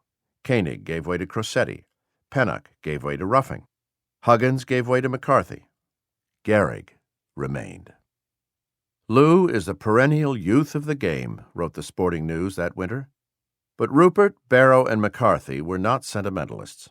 They recognized that the perennial youth had sprouted a few gray hairs, and although he was still strong and swinging the bat well, he wouldn't last forever. While Gehrig held out for his Rays, McCarthy tried Babe Dahlgren at first base during spring training. Dahlgren, not yet 25 years old, had played 2 years with the Red Sox, fielding his position smoothly, but hitting poorly. Dahlgren, who had seen Gehrig play the previous year, must have had the impression that the big man wasn't going soft just yet. When he signed his contract with the Yankees, he went out and bought an infielder's glove and began taking grounders at second base, shortstop, and third. The Yankees made one more move to prepare for a future without Gehrig. In April, Commissioner Landis ruled that the Cleveland Indians had held Tommy Henrich too long in the minor leagues, ostensibly to keep him from being claimed by another major league club. Henrich, a lanky power hitter who played outfield and some first base, was declared a free agent. After a heated bidding war, the Yanks signed him for $25,000. The price tag alone suggested high expectations. 2 days after forging his deal with Rupert, Gehrig arrived in St. Petersburg, eager to take his first swings. He went directly from the train station to Huggins Field, where he stepped into his uniform and jogged onto the field. In his first game, he hit 2 long fly balls for outs and connected for a single to drive in a run. He showed little, if any, rust. The spring training exhibition schedule took the Yankees to Mobile, Alabama, Houston, Texas, Galveston, Texas, Oklahoma City, Oklahoma, Knoxville, Tennessee, and Spartanburg, South Carolina. They played a lot of long games and a lot of hot weather against a lot of lousy competition, but Gehrig felt great. The balls were pinging off his bat. He seemed to drive in a run every time he swung. In Spartanburg, he suffered a bruise on the middle finger of his left hand. He didn't tell anyone at first, so it's not clear how the injury happened. But a few days later in Norfolk, Virginia, after going hitless in 2 at-bats, the finger was causing him so much pain he had to take himself out of the game. Enter Dahlgren, who hit a 3-run homer and a single in 2 chances. That got Gehrig's attention. 5 days later, when the Yankees opened the season at home against the Senators, Gehrig's finger was still throbbing, but he played, banging 2 doubles and a single. He was streaky through the first weeks of the season. He revealed at the end of April that he had a broken finger, but he downplayed the injury. He didn't hit his first homer until May 2nd. 2 weeks later, after going hitless in 20 straight tries, he was dropped from 4th to 5th in the batting order. He responded that day with a resounding double to right field. A week later, he was back in the cleanup spot and hammering the ball. In fact, as the weather warmed, Gehrig went on one of the greatest hitting tears of his career, dealing a serious blow to Tommy Henrich, Babe Dahlgren, and anyone else who might have been waiting for him to give way. Suddenly, it was 1927 again, and Gehrig was the toughest out in baseball. Gehrig faded slightly late in the season, his average falling more than 20 points from the start of August until the end of September. Early in the year, a few flecks of gray hair had begun to appear around his temples. Now the flecks had turned to solid streaks. The wrinkles in his brow had deepened, too. His body was still rock solid, but for the first time his cheeks and jaw had begun to soften. It was possible to imagine how he might look as an old man. Despite slumping at the start and finish, he had one of his finest years, finishing 3rd in the league in homers, 37, 3rd in runs batted in, 159, 2nd in batting average, 351, 1st in walks, 127, and 1st in on-base percentage, 473. No hitter in either league created more runs for his team. In the series, the Giants tried to avoid pitching to Gehrig, walking him 5 times. He still managed 5 hits and 17 chances for a .294 average, but the performance left him unsatisfied. "I don't seem to be timing the ball right," he said. Though he didn't make excuses, one of his teammates noted that Gehrig looked as if his strength had been sapped by a cold that had hit him during the last week of the regular season. In the final game, with the Yanks leading 3-2, Gehrig lashed a double against pitcher Cliff Melton for the last run of the series. It was the 35th World Series RBI of his career, and it would be his last.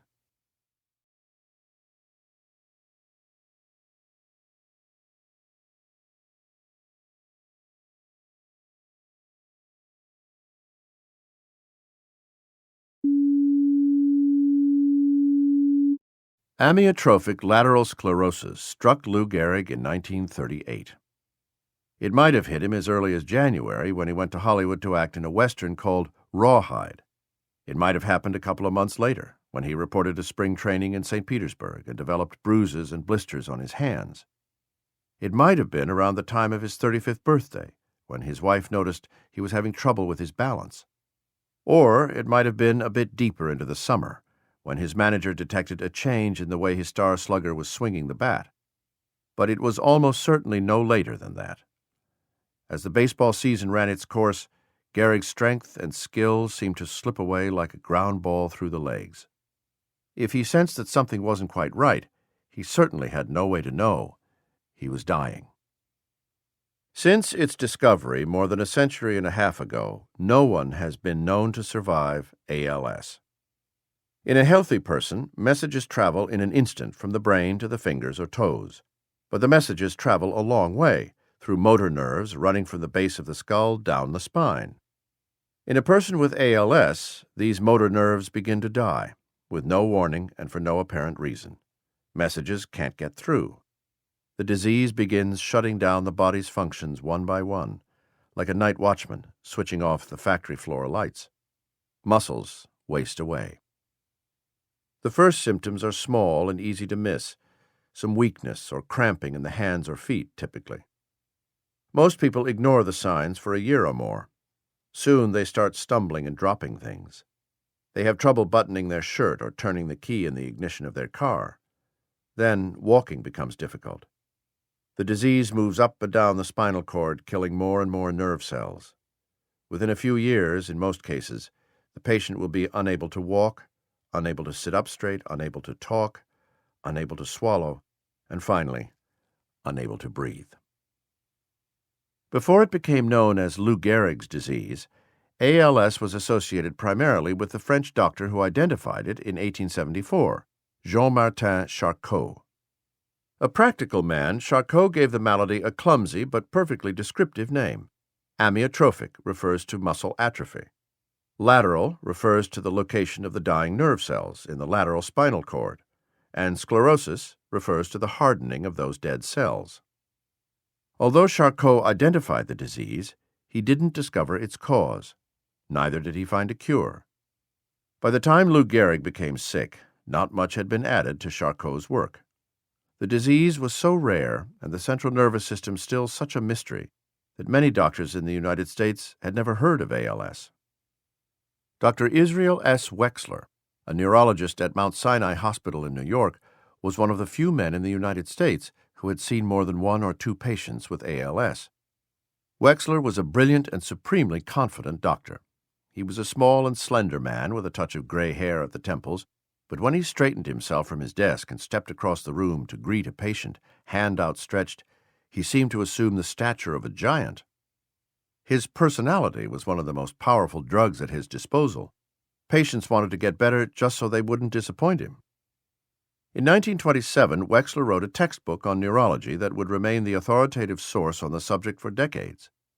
With each reprinting, he updated the chapter on ALS according to his most recent observations. The ailment seemed to fascinate him, perhaps because so few men in his field knew what to make of it. On the subject of treatment, Wexler was blunt. There was none. The treatment is palliative, he wrote. Exertion and stimulating medication should be avoided.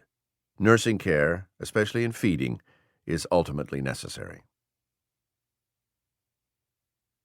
Gehrig began the year in California, where Christy Walsh continued his campaign to make the ballplayer a Hollywood star. But Walsh had an ambivalent client on his hands, one who refused to pose for publicity photos with Hollywood's sexy female stars. After more than 4 years of marriage, he was still sweet on his wife.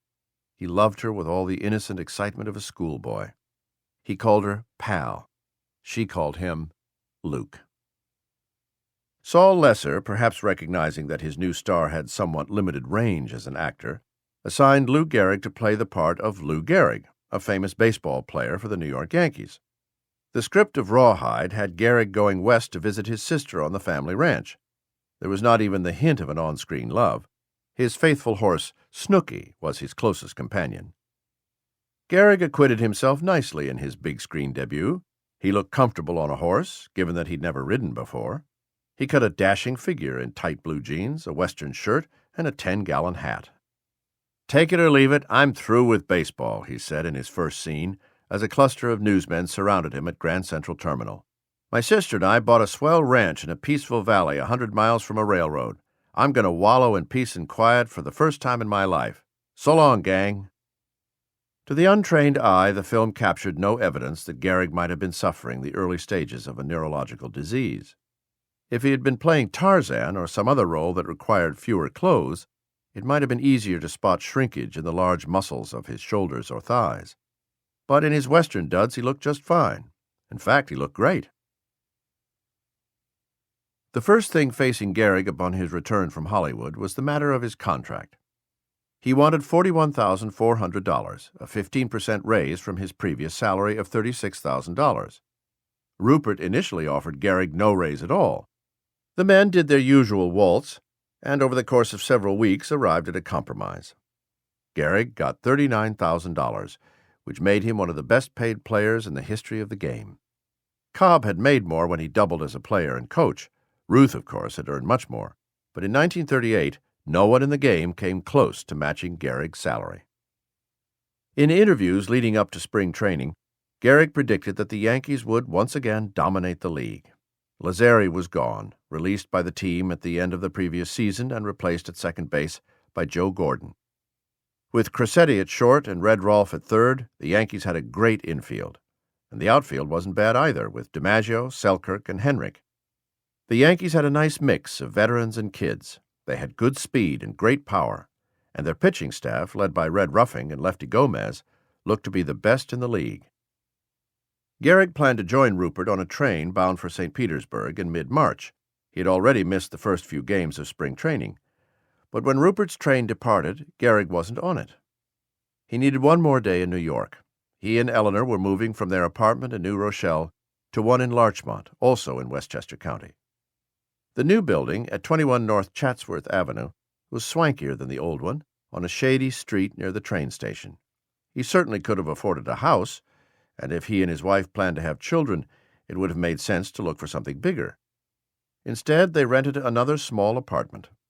Eleanor told at least one friend that she and her husband had been unable to have children. She told another acquaintance that they had simply never got around to it. In any case, the relocation put Gehrig out of walking distance from his two favorite destinations in New Rochelle, his mother's house and the harbor where he docked the water wagon. When he reached St. Petersburg on March 15th, a brutally hot day, Gehrig went straight to the practice field and grabbed a bat. Only a couple of swings produced solid knocks. On most of his cuts, he either popped the ball high in the air or grounded it weakly into the dirt. Before long, his hands began to ache. "I'll get into the feel of this thing in a hurry," he said. But it took longer than he'd hoped. In a game on March 20th against the Cardinals, he drove in the winning run with a single, but he tripped rounding first base. His cleat stuck, noted the Times, and was thrown out as he tried to get back to the bag. 1 week into the spring, and he still wasn't hitting the ball with any thump. 2 weeks, and he had a bone bruise on his left hand and blisters on some of his fingers. Never before had Gehrig shown signs of wobbly legs or blisters or bruises on his hands, not even in spring training, when he might have been a bit soft from the leisure of winter.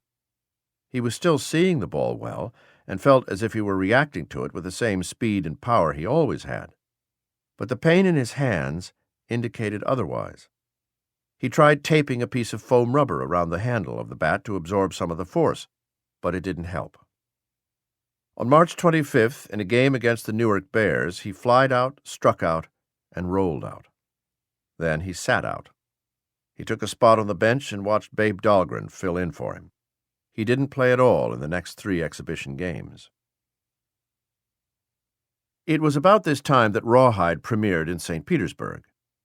The city, not accustomed to cinematic celebrations, arranged for a parade down Main Street, fireworks, and a marching band.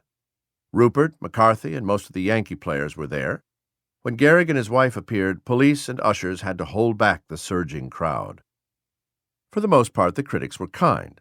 Of all the movie-struck athletes, Lou Gehrig is my favorite, wrote Wanda Hale of the Daily News.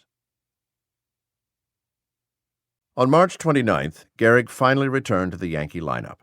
In 5 chances at the plate that day against the minor league Kansas City Blues, he walked 3 times, flied out to center, and reached first on a slow roller to third. His hands were still sore. Over the course of the next week, when he did manage to get a hit, it was usually a soft single. At last, on April 12th, in a game with the Knoxville Smokies, Gehrig hit a homer over the fence in left center field. The ball traveled 360 feet. Given the poor quality of the competition, Knoxville allowed 19 runs on 18 hits, 11 walks, and 2 errors, and the fact that he struck out twice, Gehrig was probably somewhat less than elated. The season would open in 5 days. Gehrig had always loved playing baseball in April, when the cool breezes of spring made everything new and anything possible. He labored sometimes in March, but when the real competition started, when the 154-game schedule stretched out before him like a road map full of familiar destinations, he had always come through. In 1938, things were different. On opening day against the Red Sox, he was held without a hit by Jim Bagby, Jr., a rookie who had never before thrown a big league pitch. The next afternoon, he went 0 for 4 and 0 for 3 in a doubleheader. Then came an 0 for 5 game. In the Yankees' first home game of the season against the Senators, he went 0 for 3 and could no longer hide his frustration. "Every time up there, it's something else," he muttered as he walked back to the dugout after 1 at-bat. Over the next 8 games, Gehrig continued to play miserably, striking out 6 times and accumulating only 4 hits. He struggled even in batting practice. He had played 1,971 consecutive games in the big leagues and never suffered a drought like this one. It was almost as if another man, a weaker and less talented one, had put on his uniform and replaced him in the Yankee lineup. The whole team got off to a slow start. Gehrig's failures no doubt contributed, but writers and fans pinned most of the blame on DiMaggio, who was embroiled in salary negotiations. While the Yankees waited for DiMaggio, Gehrig continued in his funk, swinging weakly and at bad pitches. "The fly balls he hits haven't their former carry," wrote Harold Burr of the Post. When DiMaggio finally rejoined the Yankees on April 30th, McCarthy made room in the lineup by demoting Gehrig from 4th to 5th in the batting order. Gehrig responded by going hitless in 5 tries. The next morning, when the New York Times printed its weekly list of Major League players ranked in order of their batting averages, his name was last, with a 133 average. He was the worst hitter in the American League. When 2 more hitless games followed, McCarthy dropped Gehrig from the 5th spot to 6th. "Let Lou hit his way back to the cleanup spot," the manager said. Gehrig had no comment. On the day of his second demotion, Gehrig scratched a single, breaking an 0 for 11 slump. The following afternoon, he hit his first home run of the season. In the days that followed, he at last started hitting, though the ball wasn't going as far as it used to. In all likelihood, he was learning to adapt to the changes in his body associated with the early onset of ALS. Like an aging opera singer who abandons the upper octaves and concentrates on improving her tone in the middle register, he adjusted his approach to the game. He began to think about hitting for average instead of power. On May 22nd, with the Yankees in Cleveland to play the first-place Indians and their young flamethrower Bob Feller, Gehrig, his average up to .267, was promoted from 6th to 5th in the batting order. He would remain in that slot for most of the season. Feller left the game with a sore shoulder after pitching 3 scoreless innings. In the 6th, with the Indians leading by 8 runs, Gehrig came to bat against a relief pitcher named Johnny Humphreys and banged a 435-foot double to right center, knocking in the Yanks' first run. But as he ran the bases, he felt a sharp ache in his back and thigh. If he hadn't grabbed his thigh, he said later, he probably would have collapsed on the infield dirt. He limped into second and asked one of the umpires to call timeout. Doc Painter, the Yankee trainer, trotted across the infield and massaged Gehrig's back, easing the pain enough for Gehrig to stay in the game. 2 batters later, he hobbled home on a base hit. But at the start of the next inning, Babe Dahlgren replaced him at first base. Gehrig went to the clubhouse where Painter slapped some plaster on his back to form a cast. "It's just a cold," Gehrig said. "The only difference is it doesn't come out on me. It settles in my back." After the game, Gehrig was shuffling around the clubhouse, scratching at his plaster cast. He said he had no doubt he would be ready to play by the following afternoon. His streak was about to reach another milestone. He needed only 8 more games to play his 2,000th in a row, and he had no intention of stopping now. A heavy rain soaked League Park the following morning, forcing cancellation of that afternoon's game. Gehrig had been prepared to start, though his aching back probably would have limited him to a brief appearance. The next day he played all 9 innings, doubling, walking, and scoring twice, as the Yankees lost 9-5. A few days later, McCarthy moved him back to the cleanup spot. He went hitless in 4 at-bats. All season long, it seemed as though a strikeout followed every hit, a bad day every good one. He never enjoyed one of those long, wonderful stretches in which swing after swing resulted in the sweet crack of wood on horsehide and balls ricocheting around the park. "Lou, I've got an idea," Eleanor recalled, telling her husband on the morning of May 31st. "Don't go to the stadium today. Tell them anything you want, but skip it." The day before, in a doubleheader against the Red Sox, Gehrig had played in his 1,998th and 1,999th consecutive games. This was to be a big day. He was standing at the door, dressed, ready to leave for work, ready to punch the clock for the 2,000th consecutive time. "Skip it," he said, according to Eleanor's memoirs. "You know I can't just skip it." Eleanor made the case that a streak of 1,999 games would be much more memorable than one that stretched on to 2,000 and some odd games. "Why not end it now," she asked, "when it's a matter of choice, instead of waiting for old age or an injury to force the matter?" Eleanor had changed her man in many ways, but there were some things she couldn't do. Gehrig would not allow Eleanor or anyone else to end his streak. After all the broken bones, the bumps on the head, the bruises, backaches, and bad colds, he wasn't about to step aside voluntarily. "I couldn't," he said. Then he was out the door. In one sense, Eleanor was probably right. Her husband would have received much more attention for ending his streak voluntarily than he did for continuing it that day. In fact, Gehrig's 2,000th game did not attract a lot of attention. He posed for pictures before the game, but no official ceremony was held on the field.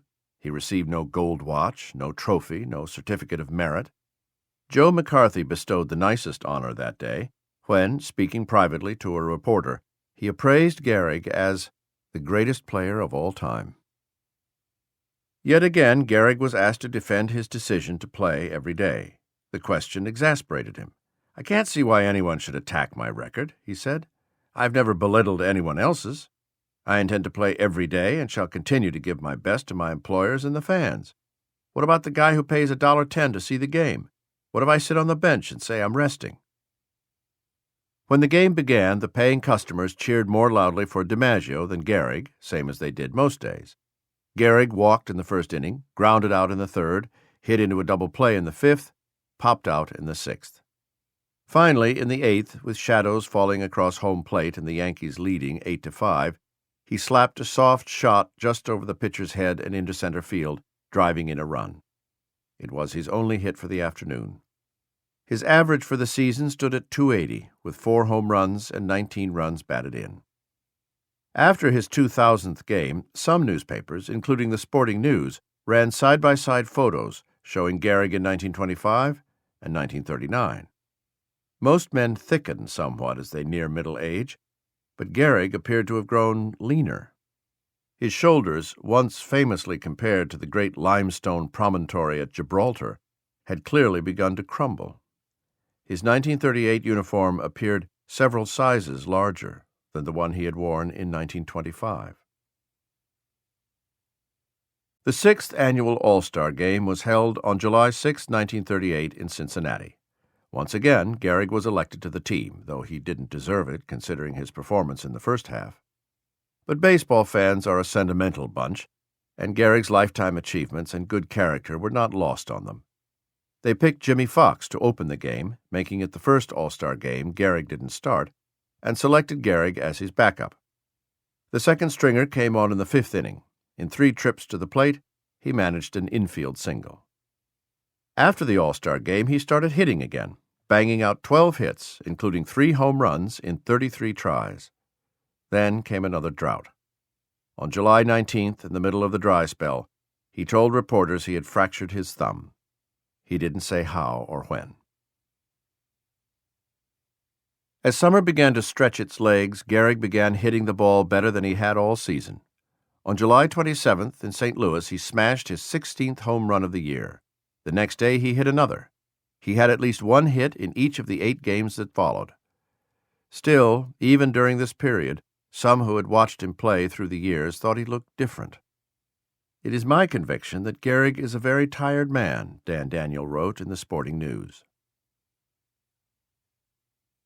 Suddenly, it was August, the most grueling month in any baseball season.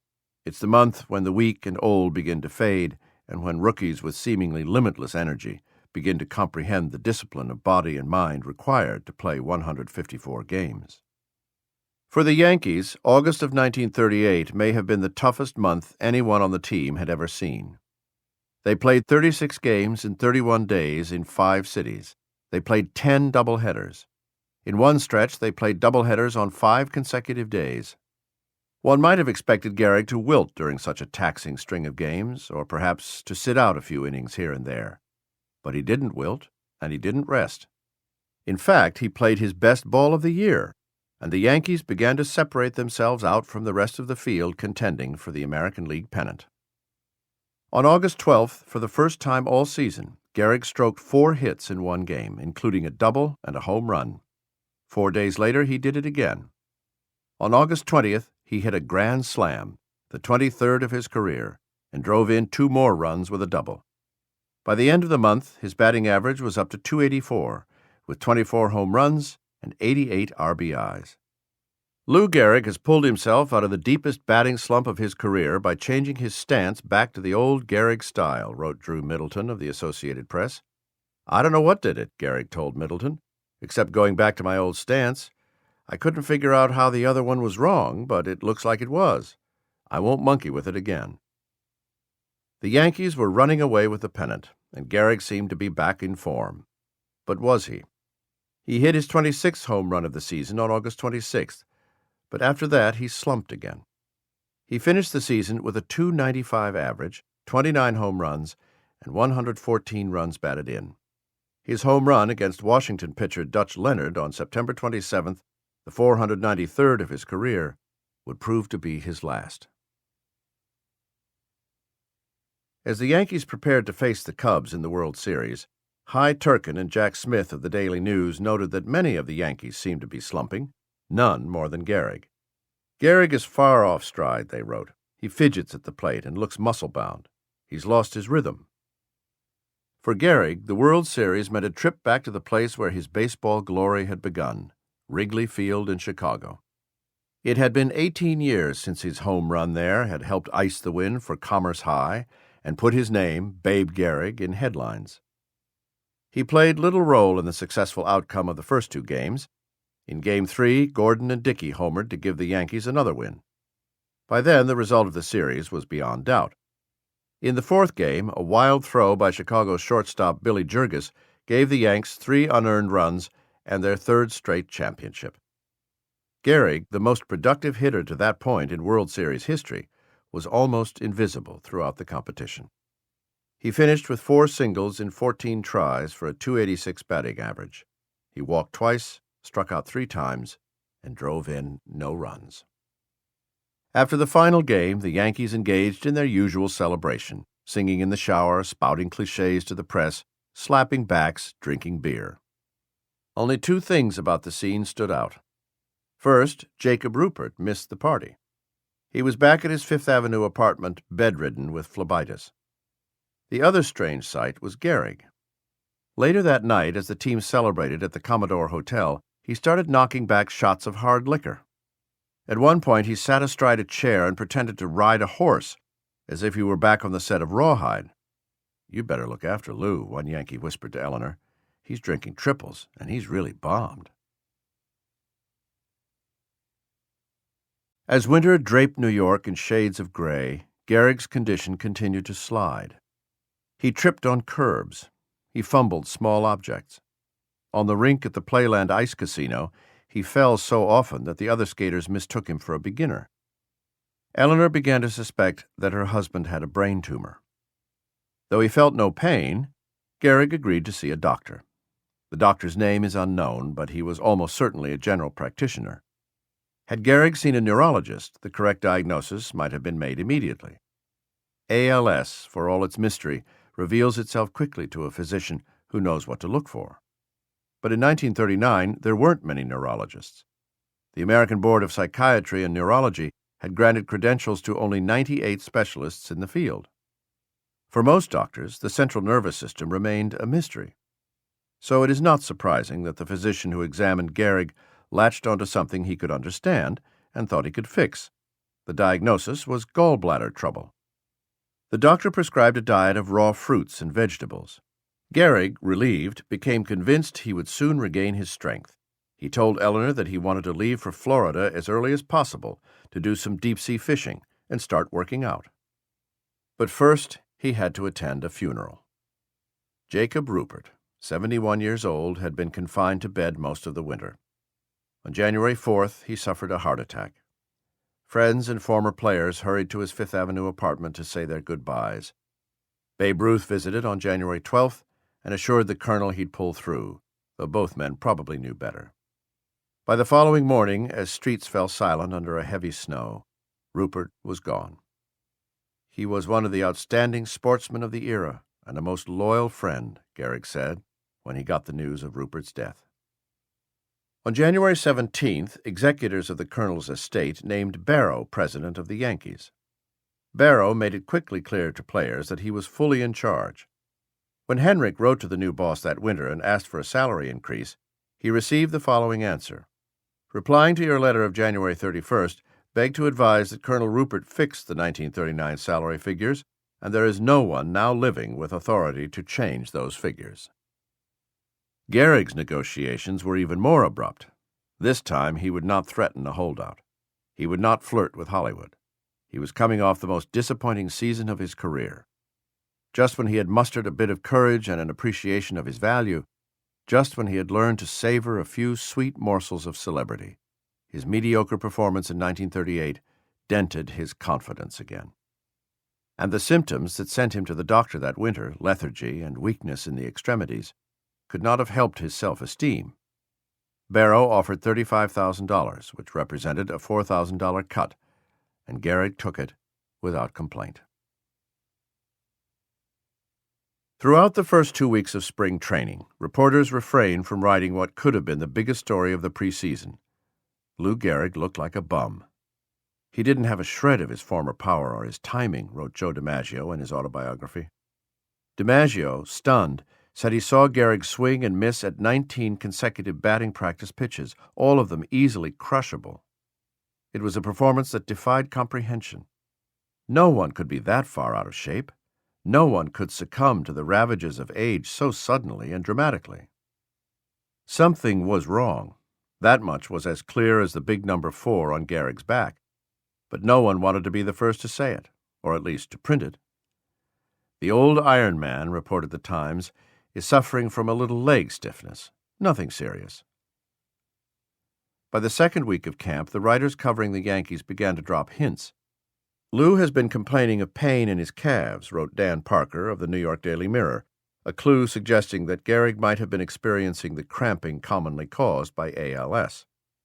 "Father Time Scouting Gehrig," read the headline on James Cahn's March 2nd story in The Sun. The first open expression of doubt about Gehrig came at the tail end of a story by Rudd Rennie that appeared on March 8th in the Herald Tribune. Under the quiet surface of life in the Yankee camp, Rennie wrote, there is a growing concern as to how Lou Gehrig, the Iron Man, will get along this year. Lou will be 36 in June. He has not missed a game since 1925. Everything comes harder to him this year. He is working like a horse to get himself in condition. And all the while, the Yankee Board of Strategy is looking at the big, slugging rookies, regardless of whether they are outfielders or catchers, wondering whether any of them can play first base. Did Gehrig know just how bad he looked in the first weeks of training camp? He knew it, recalled Johnny Sturm, a young first baseman who joined the Yankees that month in St. Petersburg.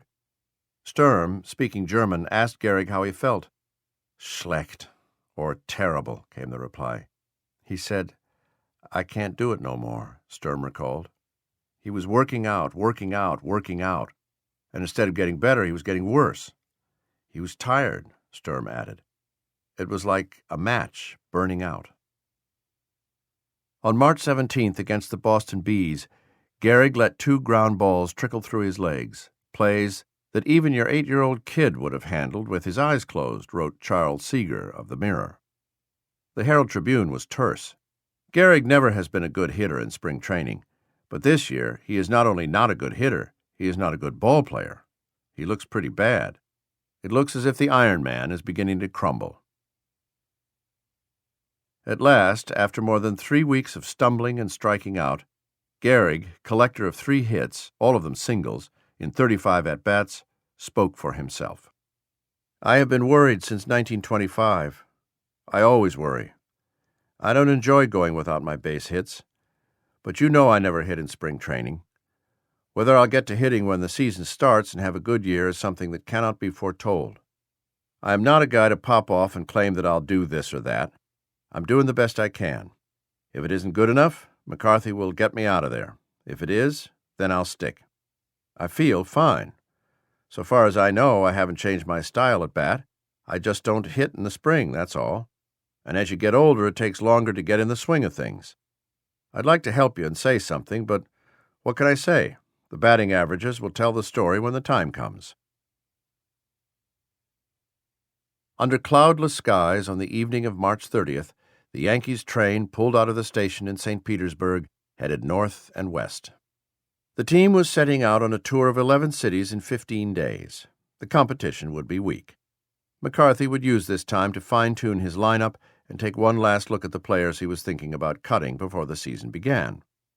Gehrig had traveled this circuit many times, but the games had never mattered so much. The Yankees would never cut him, but they were thinking about benching him if he didn't come around. "I will not play Gehrig unless he improves considerably in the next 2 weeks," McCarthy said. "We know he's bad, but we hope he'll pick up as we move north. I'll play him every day for the rest of our exhibition schedule and see what happens." The first stop was Tallahassee, Florida. Gehrig was the only Yankee starter without a hit. But against the New Orleans Pelicans the next day, on a hot and humid afternoon, Gehrig redeemed himself. He singled twice, doubled, and drove in 6 runs. The double, though, came with an asterisk. His shot to left field would have been a single had the left fielder not fallen down. In Houston the next afternoon, in a game against the Buffaloes, Gehrig singled, drove in a run, and made a nifty grab on a line drive slapped sharply to his left. In San Antonio, where the Yankees played the Missions, Gehrig went hitless in 3 tries and was removed from the game after getting hit with a pitch. In Fort Worth, against the Cats, he made a one-handed running catch on a foul ball, singled, and scored a run. "Gehrig's getting stronger, and he'll be better," McCarthy said as the train rolled out of Fort Worth, heading for Oklahoma City. "I'm not worried about him." The Oklahoma City game was canceled when icy weather blew into town, so the Yankees moved on to Tulsa, Oklahoma, where Gehrig lost a pop fly in the sun and wind. He had no hits in 4 tries. In Little Rock, Arkansas, where the Yankees played 2 games, he singled in the first game and hit a ground rule double, his sharpest blow of the spring, in the next. The following day, playing in Atlanta, he walked 3 times and singled. He had a 3-game hitting streak, but it did nothing to improve his outlook. Doing all the same simple things he'd been doing for years, throwing and catching and swinging a bat, he didn't feel right at all, and he still hadn't hit his first home run. Mayor LaGuardia threw out the first baseball of the 1939 season on Wednesday, April 20th, but it hardly seemed like spring. The skies over New York were cinder-block gray, the air chilly and damp. Yankee Stadium was half empty. About 3 o'clock, GEHRIG jogged to first base and began tossing a baseball around the infield, getting ready for the game to begin. Over his right shoulder flew the Yankees' latest championship banner. In front of him, by the Yankee dugout, sat his wife Eleanor, her smart hat worn at a slant, a white corsage fixed to her lapel, a mink stole around her shoulders. To Eleanor's right sat Christina GEHRIG, with no bow in her hat and no flower on her lapel, wearing a practical wool coat. To Eleanor's left sat Heinrich, or Henry as he preferred to be called, one of the few men in the stadium with a bare head. He wore a suit and tie and an overcoat, and held a program in his meaty left hand. The family did not often sit together at the park, but opening day was a special occasion. GEHRIG, not yet 36 years old, was beginning his 14th full season. Over the course of those seasons, his streak of consecutive games had grown quickly, the numbers flying by like fluttering calendar pages in a cinematic montage. Every time a sports fan opened a newspaper, it seemed, GEHRIG was being honored for having reached another milestone, 1,000 games, 1,500, 2,000, and he had made it look easy. Now, though, after 2,122 games, each addition to the record loomed large, like the steep final steps of an arduous climb. Newspaper reporters were saying the string might snap at any time. Suddenly, the dullest record in the book was packed with high-wire drama, and the fans knew it. GEHRIG, for one of the few times in his career, was the center of attention. Game 2,123, April 20th, Yankee Stadium. In the first inning, GEHRIG stepped to the plate with a chance to start things right, to prove that the rumors of his demise were premature, and to reward the fans who cheered him so lavishly. Never in his palmiest years did GEHRIG receive a more generous first-day hand from the crowd, the Times reported. 2 men were out, 2 were on base. The stadium noise reached a crescendo. The great Lefty Grove was on the mound for the Boston Red Sox. As the pitch came, GEHRIG timed his swing perfectly and hit the ball fairly hard, but right at Ted Williams, the rookie right fielder. He didn't really rip it, just a mediocre line drive, recalled Williams, who made an easy catch to end the inning. The rest of the afternoon only got worse. In the third inning, after DiMaggio singled, GEHRIG hit into a double play.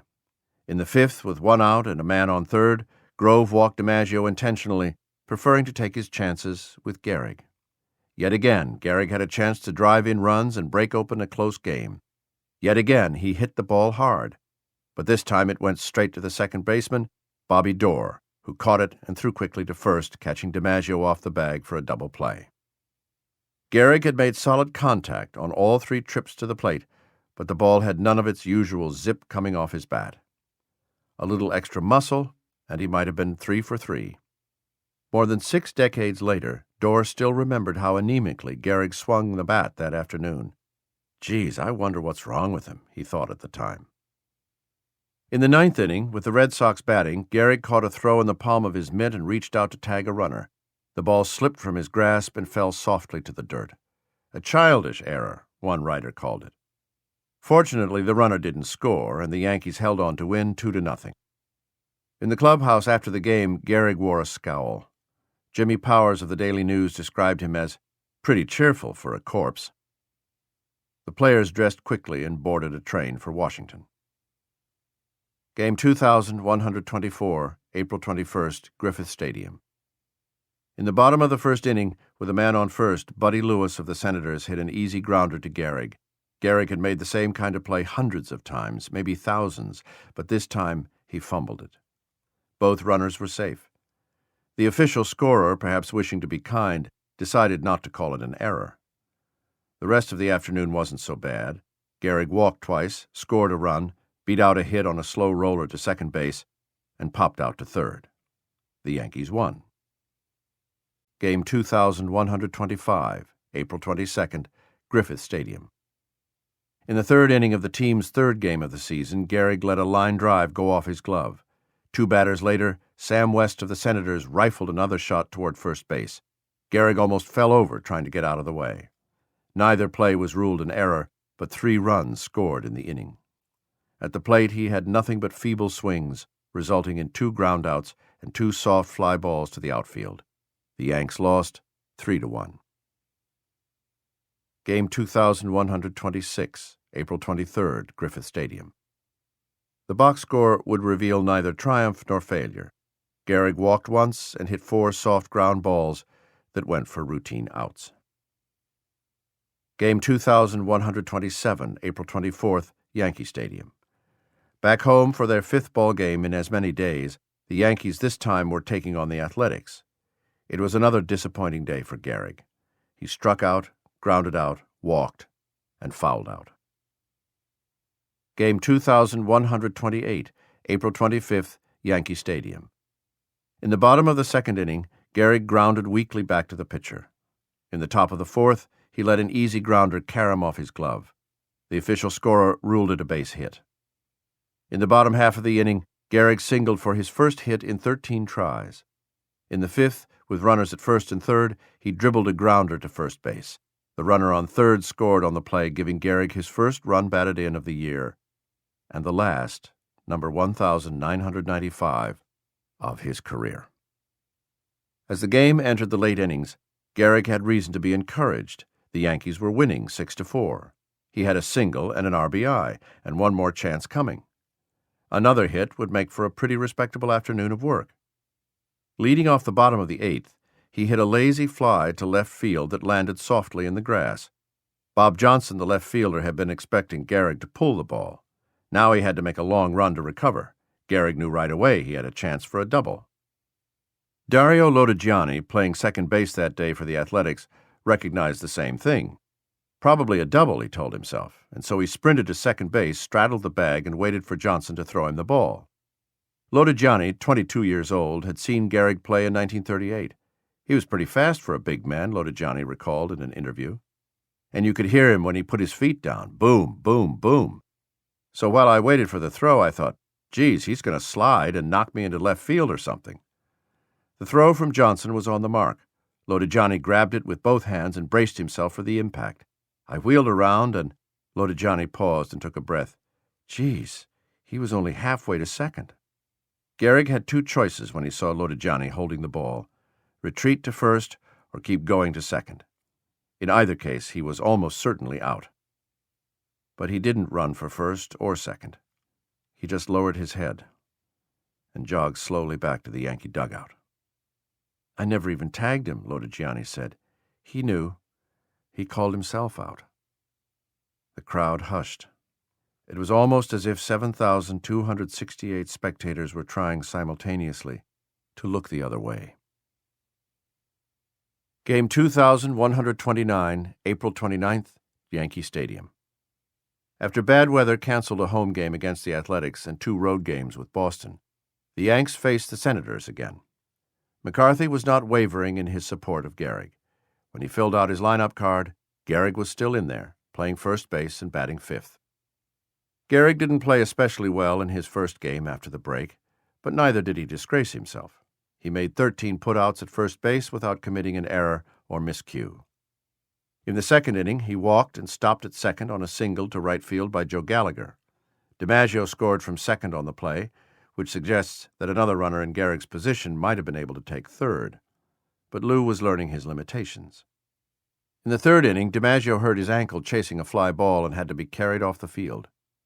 The Yankees, trailing 3-1, needed Gehrig more than ever to deliver some offense. In the fourth, he responded with a single, hit number 2,721 of his career.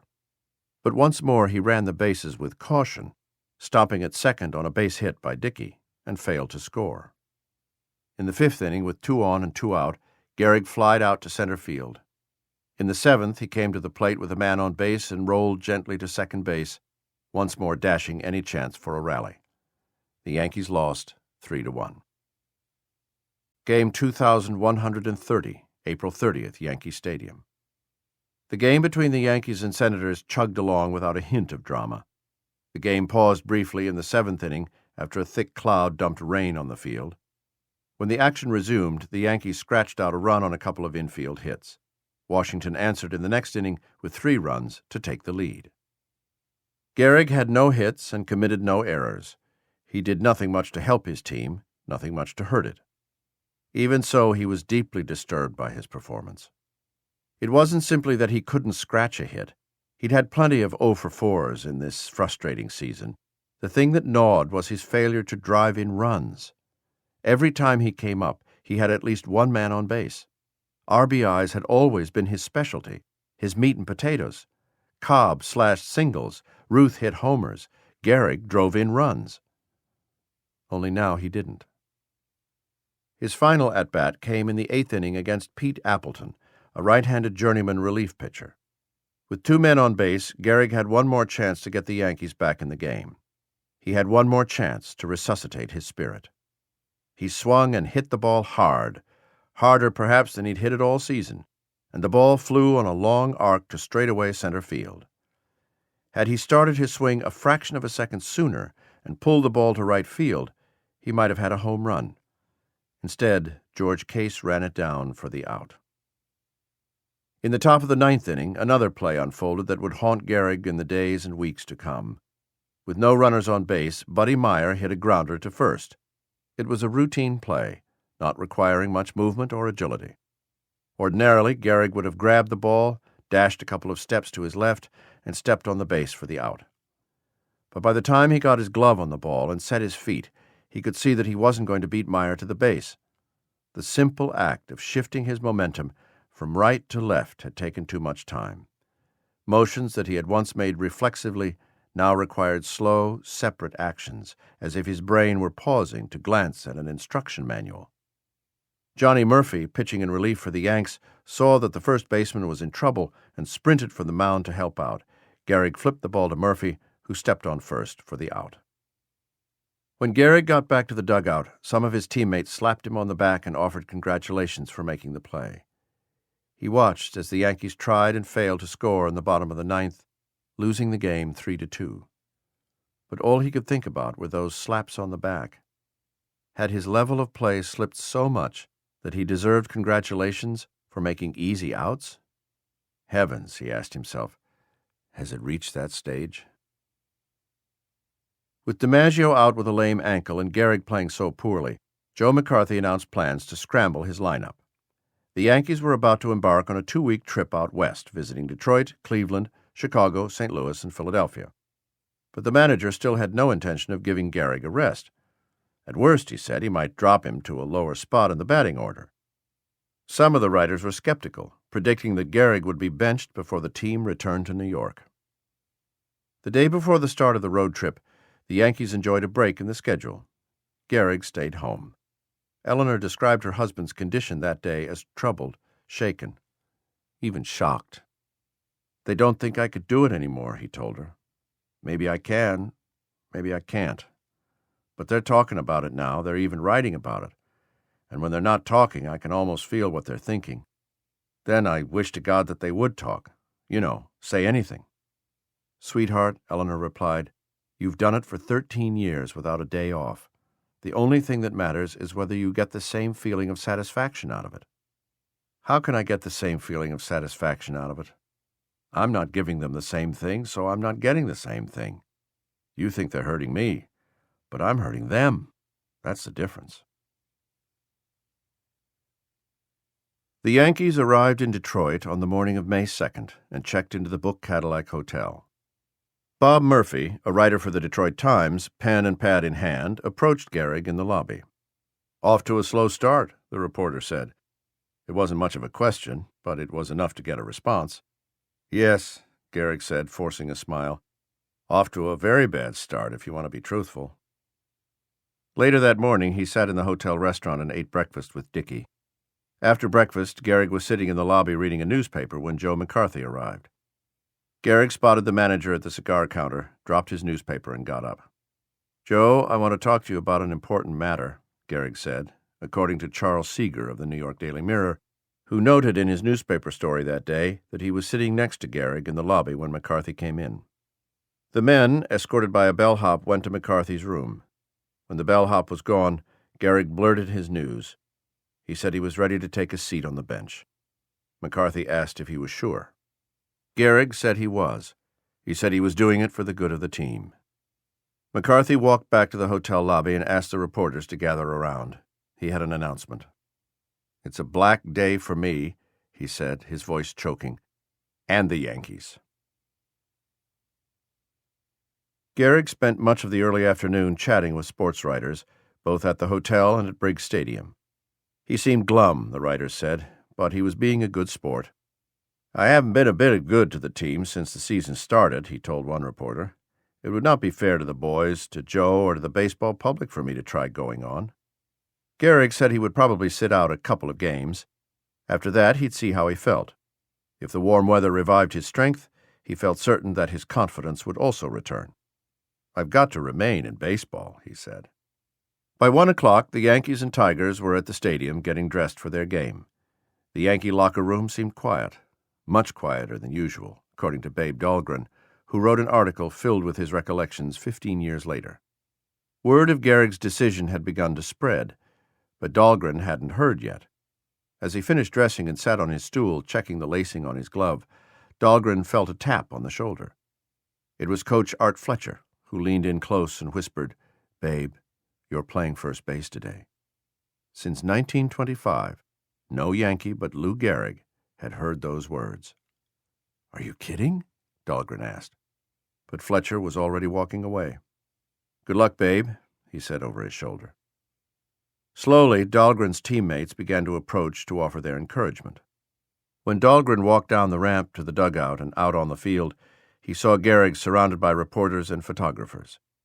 The photographers asked Gehrig to pose with his replacement, then with some of the Tigers, then alone on the bench looking wistfully out at the field.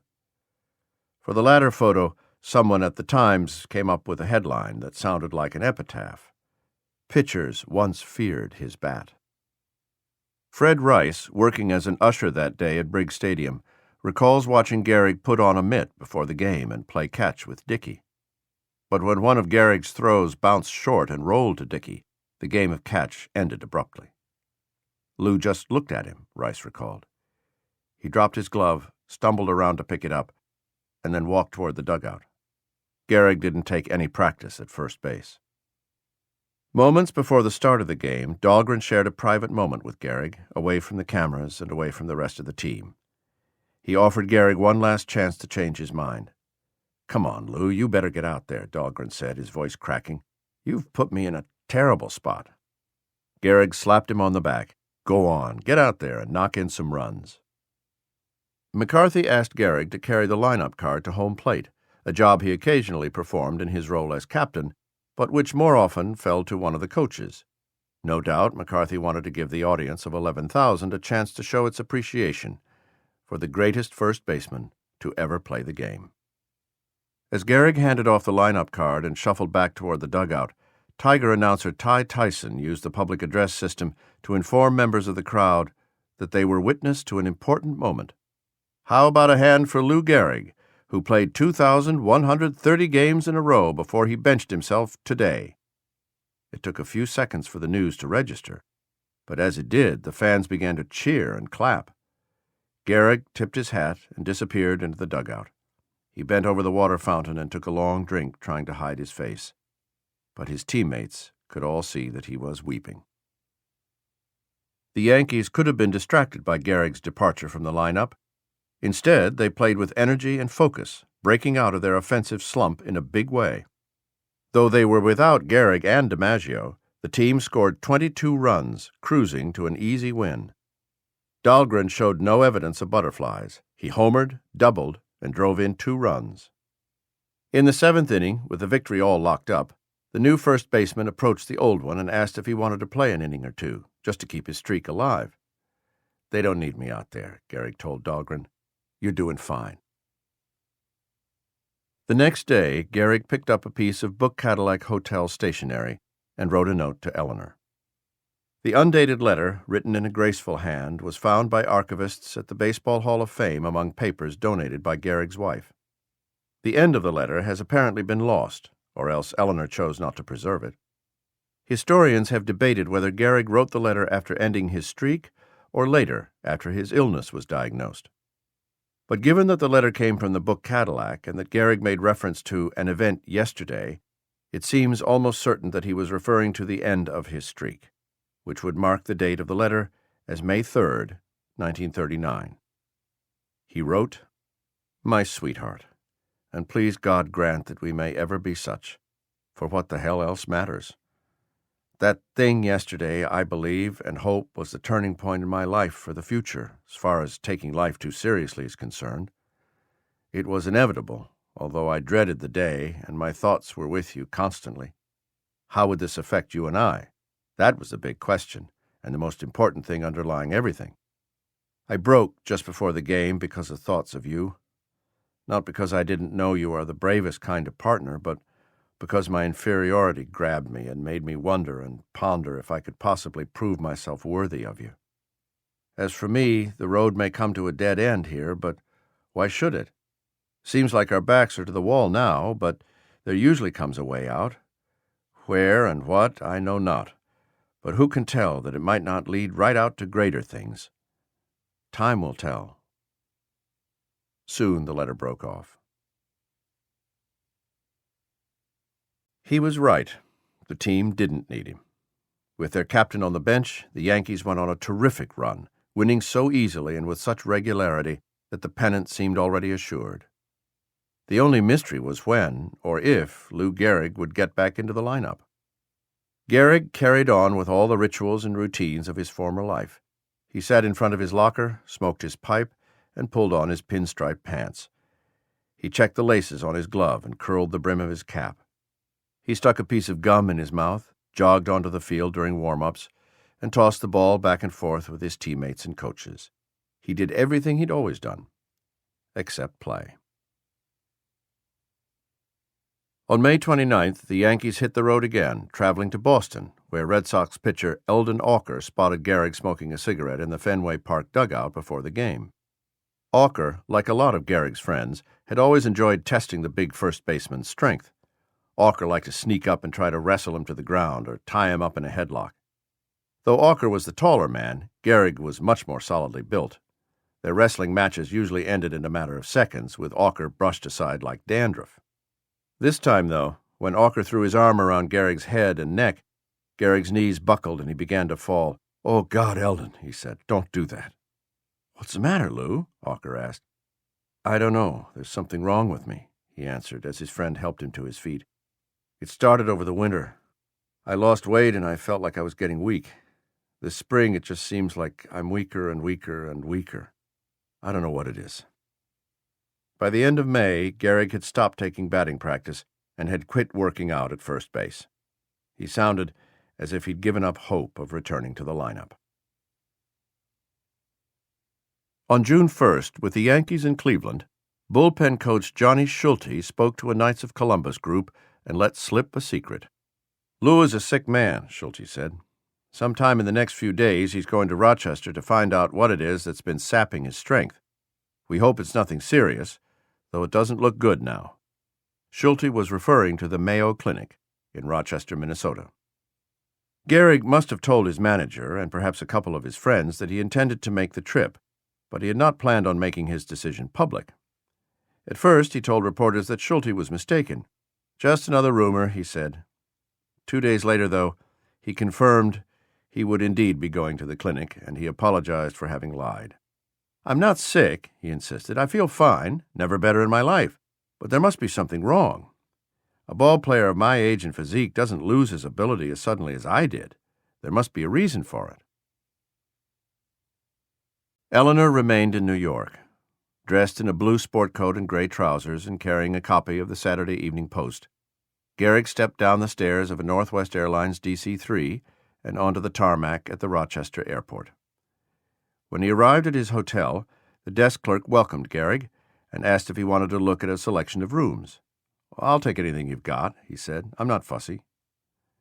Gehrig went upstairs, perhaps to shave, and then walked a block to the Mayo Clinic. Though it was already late in the afternoon, he didn't want to waste the day. To many first-time visitors, the Mayo looked like the land of Oz, a magical kingdom of modern medical geniuses and whiz-bang machines plopped down stunningly among the rolling hills of southern Minnesota. The clinic's headquarters, 17 stories tall and topped with a 4-story bell tower, shot up over Rochester like an elm tree in a field of alfalfa. In 1939, roughly 100,000 patients came through its massive bronze doors. The rich and famous arrived from around the globe. The poor scraped and borrowed to get there. Dr. Harold C. Habine was the first Mayo doctor to examine Gehrig. He was one of the hospital's top doctors, and he was often assigned to conduct the initial exam when wealthy or famous patients came to the clinic. Habine decided to see Gehrig in his office, where he thought they would be more comfortable than in one of the floor's small exam rooms. When he asked Gehrig if he'd been having any problems, Gehrig said he'd been feeling a bit clumsy with his left hand. Otherwise, he felt fine. The doctor asked him to undress. When he took off his clothes for the examination, the diagnosis was not difficult, Habine wrote later in his unpublished memoirs. There was some wasting of the muscles of his left hand as well as the right. But the most serious observation was the telltale twitchings or fibrillary tremors of numerous muscle groups. Habine didn't tell Gehrig that he suspected ALS. He wasn't a neurologist. Even if he had been, he wouldn't have wanted to rush such a serious diagnosis. He phoned Dr. Henry W. Woltman, the head of the Mayo's Department of Neurology. If Dr. Israel Wexler of Mount Sinai Hospital in New York was the Babe Ruth of American neurology in 1939, then Woltman was its Lou Gehrig, a heavy hitter who spoke softly and shunned attention. Woltman bore a strong resemblance to the farmer with the pitchfork in Grant Wood's famous painting American Gothic. He was 49 years old, tall and slender, with thinning hair, an egg-shaped head, and rimless glasses. He was a terrific interviewer, guiding patients so gently that they barely recognized the examination had begun. When the interview was done, Woltman started the physical exam, working from head to toe. By the time he had tapped Gehrig's knees, ankles, and elbows with his Tromner hammer, Woltman probably knew that Habine's hunch was right. Gehrig had ALS. After his second day of tests, Gehrig emerged from the clinic in a black sport coat and tie. Joe Kernan of the Rochester Post-Bulletin and at least one other reporter sat waiting. "I don't know any more than when I started, so far as my health is concerned," Gehrig said. "They didn't tell me a thing. All I know is that I got a pocket full of envelopes." The envelopes contained instructions for Gehrig's next set of appointments. "Great fellows, these doctors," he continued. "Friendliest bunch you'll find any place." That evening, Gehrig had dinner at the home of Dr. Paul O'Leary. O'Leary was a well-rounded physician. As a specialist in dermatology, he devoted much of his time to treating patients with syphilis. Syphilis, when untreated, can cause damage to the central nervous system. So O'Leary might have been familiar with ALS and other nervous system diseases. It was perhaps more important, though, as far as Gehrig was concerned, that O'Leary knew how to translate complicated medical terminology into simple English. Everyone, from Gloria Swanson to John F. Kennedy, fell under the O'Leary spell during visits to the Mayo Clinic. Gehrig spent a full week in Rochester, arriving on a Wednesday afternoon and departing on the following Tuesday. Eleanor remained in New York. His medical records had been permanently sealed, despite frequent requests by doctors and journalists to have them opened. Given the duration of his stay in Rochester, it's most likely that his doctors broke the news of his diagnosis gradually, first saying that the examination showed symptoms consistent with ALS, but adding that more tests were in order. Woltman most likely delivered the diagnosis and began teaching Gehrig about ALS, even as he searched for other possible explanations for his illness. If Gehrig did in fact learn over the course of the week that he faced such grim prospects, his demeanor remained remarkably sunny. He smiled everywhere he went. When a couple of 10-year-old kids knocked on his hotel room door and asked if they could have an interview for their neighborhood newspaper, he invited them in and spent an hour answering questions. He dropped by the Civic Center one day where he grabbed a bat and demonstrated his swing for kids who played in the Legion Junior Baseball League. GEHRIG wrapped himself in the blanket of Rochester's innocent charm. Away from the big city reporters and expectant teammates, away from his anxious wife and parents, he unwound completely. But it wasn't just the soft hum of small-town life that GEHRIG found so pleasing. After weeks and months of uncertainty, after a period in which self-doubt had corroded his spirit like acid chewing through steel, he was at last getting answers. They were not the answers he wanted, but they were answers. Now he knew why he couldn't hit a ball. On Saturday, GEHRIG and O'Leary went for an overnight cruise on Lake Pepin. By now, the men had probably discussed the details and dynamics of ALS. GEHRIG had probably begun reading literature on the disease. He was beginning to get a sense of what would happen to him. There was nothing the doctors could do to cure the disease or even slow it. But there were plenty of things they might do to give the patient an ember of hope as his motor neurons and muscles began to die off. The 1930s were a time of fantastic scientific progress. While it was true that ALS remained incurable, the attitude prevailing among scientists was that it might not remain so for long. Vitamins, first identified in 1912, were still new, and doctors were racing to see what could be done with them. There was strong evidence to suggest that vitamins B and E might help fight certain neurological disorders. In New York, Dr. Wexler was experimenting with vitamin E to treat ALS patients. And in Rochester, an optimistic doctor named Bayard T. Horton believed that histamine shots might be the cure for everything from headaches to baldness. He wanted to try his wonder drug on ALS patients. GEHRIG agreed to do whatever the doctors told him, but he said he was not prepared to stay home reading the paper and awaiting his next doctor's appointment.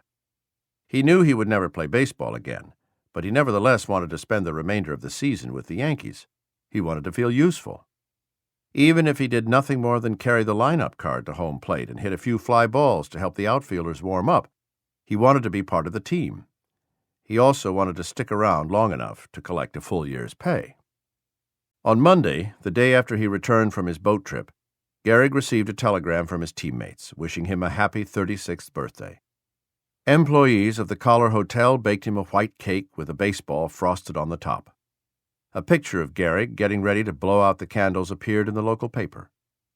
The headline was in the form of a question: "Happy birthday?" That morning he phoned his wife and said he would be calling back later to give her the official word on his diagnosis. Eleanor asked Fred and Mary Lieb to come over so she wouldn't be alone when the call came from Minnesota. When the phone rang in the afternoon, Eleanor and the Liebs were sitting in the living room. Eleanor excused herself and picked up the extension in the bedroom. When she emerged, she appeared shaken. "I guess I need a drink," she said. "A real stiff drink." The Liebs waited. "You know what the Dutchman just told me?" she asked. "Don't worry, Ellie. I have a 50-50 chance to live." Just as though he were asking about the weather in Westchester County. "Something is really wrong with him, and I think his spinal cord is affected." GEHRIG also sent his wife a letter, a copy of which is held in the archives at the Baseball Hall of Fame. It reads in part, "The bad news is lateral sclerosis, in our language, infantile paralysis. There isn't any cure. The best they can hope is to check it at the point it is now, and there is a 50-50 chance for that. My instructions and my physicians will be furnished by Dr. O'Leary. There are very few of these cases. It is probably caused by some germ. There is a 50-50 chance of keeping me as I am. I may need a cane in 10 or 15 years. Playing is out of the question, and Paul O'Leary suggests a coaching job or a job in the office or writing. I made him honestly assure me it will not affect me mentally. They seem to think I'll get along all right if I can reconcile myself to this condition, which I have done, but only after they assured me there is no danger of transmission and that I will not become mentally unbalanced and thereby become a burden on your hands for life. I adore you, sweetheart." Underneath was a postscript from O'Leary. "Sorry Lou's report is not more encouraging. He has shown a remarkable spirit, and if he tends to the treatment program, will be all right." GEHRIG's letter and O'Leary's postscript strongly suggest that the doctors at the Mayo were breaking the news gently, perhaps too gently. If they were permitting Gehrig to believe that ALS could be checked, they weren't really breaking the news at all. O'Leary, no doubt, knew the truth. He knew that ALS would hinder Gehrig's walking until he needed a cane, and then it would leave him unable to walk at all. It would weaken his hands until he couldn't button his shirt, until they became useless claws. It would immobilize his jaw until he couldn't chew solid foods or swallow. It would paralyze his tongue until he couldn't speak. Finally, it would cut off his breath, and he would die. Is it possible, though, that O'Leary and the rest of the doctors at the Mayo spared their patient the grim details? It's possible, but highly unlikely. Woltman, the chief of neurology, was a soft-spoken man, but he was a stickler for doing his job properly. It's possible, of course, that Gehrig received a complete and honest report, but chose to overlook some of its unpleasant details. He would not be the first or last terminally ill patient to do so. It's also possible he understood perfectly well, but decided to spare his wife.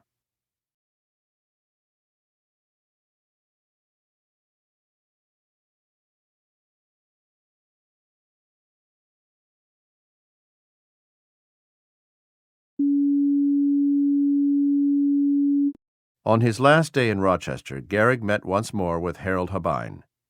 The doctor handed over a typewritten letter explaining the outcome of Gehrig's examination. Gehrig planned to give the letter to either McCarthy or Barrow. It read, "To whom it may concern. This is to certify that Mr. Lou Gehrig has been under examination at the Mayo Clinic from June 13th to June 19th, 1939, inclusive. After a careful and complete examination, it was found that he is suffering from amyotrophic lateral sclerosis. This type of illness involves the motor pathways and cells of the central nervous system, and in lay terms is known as a form of chronic poliomyelitis, infantile paralysis. The nature of this trouble makes it such that Mr. Gehrig will be unable to continue his active participation as a baseball player, inasmuch as it is advisable that he conserve his muscular energy. He could, however, continue in some executive capacity." The next day, Gehrig flew on United Airlines from Minnesota to Newark, landing at 8:30 in the evening. He smiled as he stepped off the plane and embraced his wife. Reporters asked for a report on his condition. Gehrig said he had an envelope in his pocket that would explain everything, but he wouldn't reveal its contents until after he had spoken to McCarthy and Barrow. On Wednesday morning, several hours before game time, Gehrig made the trip from Larchmont to Yankee Stadium, where he met with his bosses and handed over the letter from Habine. Gehrig left the meeting and walked into the clubhouse, where his teammates let loose a cheer when they spotted him. He pulled on his uniform, laced up his shoes, and made his way toward the field. A little bit later, Barrow made the announcement to the media. "Gentlemen," he said, "we have bad news. Gehrig has infantile paralysis. The technical word for his illness is chronic poliomyelitis. Gehrig has been given a chart of exercises and a list of doctors by the Mayo Clinic. The report recommends that Lou abandon any hope of continuing as an active player." Barrow released to the media a copy of Habine's letter, but there was nothing in the letter or in Barrow's comments to suggest that Gehrig's disease was deadly. In preparing their stories, reporters assumed that he would probably be crippled, but they never suggested and never guessed that he had only a short time left to live. The misunderstanding stemmed from one word contained in Habine's letter. The word was poliomyelitis. Everybody had heard of polio. Polio was FDR's disease. When a new charity called the March of Dimes asked Americans to help fight polio by sending dimes to the White House in 1938, more than 230,000 dimes arrived in the first 3 days. It's not clear whether Habine employed the reference to polio to help the public better understand Gehrig's illness, or because he was hesitant to break the bad news in complete detail, but he and his colleagues at the Mayo surely knew that ALS and polio were far from the same. By simplifying the diagnosis, the doctors may have left the impression that Gehrig would likely survive. Gehrig didn't do much to clarify matters. As he sat in the clubhouse next to Dickey and laced his shoes, he told one reporter that he believed the disease had been checked and that his condition would get no worse. Then he moved from the clubhouse to the dugout, where he sat on the steps and offered his teammates more detail on the results of his examination. Gehrig explained to the men that his diseased nervous system was working like a poorly wired telephone network. It's like calling up New York and getting it by way of Chicago, St. Louis, New Orleans, Memphis, and Duluth, he said. It's not quick and direct. And that's the way I am. It's a wonder I haven't been hit by a pitched ball this year. Is what you've got curable? He was asked. I don't know, he answered. They gave me a list of doctors, one in every city we go to. My wife is making an appointment for me to see the one I have to go to here. Only time will tell. Gehrig would continue to travel with the Yankees and to sit in the dugout while the team played, but he would no longer carry the lineup card to home plate before each game. He made an exception in Philadelphia on June 29th, when the legendary manager Connie Mack asked him to step onto the field before that afternoon's game. The crowd stood and cheered for 8 minutes as Gehrig wiped the tears from his eyes. In Washington, D.C., a group of boys broke into spontaneous applause when they spotted him walking through Union Station. Gehrig shook his head as if amazed. But as much as he appreciated the displays of affection, he no longer wanted to hear the applause of the crowd each time he walked onto the field or passed through a train station. I'm not going to make that play for sympathy, he said.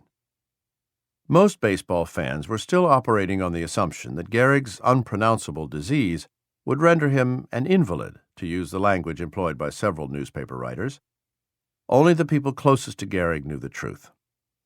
As soon as Fred Lieb heard Eleanor say that her husband's chances were 50-50, Lieb went home and phoned his doctor to ask him about ALS. Eleanor, too, called one of the doctors at the Mayo Clinic and received an honest appraisal of her husband's chances of survival. Barrow knew the truth as well. But word never spread much beyond that small circle, in part because Gehrig kept insisting that ALS could be beaten. At first, the Yankees planned to honor Gehrig in a manner befitting his modest personality. But some of the writers who covered the team began campaigning for a public ceremony, a Lou Gehrig Appreciation Day, and Barrow relented. Usually, teams scheduled appreciation days on dates when they wanted to boost attendance, on a Thursday afternoon, for example, with the miserable St. Louis Browns in town. But Barrow scheduled Gehrig's Day for July 4th, 1939, between games of a doubleheader with the Washington Senators, when a big crowd was already assured.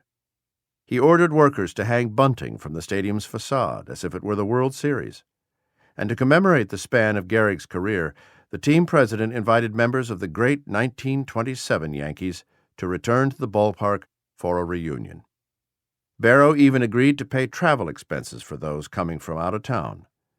Babe Ruth, Bob Musial, Earl Combs, Joe Dugan, Tony Lazzeri, Mark Koenig, Herb Pennock, George Pipgrass, Waite Hoyt, Wally Shang, Benny Bengoff, Everett Scott, and Bob Shawkey all agreed to be there. So did Wally Pipp. Gifts would be presented. Mayor LaGuardia would make a speech. The Yankees expected their biggest crowd of the year. Gehrig was dreading it. On that hot, muggy 4th of July, they threw open the gates to Yankee Stadium at 10 in the morning, hoping to avoid a crush. Beneath a hazy scrim of clouds, fans began pushing through the turnstiles at Yankee Stadium and finding their seats. By 11, the sun had burned away most of the haze. A pale yellow light fell over the high stadium arches and onto the field. The players began warming up. The crowd hummed with anticipation. The Gehrig party consisted of only 4 people: Eleanor, her brother Frank, and Christina and Henry Gehrig. They shared a set of box seats behind the Yankee dugout. While Gehrig dressed in the clubhouse, some of his old teammates dropped in to say hello. Babe Ruth hadn't arrived yet, and everyone wondered whether he would show up. But Bengoff, Dugan, Hoyt, Koenig, Lazzeri, Musial, Pennock, Pipp, Shang, Scott, and Shawkey were all there. When they barged in on the younger men now using their lockers, it was as if the lights in the room had just gotten brighter. The electricity was palpable. "Take those uniforms off and give them to us," shouted Waite Hoyt. "We'll handle the Senators for you." The mood was ebullient, like a high school reunion at which every old classmate is confident, rich, and handsome. Gehrig, overwhelmed with emotion, left the men for about 30 minutes, retiring to the privacy of Joe McCarthy's office. When he returned, he apologized to his old teammates for not having thought to order a keg of beer. Then everyone cleared out of the clubhouse. The young Yankees took the field, the old Yankees took their seats in the stands, and Gehrig assumed his position on the bench next to McCarthy. There wasn't much action in the game. When it finally ended with the Yanks losing 3-2, preparations got underway. A brass band marched across the field, drums rattling and horns blaring. The modern Yankees lined up on the third base side of the dirt path between home plate and the pitcher's mound.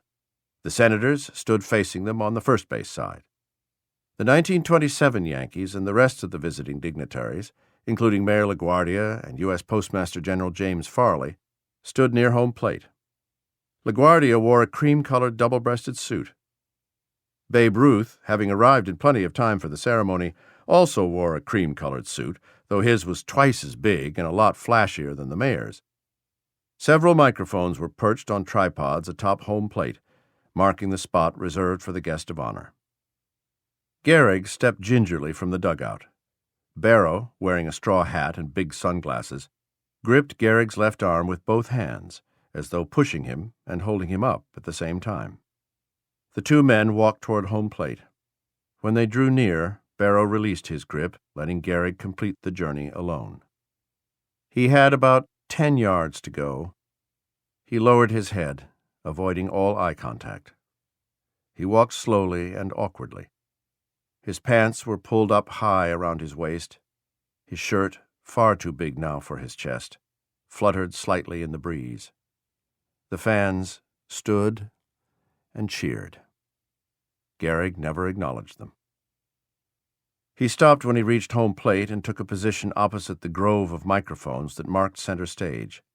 He hung his head and began to cry as Sid Mercer, the master of ceremonies, introduced the first speaker. LaGuardia stepped to the microphone, put his hands on his hips, and called Gehrig the perfect prototype of the best to be found in sportsmanship and citizenship. Postmaster General James Farley said the guest of honor would live long in baseball.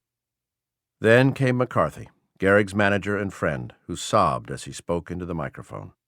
"Lou, what else can I say, except that it was a sad day in the life of everybody who knew you, when you came to my hotel room that day in Detroit and told me you were quitting as a ball player because you felt yourself a hindrance to the team. My God, man, you were never that." Ruth took a turn. Though their relationship had been troubled, and though the babe could be foolish and crude, he never held a grudge. Now he seemed genuinely happy to be reunited with his old pal. "In 1927, he said, Lou was with us, and I say that was the greatest ball club the Yankees ever had." He rattled on for a minute or so, encouraging Gehrig to catch a lot of fish in his free time. The gifts piled up at his feet.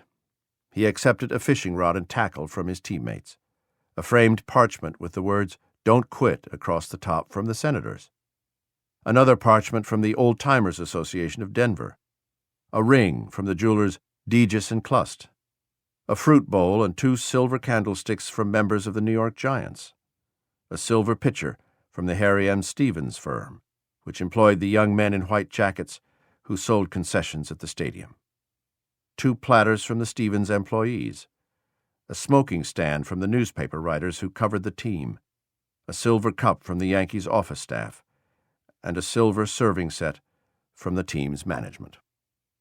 When McCarthy presented a trophy with an eagle perched atop a baseball, Gehrig bent over immediately to set it down in the grass, as if the weight were too much for him. Throughout the ceremony, Gehrig looked as if he couldn't wait to get it over with. He twisted his baseball cap in his hands. He pawed at the dirt with his cleats. He removed a big white handkerchief from his back pocket and wiped his tears. He shifted his weight from left to right and stared at the ground. McCarthy, afraid that Gehrig might collapse, asked Babe Dahlgren to be prepared to step in and make the catch. When all the speeches and presentations and introductions were through, Mercer stood quietly in front of the microphone for a moment and waited to see if Gehrig would address the audience. Another big blast of noise came from the crowd. "We want Lou," the people chanted. "We want Lou." Gehrig had given some thought to what he might say. Eleanor, in her memoirs, would say that Gehrig had written an outline of his remarks but hadn't rehearsed. Now, overwhelmed by emotion, he didn't think he could go through with it. He shook his head no. The master of ceremonies leaned into the microphone and told the crowd that he was sorry, but Gehrig was too moved to speak. In the grandstand, his mother and father both sobbed. Eleanor's eyes were dry, but her body trembled. "We want Lou," the crowd bellowed. Gehrig turned toward the dugout. Workers stepped toward home plate, getting ready to haul away the cables that snaked through the grass and led to the microphones at home plate. Suddenly, Joe McCarthy moved to Gehrig's side, put a hand on his back, and spoke softly in his ear, encouraging him to speak. Gehrig nodded and moved slowly toward the microphones. He had never been able to disobey orders. He lowered his head and ran his right hand through his hair. There was one more wave of noise from the crowd, and then dead silence. Every man and woman, every peanut vendor and usher, every ball player and bat boy, every photographer and writer seemed to stare and wait. Minutes seemed to pass. At last, Gehrig bent over slightly in the direction of the microphones, took a deep breath, and began. "For the past 2 weeks, you've been reading about a bad break," he said, his voice cracking so that the last word of the sentence came out brag. He stopped, dropped his head again, and swallowed. "Today, I consider myself the luckiest man on the face of the earth." He paused as his voice echoed through the ballpark, but he didn't look up. The sorrowful expression on his face never changed. "I have been in ballparks for 17 years and have never received anything but kindness and encouragement from you fans," he said. "When you look around, wouldn't you consider it a privilege to associate yourself with such fine-looking men as are standing in uniform in the ballpark today? Sure, I'm lucky. Who wouldn't consider it an honor to have known Jacob Ruppert? Also the builder of baseball's greatest empire, Ed Barrow. To have spent 6 years with such a grand little fellow as Miller Huggins. To have spent the next 9 years with that smart student of psychology, the best manager in baseball today, Joe McCarthy. Who wouldn't feel honored to room with such a grand guy as Bill Dickey? When the New York Giants, a team you would give your right arm to beat, and vice versa, sends you a gift, that's something. When the groundskeepers and office staff and writers and old-timers and players and concessionaires all remember you with trophies, that's something. When you have a wonderful mother-in-law who takes sides with you and squabbles against her own daughter, that's something. When you have a father and mother who work all their lives so that you can have an education and build your body, it's a blessing. When you have a wife who has been a tower of strength and shown more courage than you dreamed existed, that's the finest I know." He swallowed hard. "So I close in saying that I might have had a bad break, but I have an awful lot to live for. Thank you." Even as the final words tumbled out of his mouth and reverberated through the grandstand, he began to back away from the microphone. The band began to play a German folk song, Du liegst mir im Herzen, You Are Always in My Heart. Babe Ruth moved in, reached for a handshake, and then grabbed Gehrig in a hug. The photographers went crazy. Gehrig managed a small, crooked smile. Cheers rolled over the ballpark and continued until Gehrig disappeared into the dugout. In the press box, where the typewriters began to clack again as soon as Gehrig finished, the power and importance of his speech registered instantly. Dan Daniel of the World Telegram described it as the most dramatic demonstration in the annals of the sport. "Gehrig was never greater," Rudd Rennie wrote that afternoon for the Herald Tribune. "I saw strong men weep this afternoon," wrote Shirley Povich of the Washington Post. After resting for a few minutes in the clubhouse, Gehrig returned to the dugout and watched the Yankees beat the Senators in the second game of the doubleheader. When it came time to go home, he went back to his locker and changed from his uniform into a jacket and tie. He was exhausted, but smiling. "Feel my undershirt," he told one writer as he dressed to go home. "It's wringing wet. I'm going home and go to bed." As he grew accustomed to the fact that he would never again play for the Yankees, Gehrig began to treat the Mayo Clinic as if it were his new team. He believed unconditionally in his doctors and in the course of treatment they had designed. He required no second opinion. The Mayo Clinic, he informed acquaintances, was the greatest institution on the face of the earth. At the Mayo, Gehrig found doctors as learned about medicine as Miller Huggins was about baseball, and as demanding as Joe McCarthy. He found an approach to medicine that stressed collaboration, where doctors were encouraged to share their patients, so that specialists in several fields might help treat various symptoms. And he was assigned a treatment program that demanded the same discipline he had applied to his performance on the ball field. 12 days after his farewell speech, the Yanks were in Cleveland to play the Indians. Gehrig picked up a piece of hotel stationery and jotted a letter to O'Leary, the physician who had been his unofficial host during his visit to Rochester. "Just a line to say hello," he wrote, "and also report the splendid progress I am making." He noted that he had gained 7 to 9 pounds. He added, "Seem a little more secure in my legs and in general feel great." While he felt strong enough to go for a walk, Gehrig wrote, he had resisted the temptation. The doctors wanted him to rest. Gehrig followed their order. In the months to come, Gehrig and O'Leary would exchange more than 100 letters and telegrams, amounting to nearly 200 pages in all. Gehrig would come to depend on O'Leary to restock his supplies of medicine and to boost his sagging confidence when his health took a precipitous drop. He would complain about his struggle to quit smoking and joke about laboratory experiments on monkeys. Throughout the correspondence, he made almost no mention of baseball or his Yankee teammates.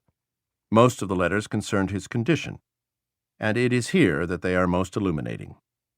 Gehrig today is as famous for his disease as he is for his athleticism, yet until now precious little has been known about the course of his personal illness. In his letters, however, Gehrig provided precise details of his medical regimen and his deteriorating physical form, day by day and week by week. The letters also detailed the experimental treatments that Gehrig believed, almost to the end, might save his life. Gehrig never gave up. Several times, however, when his condition began to slide sharply, when tremors shook his body and the simple act of getting up from his chair felt like a Herculean labor, he would begin to express doubts.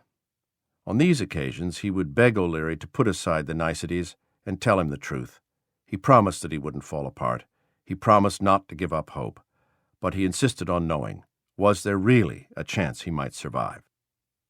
O'Leary, faced with a difficult choice, behaved more as a good friend than as a good doctor. He offered Gehrig hope.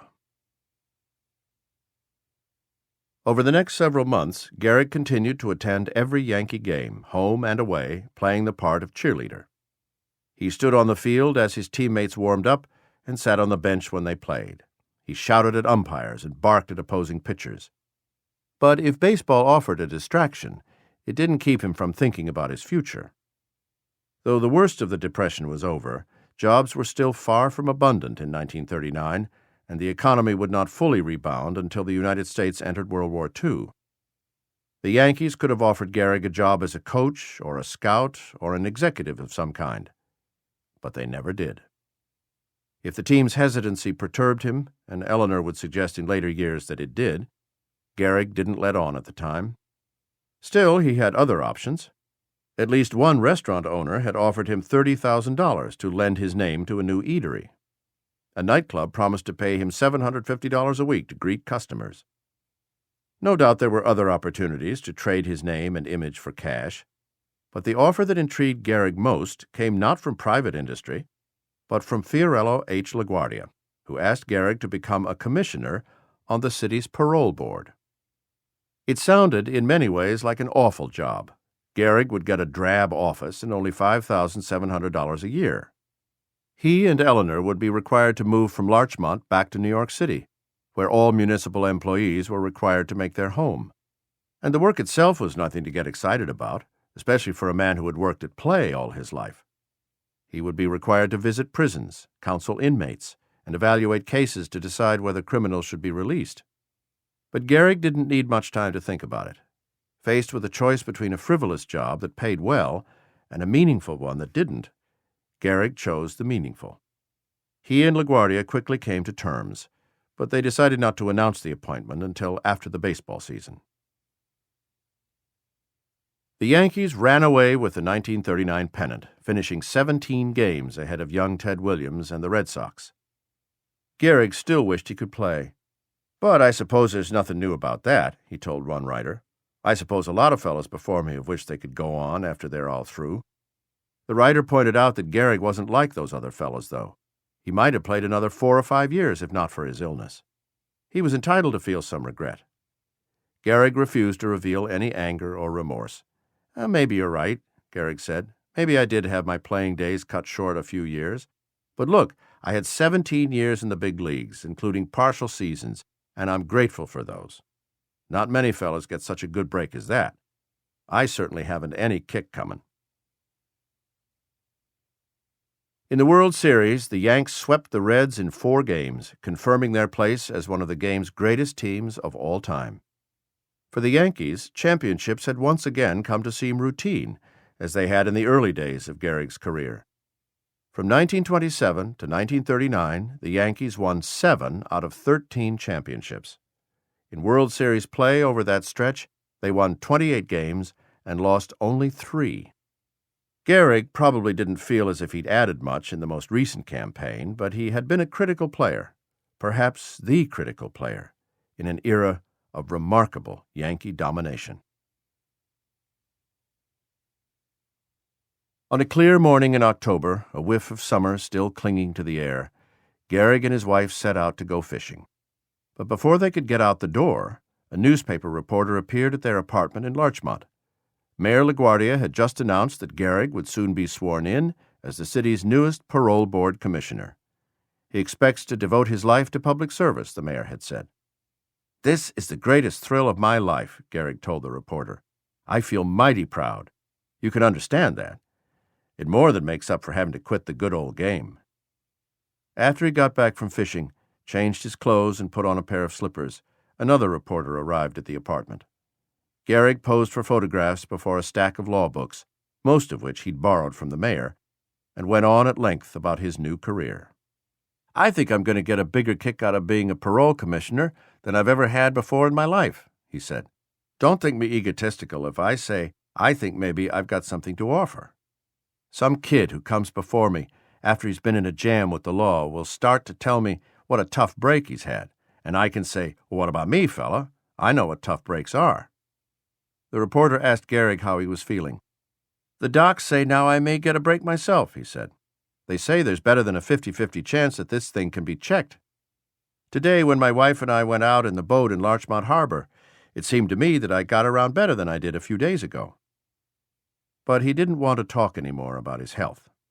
He didn't want to talk at all about what had really been happening to his body, about the cysts bursting bright red from his skin, the fibrillations shaking his bones, the growing weakness in his hands and legs, the difficulty sleeping, the increasing wobbliness of his gait. The topic for the day was crime and punishment, and he was sticking to it. The following week, LaGuardia administered the oath of office. Gehrig was expected to serve a 10-year term. Meanwhile, he and Eleanor began making plans to move from Larchmont to New York City. The couple found a charming little house in Riverdale, a well-to-do, thickly wooded section of the Bronx, where, as Eleanor remembered it, pheasants roamed the lawns and wild roses bloomed along the driveways and walks. They moved in a few days before Christmas. Nell Twitchell, Eleanor's mother, had already been living with her daughter and son-in-law for several months. She planned to join them in the new house. As his condition deteriorated, Gehrig relied more than ever on his wife. At the same time, relations between Eleanor and Christina grew more toxic. Christina accused Eleanor of contributing to Gehrig's illness with her inept cooking. "Pea soup is no good," she said, according to one of Nell Twitchell's letters. "Dry beans are better for vitamins." The argument grew more intense, as if years of barely submerged tension were finally rising to the surface. GEHRIG wasn't in the room at the time of the quarrel, according to the letter, but when Eleanor told him what had happened, he vowed never to see his mother again. By winter, GEHRIG was no longer writing letters by hand, his penmanship having become as sloppy as his fielding had been 6 months earlier. On December 2nd, he dictated a letter to Paul O'Leary. It's not clear whether Eleanor, a nurse, or someone else typed it for him. In the letter, GEHRIG mentioned an encouraging meeting with Al Reiser, a New York orchestra leader who had been similarly infected with ALS. Reiser had at one time lost most of the motion in his legs and arms. Breathing and swallowing had become difficult. And yet today, GEHRIG wrote, 2 years after he was stricken, he professes almost normalcy. This does look encouraging, doesn't it? GEHRIG made reference in his letter to his last meeting with O'Leary, which took place in New York on November 1st. At that time, I was a little discouraged, but your explanation and your visit picked me up quite a bit. Paul, I feel you can appreciate how I despise the dark, but also despise equally as much false illusions. Now, Al Reiser is definitely an encouraging sign. 2 doctor friends of Mom's have told her it would be a matter of 3 or 4 years, and I would start to pick up. Incidentally, before I forget, Al Reiser told me that the big thing I need now, with my excellent attention, is courage. I do not want to be a hero, and I would hate like hell to be a crybaby, but I would also like to know the facts, if any. What I am looking for, Paul, is a confirmation, but it must be on the level, of Reiser's statement, keep that chin up and keep your courage, and in 2 or 3 years you will be all right. Have you ever had any such experience as Reiser's with any of your patients? O'Leary responded to GEHRIG in a letter dated December 8, 1939. I was happy that Al Reiser and you got together because I know by innuendos you have the impression that people do not arrest the progress of amyotrophic lateral sclerosis. Al Reiser is just one of a group that have been improved, and I trust that in seeing him you have been reassured that there is a damn good probability that you will do likewise. The doctor's encouraging words were misleading at best. O'Leary knew that Reiser didn't have ALS. It was probably a milder form of sclerosis. And he almost certainly knew that courage and persistence would not stop ALS from attacking a man's body any more than it would stop a bullet from penetrating his flesh. But while physicians are bound not to lie to their patients, they often walk a fine line. To this day, doctors don't understand why some victims of ALS last longer than others. Some doctors say their more optimistic patients tend to take better care of their bodies and succumb more slowly to the corrosive effects of the disease. So, if the patient wishes to swallow a small dose of false hope along with his vitamins and mineral oils, his doctor isn't going to stop him.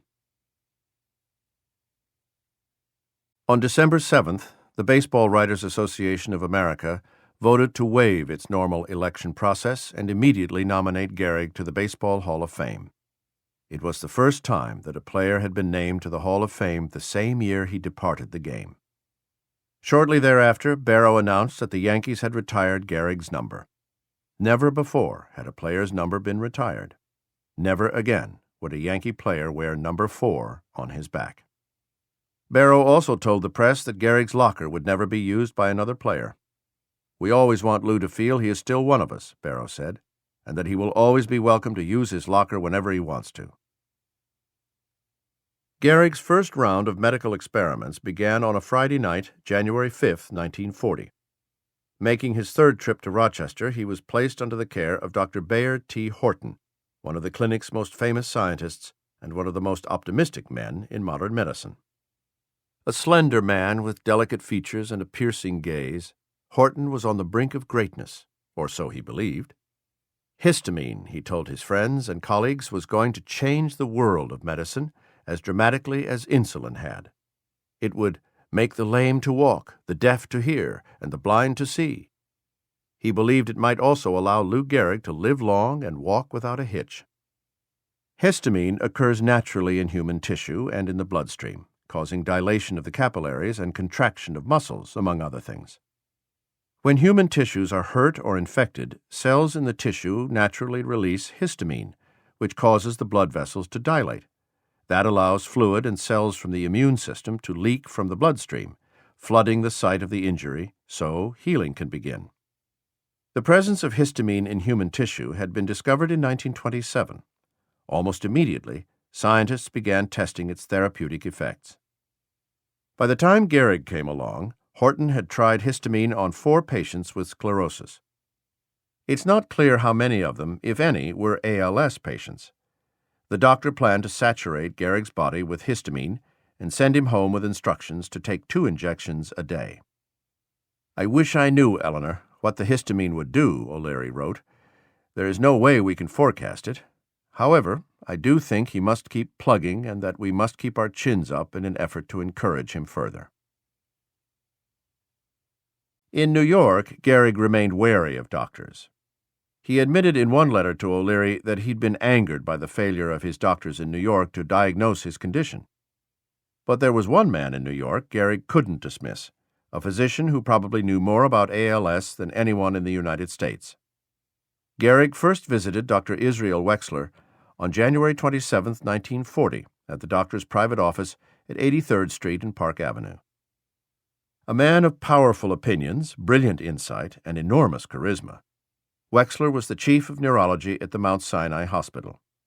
He also practiced psychiatry, and he believed that most patients could be cured quickly, whether their troubles were psychological or neurological.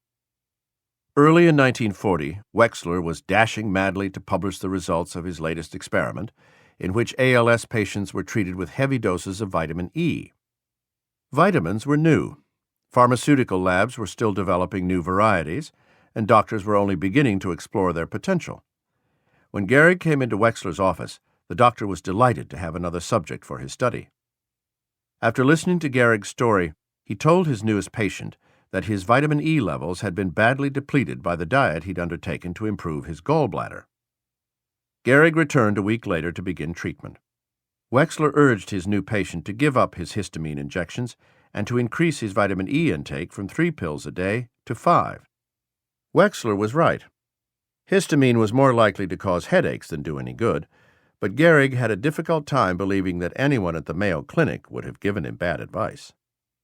Nonetheless, 2 weeks after his first appointment with Wexler, GEHRIG began to express more trust in his new doctor. He mellowed considerably and didn't make any bold statements, with the exception that he is more convinced than ever that vitamin E is the solution, GEHRIG wrote. He also seems convinced that the reason the pills had no effect on me in the 2 weeks trial was that my system is unable to absorb this vitamin via the digestive tract. Wexler prescribed between 30 and 50 milligrams a day of ethanol, a vitamin E tablet made by the Hoffman-La Roche Company, and told GEHRIG to eat a lot of lettuce, kale, whole wheat bread, coarse cereal, butter, bananas, fresh corn, fresh peas, beans, egg yolks, and fatty beef. He also ordered him to take 2 teaspoons of wheat germ oil every day to help absorb the vitamins. After 3 weeks, Wexler told GEHRIG he detected a hairline improvement. GEHRIG said he felt as if his legs had gotten no worse since November, but his hands and arms had continued to lose strength. The headline, "Remedy is Found for GEHRIG Disease," appeared on page 24 of The Times on March 13th. The article reported that Dr. Wexler had documented the first successful treatment of the hitherto incurable disease of the central nervous system, known as amyotrophic lateral sclerosis, popularly known as Lou Gehrig's disease. Wexler reported his findings at a meeting of the New York Academy of Medicine. A few days later, he published the results of his research in the Journal of the American Medical Association. Wexler documented only 2 cases and noted that his conclusions were preliminary. Even so, he wrote, the results were so spectacular that he couldn't wait to publish. In both cases, ALS patients taking vitamins were regaining strength and mobility. The doctor said he would need at least a year to determine whether the new treatment might bring permanent relief. In his published paper and in his comments before the Academy, Wexler made no mention of his most famous patient, the man for whom the disease was now unofficially named. In fact, he never told anyone he was treating GEHRIG. By keeping quiet about his most renowned patient, he went a long way toward earning GEHRIG's confidence. When journalists called GEHRIG to ask for a quote on the encouraging new medical report, he declined to comment. From the tone of GEHRIG's letters, one might get the impression that his thoughts and efforts were devoted entirely to his medical treatment. In fact, he was reporting to work every day at the Parole Commission at 139 Center Street in downtown Manhattan. GEHRIG insisted on driving, despite Eleanor's protests. He arrived most mornings at 9 o'clock, parked the car, and took an elevator to his fourth-floor office, where Mr. GEHRIG was painted with gilt letters on the door. His tidy desktop contained an inbox, an outbox, and a tray full of paper clips that were probably too small for his fingers to grasp. He spent most of his time there thumbing through paperwork. Once or twice a week, usually on Tuesdays and Fridays, he would visit inmates at the Tombs, the city penitentiary on Rikers Island, or the House of Detention for Women on Greenwich Avenue in Manhattan. GEHRIG's personality had always been well suited to certain desk jobs. Once, as a collegian, he thought seriously of becoming an engineer. Now he enjoyed the unambiguous nature of his work. There were numbers to tally, yes or no votes to cast, dull but important forms to fill out. GEHRIG treated it seriously. He needed the job, enjoyed having someplace to go every morning, wanted to feel useful. It came just at the time when I needed to take my mind off myself and become interested in some new field, he said. The work is unbelievably interesting. GEHRIG was beginning to believe more strongly in the power of vitamin E and in Wexler. As a matter of fact, Paul, he wrote on March 23, 1940, I have kept this from everybody, but the last 2 or 3 weeks have made me definitely feel that a change is taking place. The change is so minute, I can barely put my finger on it, but there are just little things that I seem to think that I am doing just a little bit better than I used to, and I pray to God that this is not my imagination, but the truth. 8 days later, though, on March 31st, his optimism began to fade. He wrote to O'Leary again. From what I am going to write, please don't judge me a crybaby or believe me to be losing my guts. But as always, I would like to know the actual truths and not continue to receive encouraging reports which have little or no chance of materializing, or to continue to live in false hopes. There is definitely something going on within my body which I do not understand, and which I would appreciate immensely if you would discuss with Dr. Woltman and please reveal to me the honest opinions. A week ago yesterday, Wexler assured me 100% that the progress of my ailment had definitely been arrested. Then on Wednesday afternoon, my left side began to fibrillate rather violently. Then Wednesday, Thursday, and Friday were very listless and depressing days. My left thumb and middle finger both hang, and it is only with great effort that my left wrist does not continually sag. During these 3 nights, my left leg in bed did considerable jumping. Then Saturday, fibrillations quieted down, and today I feel pretty good again. Now, my point is this. You have in all probability noticed from my letters that I am having my ups and downs, as you predicted last August, much more frequently in the last 2 months than I have had prior to that time. He went on to give a brief account of the past 2 months of ups and downs, and then asked, What is your conclusion? And honestly, please don't think, Paul, that I am overly depressed, crying, or quitting, for I am not. Last New Year's, you assured me of a 45% chance of making some sort of a recovery, and you also assured me that I need not look for a turn until around July. I have thoroughly reconciled myself to these facts and to the honesty of your statements, but you can readily appreciate why I am in a quandary when a fellow like Wexler announces unbelievable results in a period of 5 or 6 weeks, and the above facts are happening to me. I hate like hell to bother you with these additional burdens of mine, for the Lord knows you have enough misery out there each day and week, but I know you will also appreciate the confidence I have in you and your organization, and for that reason an honest opinion coming from you people is of vital importance to me. The next letter to O'Leary came not from GEHRIG, but from his wife. Our boy is getting pretty discouraged, she wrote on April 9th. There is no question that he is continually losing ground, especially in the use of his hands. I'm worried about his spirit and courage as this thing progresses, and I believe we should keep him on the optimistic side by hinting about other cases on record which have become practically bedridden and then gradually improved because of some mysterious working of nature. He will believe this because of Al Reiser's case. I don't believe he had the identical disease, but I am glad he impressed Lou that he had. Eleanor wrote that Gehrig was getting all the fresh vegetables she could pour into him and visiting Dr. Wexler every week. She concluded with these words, "It must be very difficult for you to answer his last letter to you, and I feel we must all lie like mad. I want him to keep a thread of hope. There is no point in adding mental torture to the horrible experience he is now going through." If he wished to reply to the letter, Eleanor instructed O'Leary he should write to Ed Barrow's home in Larchmont so that Gehrig wouldn't open the mail. Barrow would pass along the letter without arousing suspicion. O'Leary did as he was told. "I have always disliked to tell falsehoods," he wrote in a letter dated April 16th, "but I feel that with Lou we must keep his morale up, not only for the benefit and help it may be to him, but also in order to save him the shock that accompanies such discussions." Here, for the first time, he confessed to Eleanor what she already seemed to understand. ALS cases at the Mayo have not done well. He continued, "I hope Lou keeps up his enthusiasm for Wexler and that our disappointments thus far will soon turn to encouragement." Dressed in a suit and tie, Gehrig attended a handful of games at Yankee Stadium, sitting stiffly on the bench next to Joe McCarthy. He and everyone else believed the Yanks were a lock to win the pennant. But the cool efficiency with which the team had won in 1939 somehow turned to cold stiffness in 1940. This time, the lineup never clicked.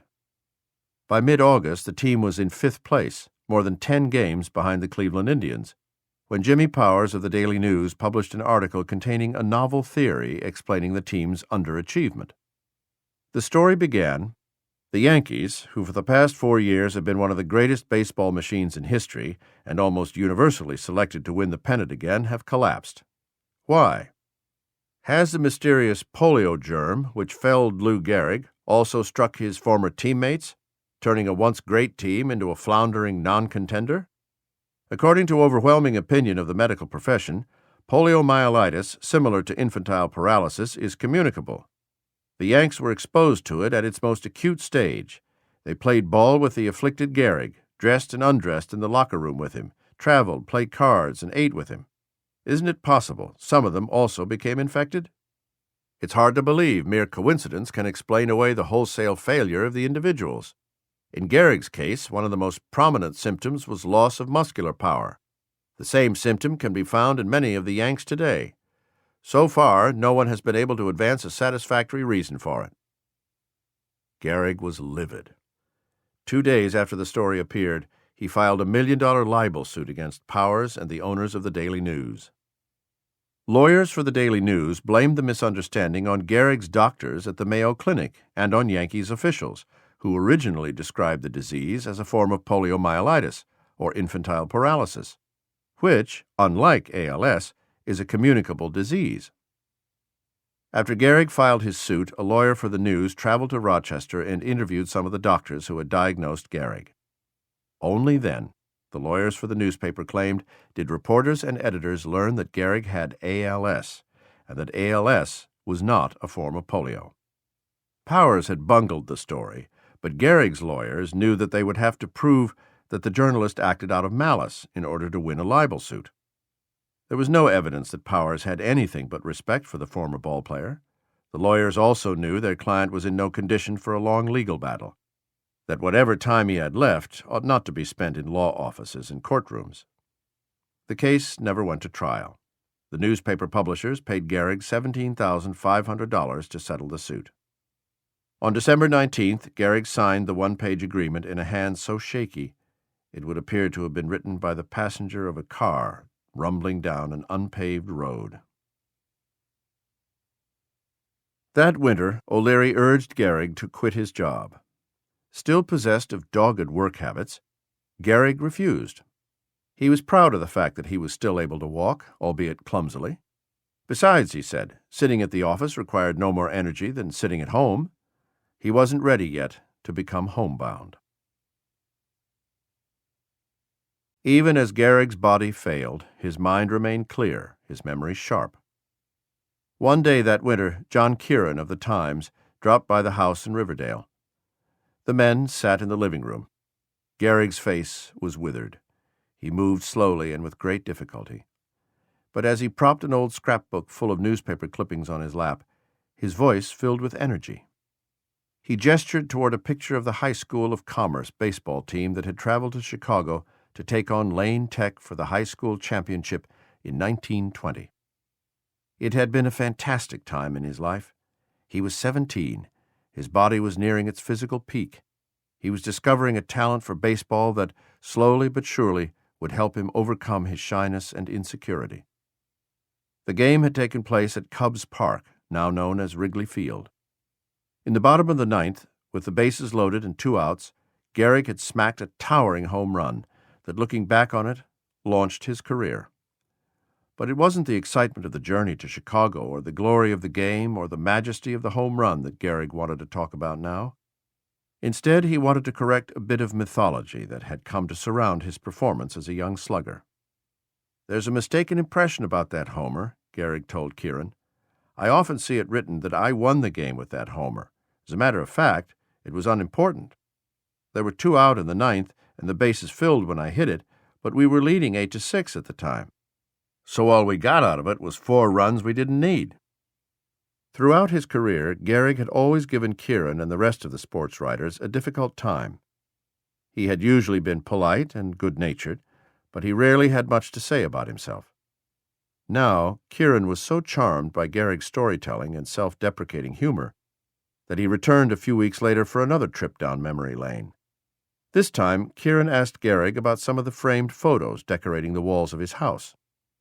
One picture, from Game 3 of the 1927 series, showed catcher Johnny Gooch of the Pittsburgh Pirates making the tag as Gehrig tried to score on what would have been an inside-the-park home run.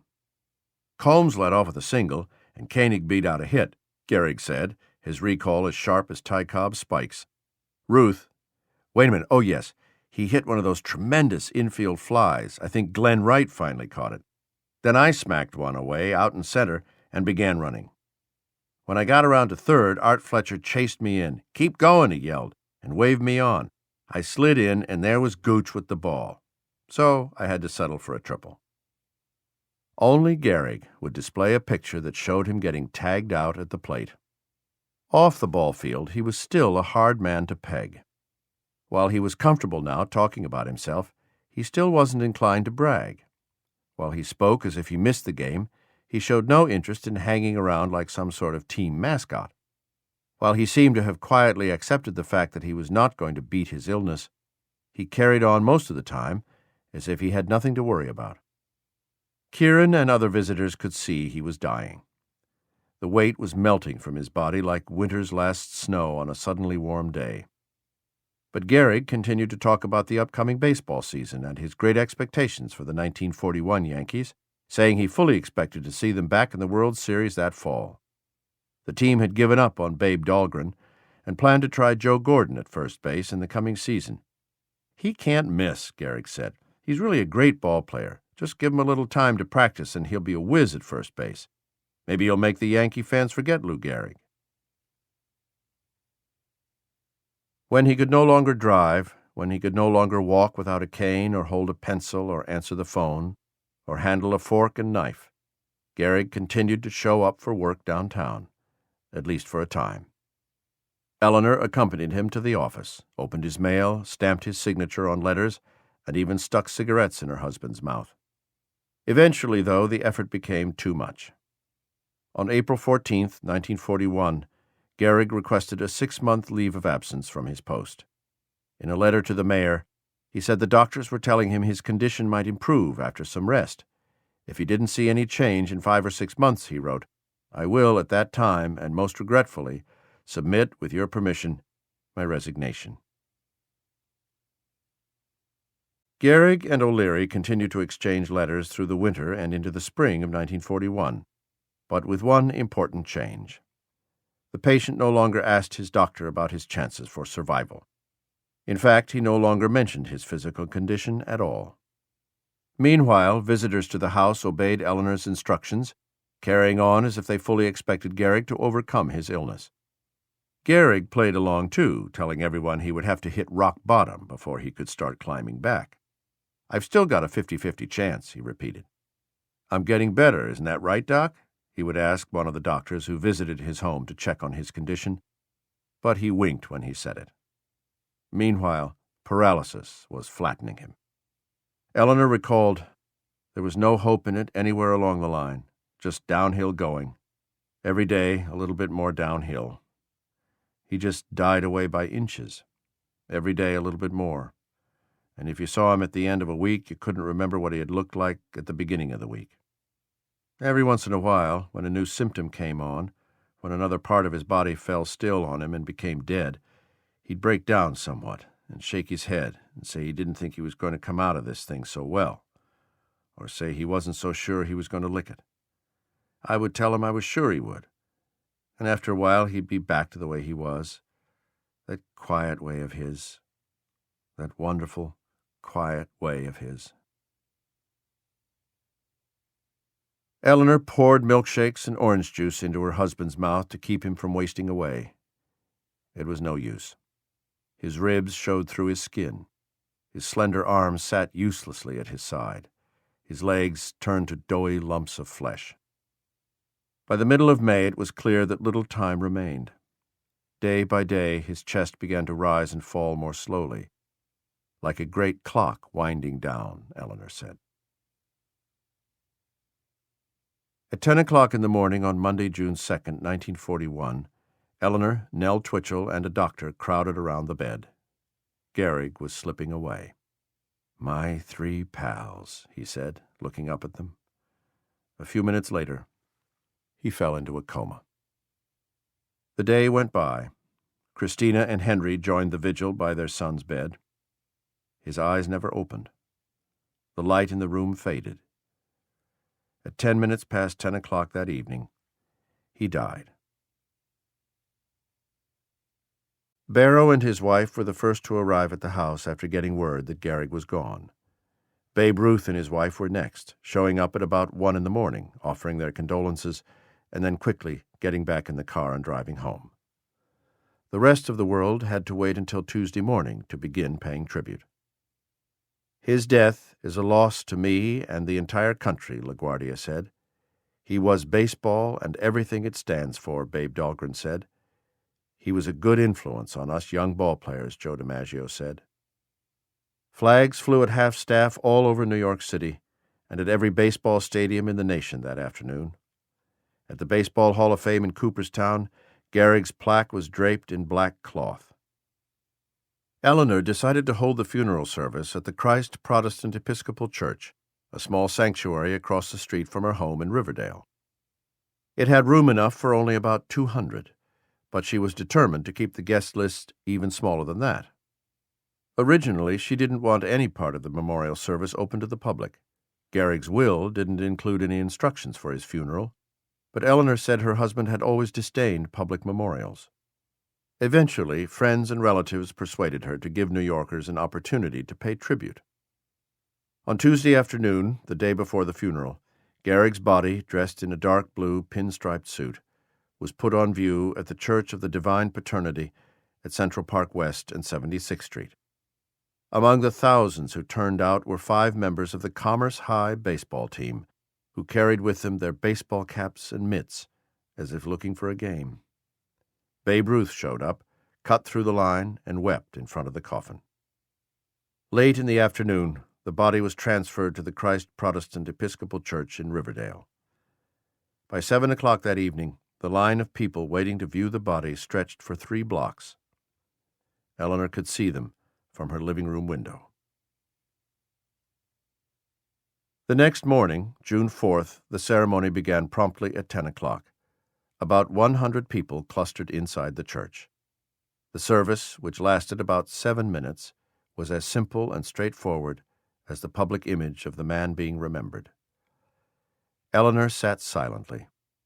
Christina wept. The Reverend Gerald V. Barry read the Episcopal service for the dead. "The Lord gave, and the Lord hath taken away," he said. He paused and announced there would be no eulogy. "We need none," he said, "because you all knew him." With that, Gehrig's mahogany coffin, blanketed in red roses, was carried to the hearse. His body was taken to the Fresh Pond Crematory in Queens, the same place his baby sister had been cremated 35 years earlier. As the hearse pulled out of the church driveway and onto the Henry Hudson Parkway, hundreds of strangers stood in the pouring rain along the side of the road, saying goodbye. Epilogue. Back in the summer of 1929, when Gehrig was single and still living with his parents, a young writer named Niven Bush, Jr. of The New Yorker had come to his house in New Rochelle for an interview. By the summer of 1941, when Gehrig died, Bush was working as a story editor for Samuel Goldwyn, the Hollywood producer. He proposed to his boss that they make a movie about Gehrig's life. "It's box office poison," Goldwyn said. "If people want baseball, they go to the ballpark." Bush persuaded his boss to watch newsreels from Lou Gehrig Appreciation Day at Yankee Stadium. The movie producer cried. Then he ordered his projectionist to run the film again. Moments later, he phoned an associate in New York and told him to cut a deal with Gehrig's widow. Eleanor sold him the story rights for $30,000. Goldwyn knew almost nothing about baseball, and the actor he chose to play Gehrig, Gary Cooper, perhaps knew even less. Fortunately for Cooper, there were not a lot of baseball scenes in Paul Gallico's script. Goldwyn wanted a love story, not a baseball movie. He wanted people to see that Gehrig's heroism sprung not from his baseball abilities, but from his humility and courage. Teresa Wright, who would soon marry Niven Bush, was cast in the role of Eleanor. Walter Brennan played a sports writer loosely modeled on Fred Lieb. Babe Ruth, after a crash diet enabled him to fit into the old pinstripes, co-starred as himself. Eleanor, the real one, not the actress, played a powerful role behind the scenes. She urged the producer not to leave out any of the people Gehrig thanked in his speech that humid day. "You see," she wrote, "the whole charm of the closing scene seems to me to be the fact that Lou thanked everyone, even remotely connected with his career, for making him the luckiest man on earth. It never occurred to him to give himself credit." By the time the movie was released, American men were going off to war. Goldwyn wanted to be certain that women would buy tickets, so he decided to call the film The Pride of the Yankees, not The Lou Gehrig Story. The movie was a huge success at the box office and received 9 Academy Award nominations. It is still considered one of the best baseball movies ever made. Christina and Henry Gehrig faded from public view not long after their son's death. They left their home in New Rochelle and moved to Mount Vernon, New York. In 1944, they both became citizens of the United States. 2 years later, at the age of 79, Henry was dead. Christina died in 1954, age 72. Eleanor Gehrig, widowed at the age of 36, never remarried and never had children. She dedicated much of her life to the enrichment of her husband's legacy. For the better part of 4 decades, she appeared at Yankee old-timer games, at Hall of Fame inductions, and at fundraisers for ALS research. But she never settled peacefully into her solitary life. Her drinking, always somewhat heavy, became intense. She died on March 6, 1984, her 80th birthday. She had no surviving relatives. She bequeathed more than $180,000 to medical research and asked that most of it go toward finding a cure for Lou Gehrig's disease. Her body was cremated and her ashes placed beside those of her husband in a crypt at Kensico Cemetery in Valhalla, New York. The tombstone contains no inscription and no decoration. Only the balls, bats, and gloves left occasionally in the grass by fans indicate the resting place of a baseball player. The record Gehrig cherished most was broken on September 6, 1995. Cal Ripken Jr. of the Baltimore Orioles played in his 2,131st game on a warm night in Baltimore, in which he went 2 for 4 and hit a home run. He was 35 years old, the same age as Gehrig when he began showing symptoms of ALS. President Bill Clinton, Vice President Al Gore, and Joe DiMaggio were at the game. Also in attendance were 260 fans who paid $5,000 each for special box seats near the field. The money went to charity, including a fund for ALS. At the end of an hour-long post-game ceremony on the field at Camden Yards, Ripken stepped to the microphone and said, "Tonight I stand here overwhelmed, as my name is linked with the great and courageous Lou Gehrig." Soon after Gehrig's death, Dr. Israel Wexler began shutting down his research on vitamin E. The ALS patients that he had written about so enthusiastically were all dead or dying. Wexler's instincts had been solid. Some doctors still believe vitamin E, a potent antioxidant, holds promise for the treatment of ALS, but as of this writing, no one has made good on the theory. Wexler's big mistake wasn't his hunch. His error was mostly procedural. He failed to include a control group in his studies. If he had administered vitamin E to one group of patients and a placebo to another, he probably would have found that both groups experienced more or less the same results. In a way, he was undone by his own enthusiasm.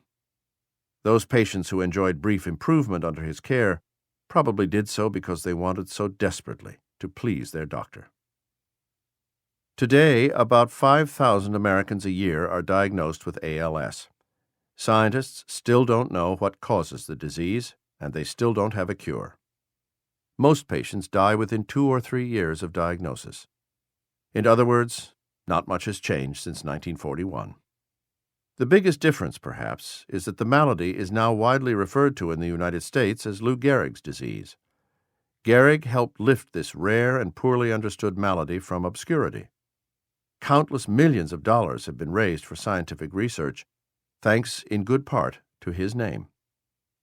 Many neurologists still hang pictures of the ballplayer in their offices and examination rooms. When they break the news to patients with ALS, they almost always invoke his name. "It hits them like a fastball between the eyes," says Dr. Anthony J. Windebank of the Mayo Clinic. Everyone knows Gehrig died young. But after the initial shock, patients often reflect on Gehrig's response to his diagnosis, rather than the outcome of his illness. ALS is a disease of weakness, but Lou Gehrig's disease is associated with strength, the strength of a stricken man who said he felt lucky.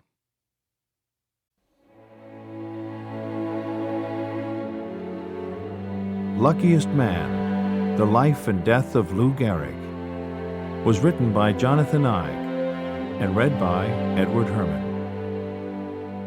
It was abridged for audio by Peter Michaelos. The recording engineer was Erica Weintraub, with editing and post-production by Frog Pond Productions. Mixed by Terry Hogan. The associate producer was Suzanne Wetzel. Luckiest Man was produced and directed by Kelly Gilday. This has been a presentation of Simon & Schuster Audio.